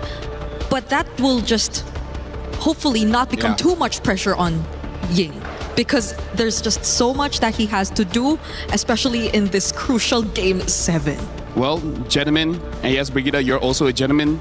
Fellas, this is where bros. This is where coaches earn their paycheck. That's right. Because it's not just the draft, but also how do you calm your team down? We even had an interview where Goldstar's massaging where Sunset Lover, by Eterna the way. was talking to one of the coaches like, my job is to keep them mentally well. And let me just say, this is why I like my job, because Rain Day asks a lot of questions, but let's be real, none of that is my problem. It's a problem that the teams have to solve, and because of that, I don't give a crap. Right now, I'm just enjoying the game. Like, this is the moment after the draft. Let me tell you, I'm just gonna be a fan. I don't care what's happening. And that's the beauty, guys, because Game 7, it's like we've all thrown punches. It is the 12th round. You know, the bell tolls, and you're just like, who is going to take it? It is about grit, it's endurance, it's strength, but it's more than that. It's spirit, it's perseverance, it's opportunity, and sometimes it's destiny. We said there is a new era. Yep. We said there would be a new chapter written. We already know that. But what is the difference in all the big moments? And you go back again, the Odyssey, a movie everyone's seeing nowadays. You see these big impact moments that change the course of civilization. And when you break it down to the course of esports, there are these one games, these one picks that go, whether it's going to be Myanmar, who are your new champions, or whether it's going to be EECA. Is it going to be Kid Bamba that goes into the crowd hugging his mom, or is it going to be Ying holding up that MVP trophy and undying, becoming the name that echoes around not only Paris, but across all of Myanmar for years to come? I do have to say, the thing that I like is that I feel like a new chapter has already been written, but like you said, winning this one, I don't see how the domino effect is going to happen. Like, this is such new territories. For sure, whether YG or Team Spirit wins, it will change MLBB. I just don't know how yet. Same. I don't know what's next. That's the thing. I don't know what's next, how the other regions will adjust, how they will adapt or pick up some of the learnings that we got from this tournament even. Because we've been so used to something different, but they're not doing something different. It's a Pakiro that again came in as one of the biggest surprise adjustments from YG. Wow. We probably are going to see it again in jungle, but it's pretty much the exact same draft. They're not changing as much. If they don't pick up Rafa is going to get banned, but they may have something else up their sleeve. And by the speed of how both teams have drafted, I feel like both teams have agreed as like, this is our best draft. We just made that one mistake where we, well, basically Zaur walked in blind into two people ganking him. They're just like, let's not do that anymore, and then we can win. So is it just the Rafa? Because the Dyroth is also still available, but it's not like they know that there's an Esmeralda coming up, but they decide to take it out altogether. So they're just probably going to go all in. They don't want to react to the matchup anymore. They want to play comfort. So if that's the case, could we be looking at maybe even a disruptor hero again for Ying? There's the Arlot still. No Arlot available. I mean, they're not going to give it, and that's smart. But now the Uranus question comes up. Do you ban Uranus, or do you leave it open and you kind of predict that most likely, if it is open, it's something that Bamba would be comfortable grabbing? That gives you some more information on the side of YG, but it's a risky bet because of the Esmeralda ban.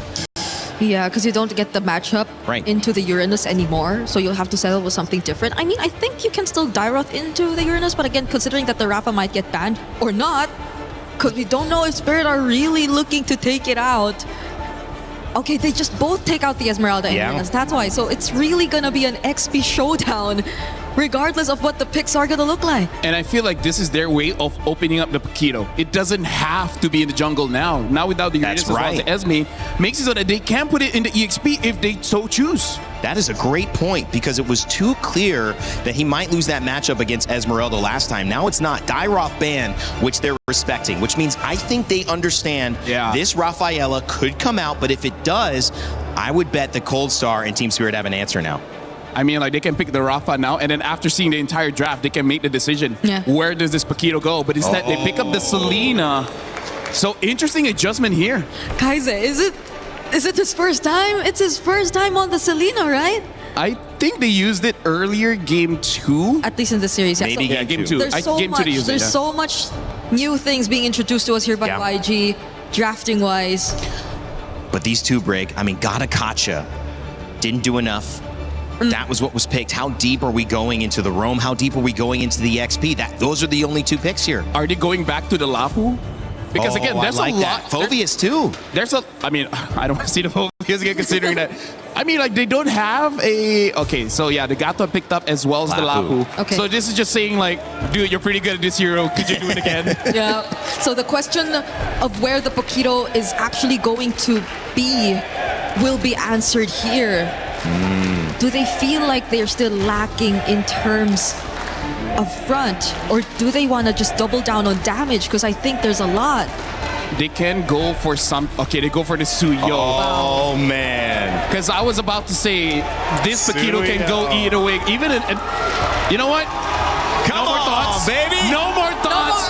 Come on, guys. Whatever happens, happens. Congrats to the champion, because this is gonna be a good one. You could feel it in the arena.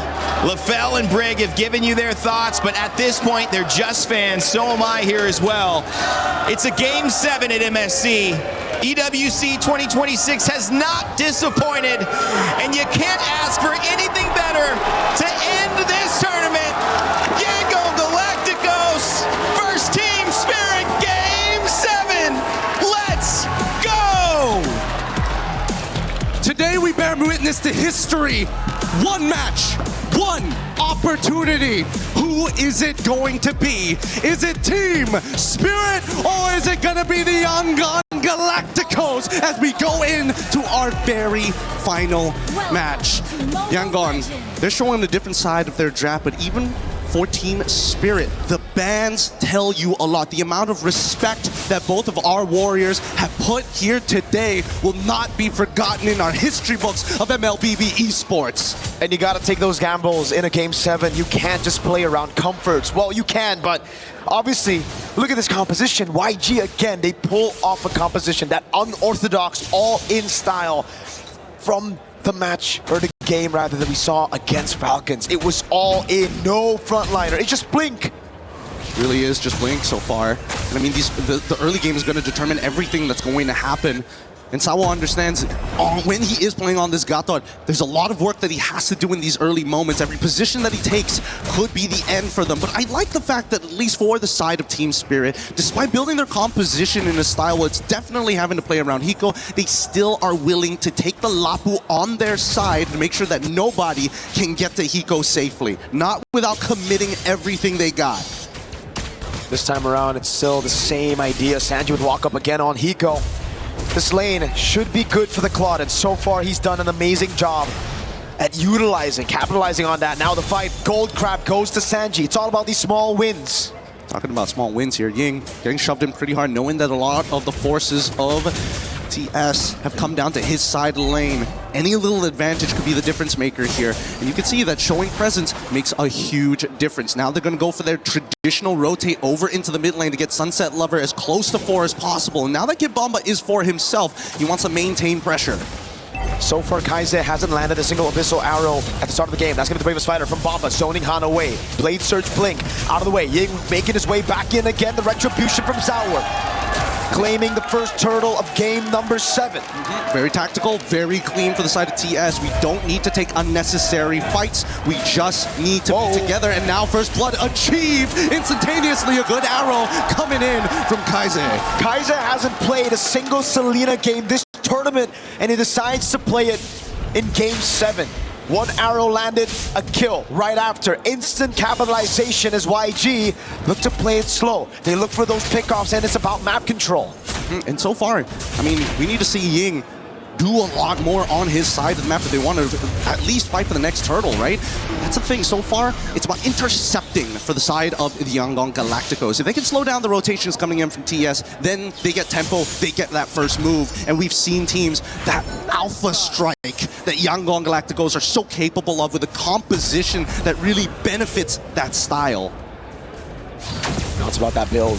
How do they play the neutral game when nothing is available? Rapid trying to the flicker. Blink able to find it, but now it's going to be the Blaze Surge on Sawo. Instant taunt cancels it. Sawo, the AOG gets out just in time, barely with a sliver of health. Nicely done. Very, very nicely done here. There was a moment, a frame, a singular frame that Sawo was able to buffer out the AOG. The chain CC was really, really good, and honestly, the execution from Yangon was there. Unfortunately, they just didn't have enough stats to close it out.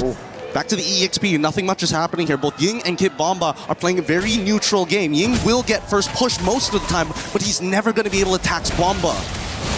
There you go, this is the moment, man. Great cancels all around. Sunset Lover providing support, just not in range, but Sawo, he found the angle, he found that sliver, that window to go in. Zaur again, trying to go for the clear, or the secure rather, on the green camp.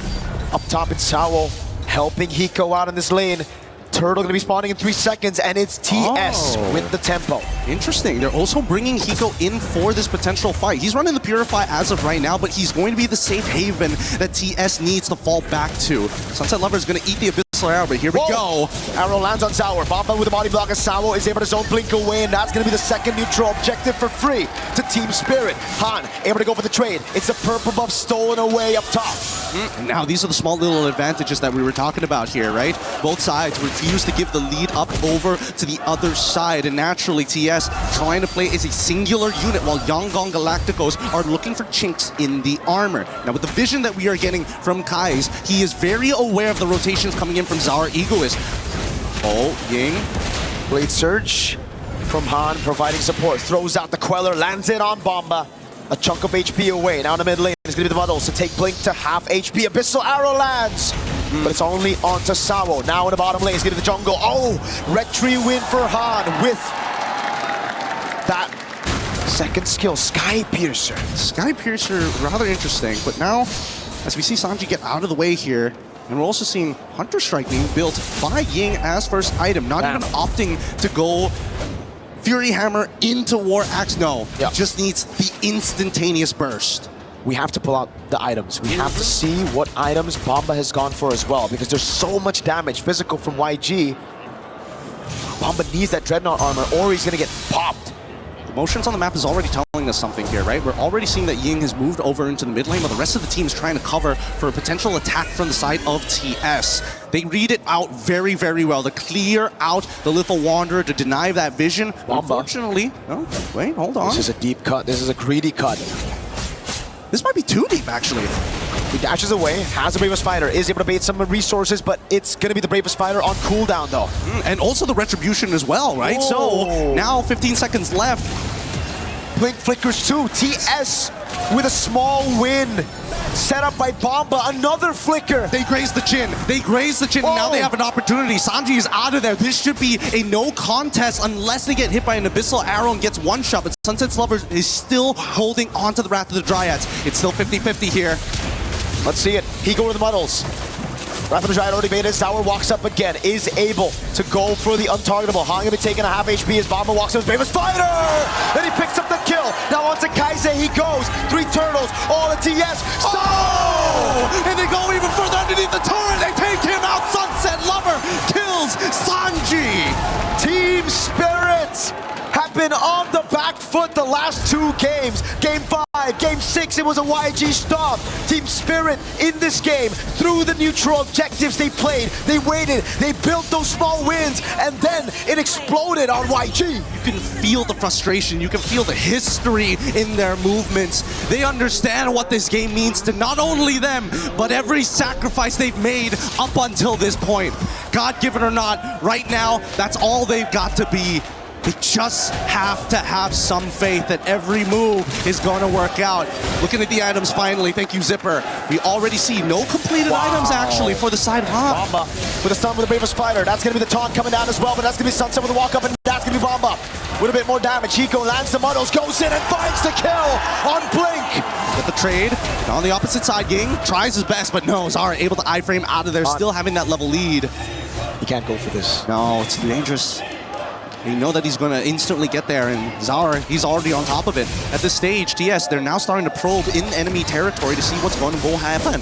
But, ooh, man, there's a lot of like weird moments in this game, especially from Yangon. Sometimes it's like they forget, oh yeah, we can't really force without our battle spells. So I think Yangon, they just need to take a step back. It's about the timing of when they attack, not how hard they hit. Catching your opponents off guard. That's when the knockout happens. It's the punches you don't see, and YG definitely didn't see that. Now, did he see this? Han walks up to aggressive 3 members of Spirit Corral. That's creativity there. Again, TS not only taking into account the habits that have been made and little details in this game, but now they're getting really personal with each other, really taking into the account which camp he wants to be on and how he likes to chain his abilities. Bamba. The Bravest Fighter again on Blink. Now the muddle's coming down as well as the sun doesn't land, but that's the Abyssal Arrow set. Oh, Sour, Retry. Close, very, very close. And even Ying was looking to get into position, but unfortunately could not find the angle at this point of time.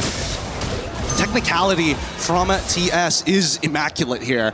And now they are really finding their motion with the next 2 item purchases, the Golden Staff and that Lightning Truncheon coming in from Sunset Lover. Kaise, he's got to be very, very careful jumping into these fights. The same can be said about Han. Ying has been a little out of it for a good amount of time, which is rather surprising. I would have imagined that he would be there in first position. Team Spirit with the lore, they have good siege as well.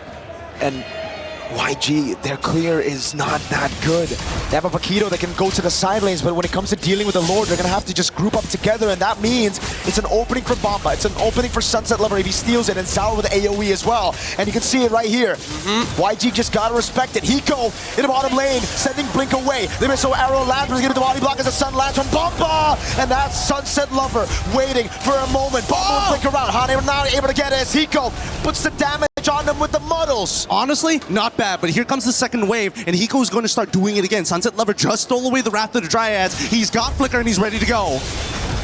Now with the damage, now with the go-away, Sunset Lover with the Wrath of the Dryad, able to find him now. It's that with the Abyssal Arrow landing. With the kill, Hiko killing spree, throws it around. Ying up top, running away. It's Bamba with the Bravest Fighter. They're trying to drag these waves out. They're trying to distract them, but the whole time, Sanji, he's ready to go. Ying, he doesn't mind dying for this. He's ready to put his life on the line to buy Yangon Galacticos a couple more seconds. Hiko, mega kill, 4-0-2. Kaise finally able to get that arrow on a perfect target. It was Zaur, it was Sunset that got caught. No bounty, however, it's only on Hiko. Man, really high intensity game, man. I can feel it up into my chest. The atmosphere in here, that's so many of these dangerous moves. I can't believe they haven't lost confidence in a lot of these motions. Yangon say, you know what? We have terrible wave clear, but if we cut the wave and we start pulling it out, we just bought ourselves another ticket at another Lord fight. They haven't lost any of their inhibitors. They lost the shielding, unfortunately, but what can you do? Now it's... Oh! The orange secure by Kaise. Really coming online now in the 10th minute of the game. These arrows are going to start to hurt, and if Kaise can find yet another one on a big target, it could send YG back to level playing field. Bamba taking it very low. Sanji already right there, but the BMI sends him back. He needs to play it safe. Yeah, I think he needs to reset or at least find a wave to actually, heal himself back up to where he needs to be. 15 seconds left on the neutral objective. Before that Lord spawns, we need to see Hiko lose out on his Purify if Yangon stands any chance. Wait, hold on. Kid Bamba already trying to engage Blink. He's in trouble! The models in the back. Sawa able to get the taunt. Sanji's right there, and that's going to be hard. Although Bamba! And they catch him! Double kill for Zaur Egoist! This Lord should be free! And the question is, TS, you taking the discipline route, or are you going for the throw? Because they're looking to open up the inhibitor first. It's the Dragon Siege. Once again, Hiko with the muddle, zoning them away. Han and Blink both down. Ying in the bottom lane. Again, they are going to play it safe. Zaur was already on the Lord. They just cracked the base open. They recall and they reset. And that's an elbow right to the temple there. Yangon Galacticos now have to worry about constantly pushing mid-wave during these neutral objectives. And worse yet, with a 7.1k lead, is it inevitable, or can there be the tempo breaker that they've been praying for? YG have to defend. It's another siege. They have to find a creative way to the back. That's the only way, but then there's a Wind of Nature. Then there's a go-away. Then there's Sawa, who's constantly behind. How do they do this? One arrow could make the difference here. They need to find it somewhere, somehow. Kaise is looking for an angle, but TS, they are spreading very, very wide to ensure that there's no way that that's possible. Now with the Abyssal Traps as well, trying to slow down that wave. It doesn't actually connect on the wave, and now here they go! Bundle's already placed. Lord going to be dealt with now with the wave in the bottom lane, and the top lane is going to come crashing down. That's a base sword up top. Hiko with a dash away from the Abyssal Arrow. Now, one final wave in the bottom lane, but Ying is caught all alone. Sawa with the chase with the AOG.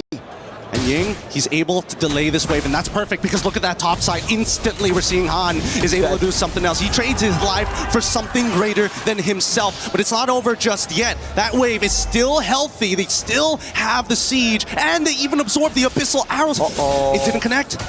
It did, and now the models are landing. Hiko dodges away, gets some shots on Kaise. So severed from Han, clears out the wave. They stay alive. YG. Oh my goodness, this game could not get more exciting. I'm already off my seat. My knees are getting weak. My arms are heavy watching this match progress. And yet, I think it's going to come down to whether or not Blink can find a super engagement or whether Sunset Lover can finally get a punish onto YG. I think for Team Spirit, they don't need to go for any risks. It's YG right now that needs to look for a wild haymaker to knock Spirit out. Spirit can just build. They've got the points. They got an 8.5k gold lead. Waves to play with. A Lord spawning. All they need to do is suffocate YG. Don't give them anything to farm up. The wave up top and the mid lane, it's a guaranteed. Slow pushing anyways, but the bottom wave, keep it right there. The jungle, take it all, snatch it all away from YG. Yep, they don't. YG unfortunately can't just sit there and take it. They're already in the guard of TS, but they cannot give under their throat. They can't give their backs up as well. They're willing to sacrifice an arm and a leg, but if that's the necessary cost to win the fight, then so be it. For now, Sawa has been playing a very, very tight game with his engages not only being immaculate, but denying a lot of the space for Han. Big pickup, Divine Glaive for Sunset Lover. Now Blink, the only frontliner, is going to have even more trouble to deal with the damage output from Spirit. Well, Sanji, he's going to have to try his best here, and I totally understand. Arrow lands. No. They still got plenty of bodies there. They're going to cover for him every single time, even if it slips on through. Blink! Right for the Dryad, baits out the Purify. That could be the angle. Now the Bravest Fighter from Bamba is going to be jumping into bottles. Won't be able to land with a stun. It's a big resource burnt out with a Purifier, but it's a flicker out for Blink. And they got nothing out of Team Spirit. The Abyssal Arrows are now getting denied away. Kaise, he's going to try. The arrow lands. No Purify. Sanji can go in. Kaise! Go away, coming out from Hiko as he butts into Muddles, but that's to the back line. Sunset Lover finds Han. And now they want to go for a little bit more. He pushes him out. Kaise, again, he tries his absolute best. They got what they were looking for, but the Lord and 0 kills for the side of Yangon Galacticos. TS, this could be it. They've been waiting for this for too long. Bomba right there. Sanji with the BMI into the bottom lane, but the wave up top is going to be good. AOG coming out of Sanji's going to be dealing with the wave in the bottom lane, but that's going to be the burst damage for Ying to be taken out. Blink next to the jumping bomb. Bomba! Jumps in with a stun. Sanji right there, but it's not enough. Every great legend starts with an impossible dream. Remember tonight. Remember when the dragons first took flight. An apex predator arises. The dragons have awoken. Team Spirit are your champions. Congratulations to EECA. They walk away shattering dreams, but accomplishing something bigger than themselves. Every sacrifice given today, every blood, sweat, and tear for this moment. MSC has never seen a champion from outside of Southeast Asia. This year, we were heading out to Paris. From Saudi, from Cambodia, from regions of the past, no team has wandered this far, but Spirit have done it. That being said, congratulations to Team Spirit. We're throwing it over the roads for that championship moment. Ladies and gentlemen, your newest champion of MSC at EWC. Give it up for Team Spirit!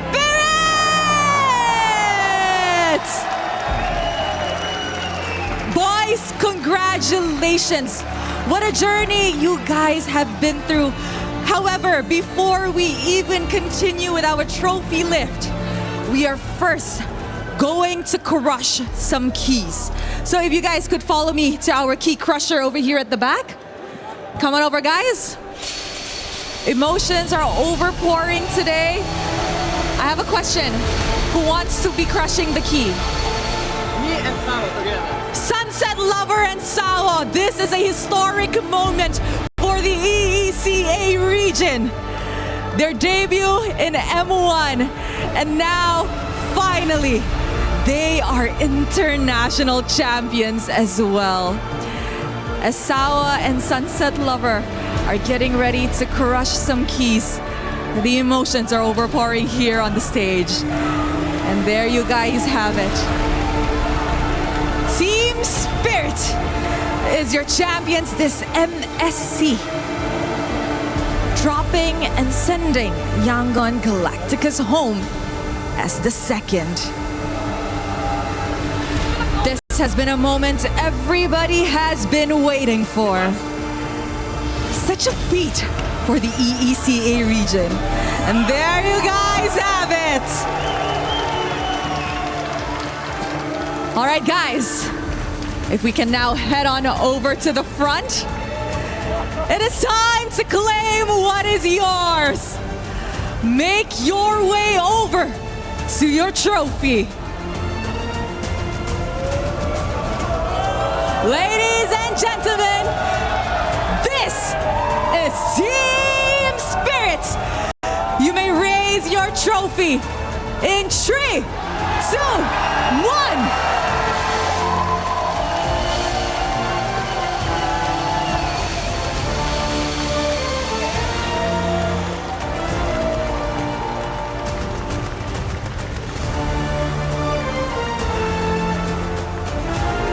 Such a historic day for the world